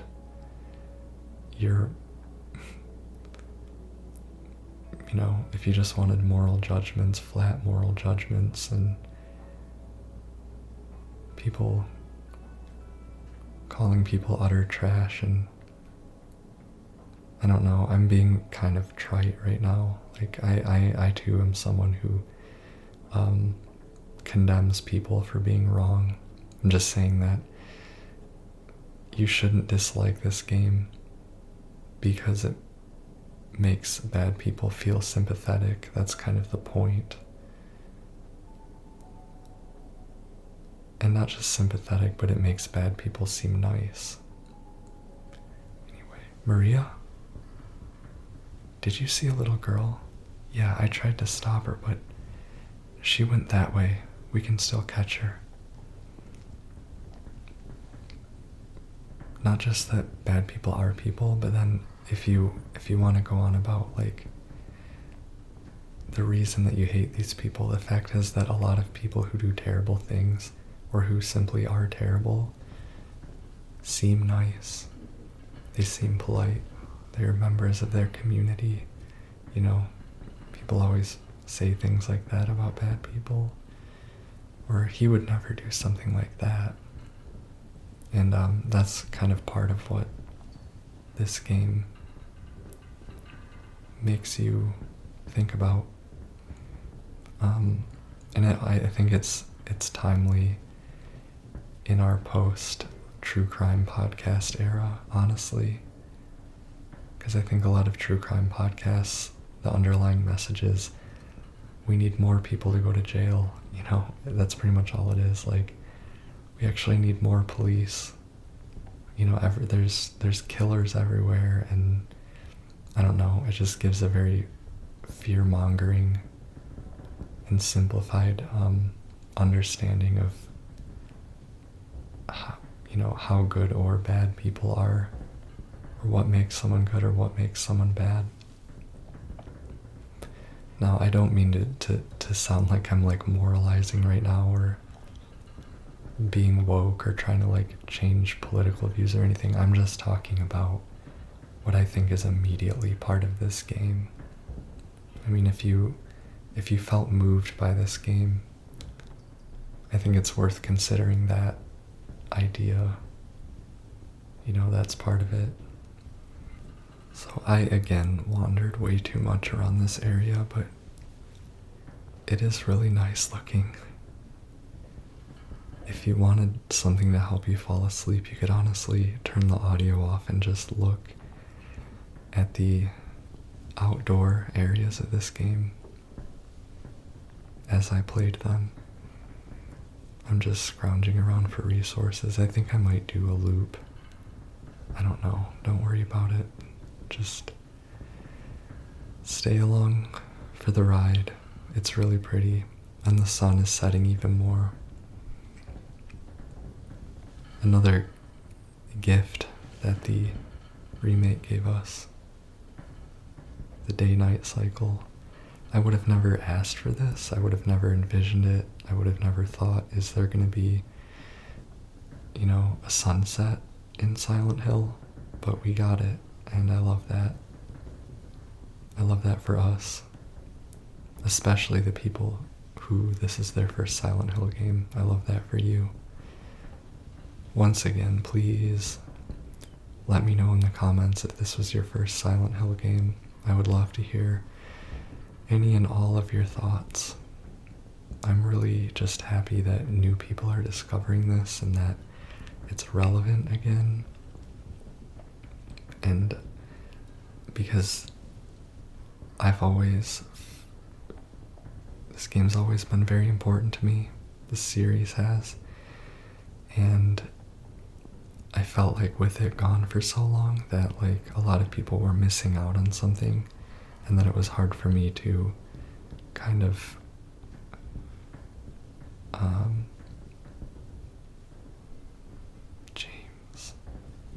Laura. We see Laura running into Brookhaven Hospital. I love those white fade outs they do. They do a really good job transitioning between like shots and screens in this game, just by kind of finding a good way for the shot to instantly transition to something else. I don't know if you know what I mean. I've been editing comedy sketches in Adobe Premiere, so I think a lot more now about editing. And I wondered how Bloober would pull that off, and they did a really good job. It's simple. It's a little bit simpler than what you see in other games these days as far as like transitions between modes or shots or cutscenes to whatever. But they handle it really well. It like really works. Okay, I'm almost done scrounging. I broke into the ambulances. I checked the benches. And I think that I'm ready. No, I gotta check this truck here. I think I'm ready to go to Brookhaven Hospital and see what this is all about. For my money, the scariest area in the game. Is that a gun cabinet in a hospital? Yeah, but it's empty. Somehow, that seems worse. Imagine if you hadn't played this game before and you thought there might be someone with a shotgun lurking in this hospital. I like the shotgun safety rules they have on the door there because it has like common gun safety rules like safe direction, finger off the trigger. So muzzle discipline and trigger discipline, things that are often violated in movies that people who know about guns are like, dude, don't like point your gun at that person. Don't just like hold your gun pointed at that person who you absolutely do not intend to shoot. And then when you're walking, when you have a gun in hand, your finger should be off the trigger at all times until you intend to shoot. Where did she go? I don't know. Let's look around. The spooky portrait. Dr. Hughes and Dr. Atkinson in the garden. Two spooky doctors. They have a lot of spooky portraits in this hospital.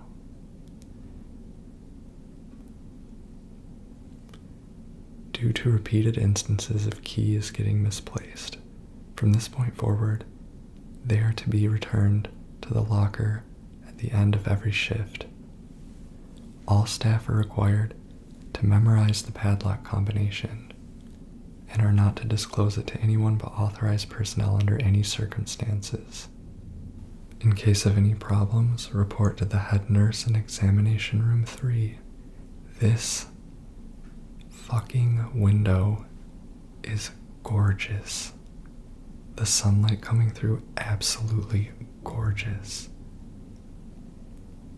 And this beginning daytime part of the hospital is included in my favorite section of the game, this being that, and partially because of this gorgeous sunset we're experiencing.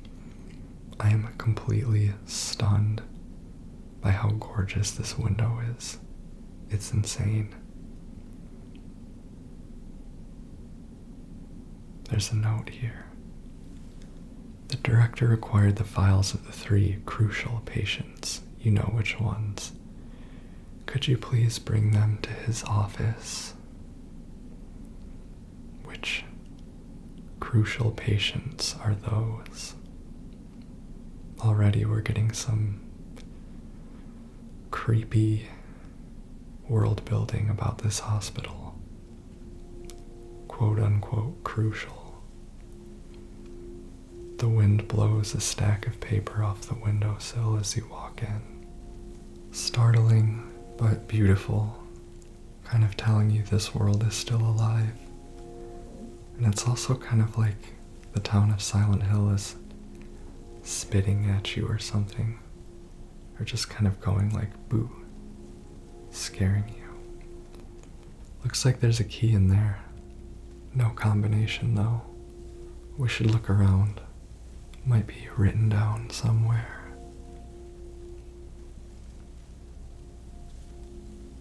That beautiful golden sunlight. It's really great for the storytelling, the mood of this part too, because that golden sunlight is like, it's like the last piece we have, the last moment of peace we have. You know, the sun is about to set.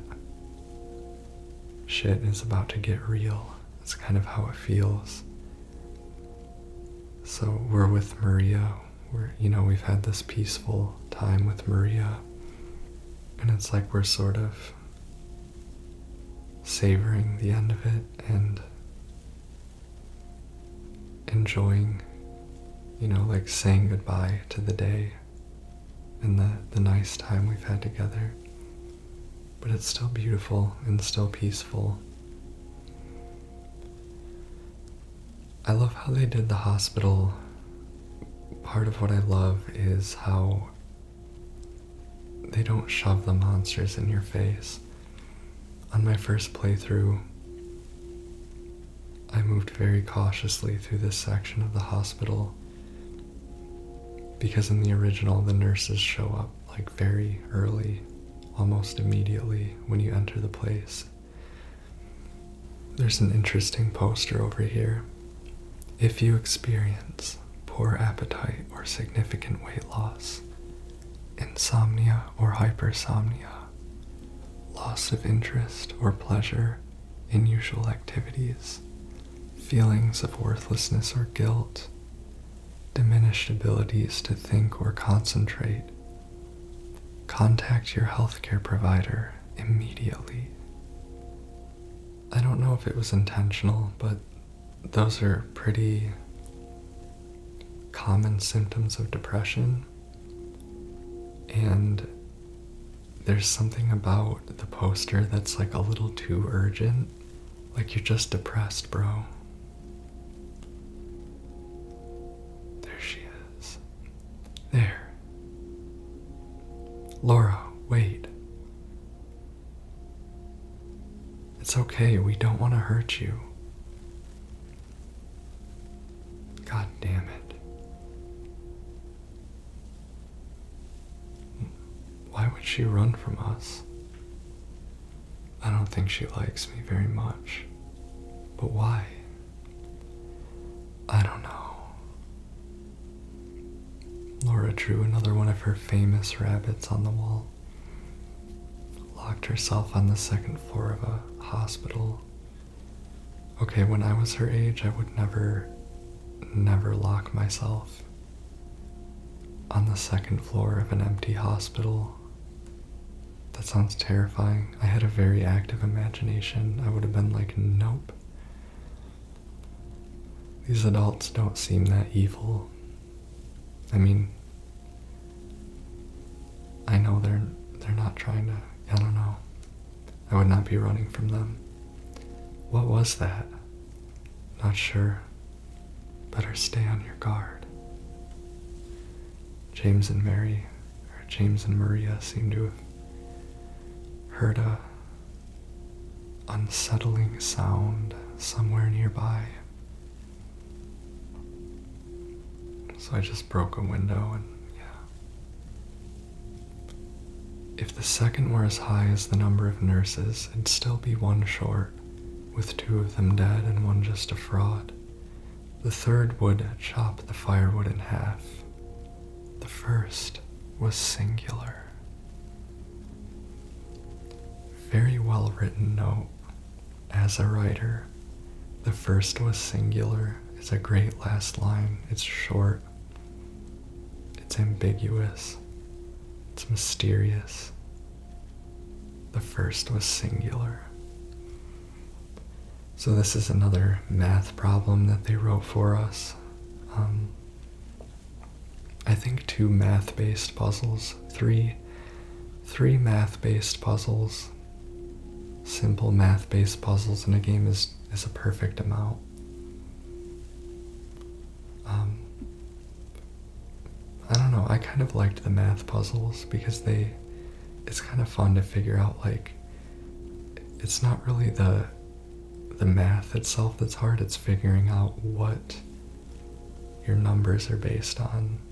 Like in the moth room, you gotta like count the total number of the symbols, but I tried to use like the total number of the different types of moths and whatever.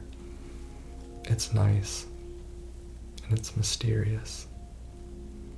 So in order to get the second number in our combination, we have to check out this nearby poster of the staff, who all lack faces.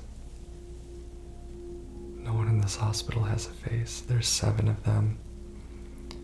The note says that 3 of them aren't there anymore. That leaves us with 4. 4 plus 1, because it's 1 short, is 5. Ugh, of course. It's the basement key. And Maria's not too amused that we have to go to the basement. The second one in that was, or the third one was, it could chop the firewood in half. I don't know exactly what it means by that, but I thought it splits it into 2 parts, so I don't know if I was supposed to think more about it. James, there's a map here. Might come in handy. Thank God she points the map out to you, because I was about to run down to that basement with no map. You can't survive in this hospital without a map. It is pretty terrifying when you're at the very beginning of the hospital and like the first thing you gotta do is go down to the basement. That was a really good choice for them, because that's terrifying. The basement is always where the nightmares are in a horror game. And basements are just where the horrors are. I think when I was a kid, my basement was haunted. I think I've told that story on my channel. I do believe I have, yeah, on my like real life scary stories of my own experience. Yeah. My paranormal experiences. So thankfully down here we still have that sunlight coming in, but it is still a basement. Looks like that, yep, nope, doesn't work. We need to get that elevator working to take us up to the 2nd floor. So this is a pretty scary basement. Basements are so scary. I don't know why we put up with them. All the machinery and the wide open spaces and the exposed walls and the dirty floors and the noises and the darkness. Basements are freaky. That's the moral of the story. Huh, a generator. You think you could get it working? Might get that elevator running again. Looks like I need to add some gasoline. Maria shields her eyes when you point your flashlight at her. James. It looks like we got company down here. The mannequins have formed another nest. The mannequins really are like insects in this game. They're kind of like cockroaches. Like they skitter away and hide in the dark, and like you tend to find the densest concentration of them in like abandoned or dark areas, like, you know, basements or empty third floors that are undergoing construction. It's like, I don't know, a lot of people have complained about the overuse of mannequins in this game, but when you take a step back and kind of look at it, it really, like, they kind of make up a big part of the character of this world and what they represent, you know, the feminine, the sexual desire of it, and the way that it hides and it tries to ambush him, you know, and the way they skitter around. And later in the game, they even literally crawl on the wall like insects.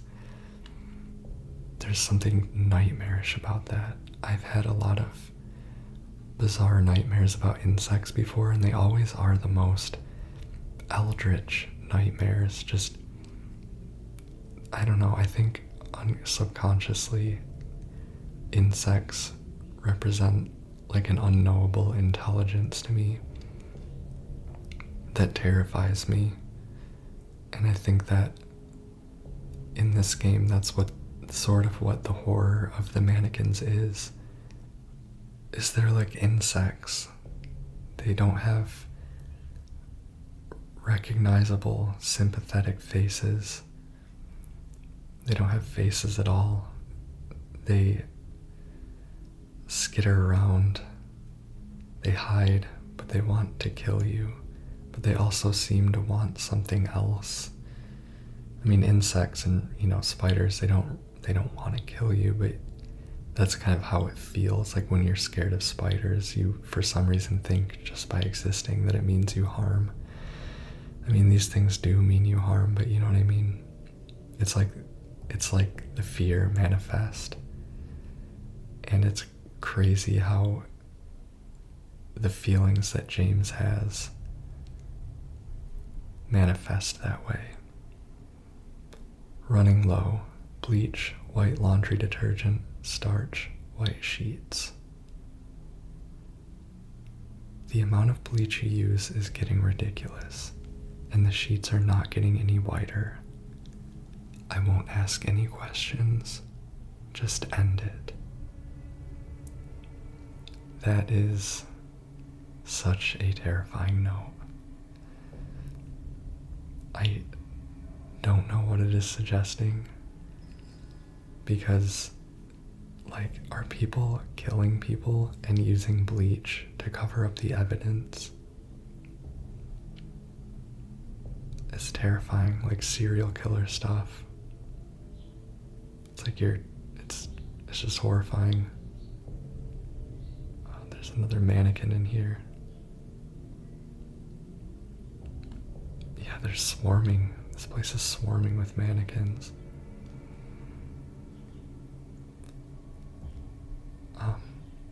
But yeah, I get why, as a game, like from a gameplay perspective, the mannequins might become too much. Hey, where are you going? Don't worry, I'll be right back. Ugh, you better. We're just leaving Maria in the hallway. I didn't mean to be a psychopath. I don't want to get the ending associated with being considerate of Maria. Maybe kind of a flaw in the design, I don't know. But yeah, there's a lot of complaints about the mannequins, and I get it, but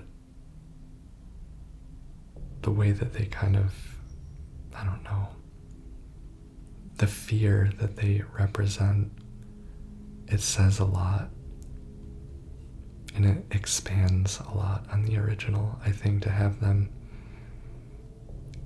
have this insectile nature. But I think what I was saying earlier is that they seem to want something, they seem to have their own will or desire.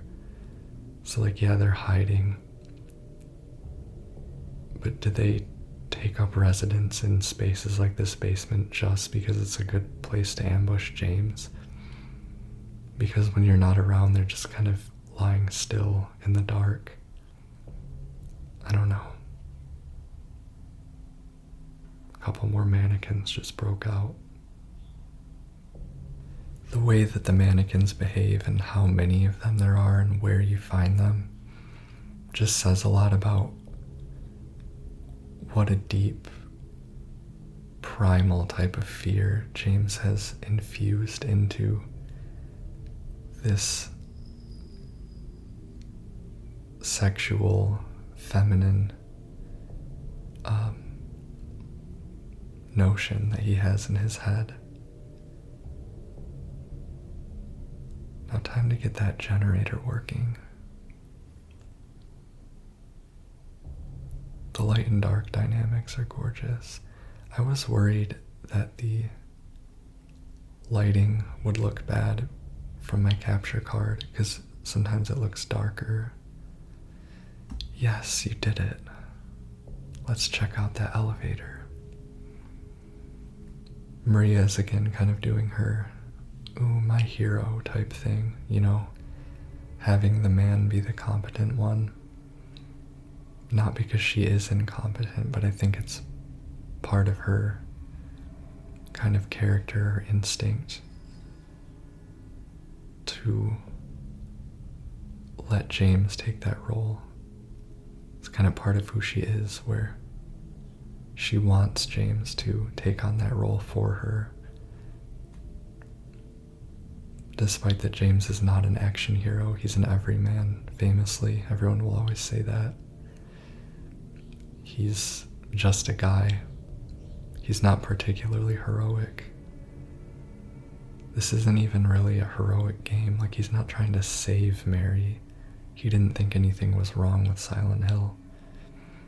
And it's interesting that he doesn't really even express worry for her that she might be in danger from all these monsters. He just wants to find her. He's a wife guy.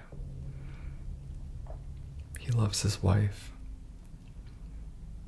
But basically, he's not really a hero, but Maria kind of wants him to play that role in kind of a flirtatious way. I think that if Maria wanted to, she could choose to be self-sufficient. Here we are on the second floor. James looks to the window. The sun has set, and he sees that it is starting to rain. Night has set in. Something has shifted. Maria has wandered off into the dark. Where's she going? She leans against the wall. Maria? And retreats alone into a hospital room.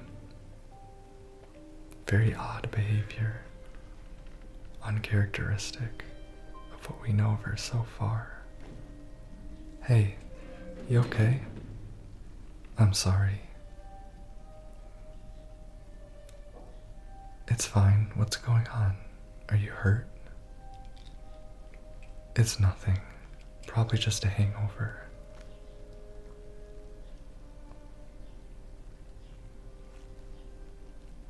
Maybe you should rest. Yeah, Okay. She sprawls out on the hospital bed, smiling. So comfy.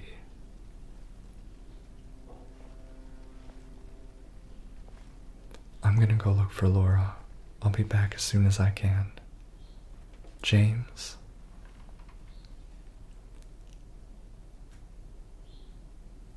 I wanted to ask you, what if you can't find Mary? What will you do?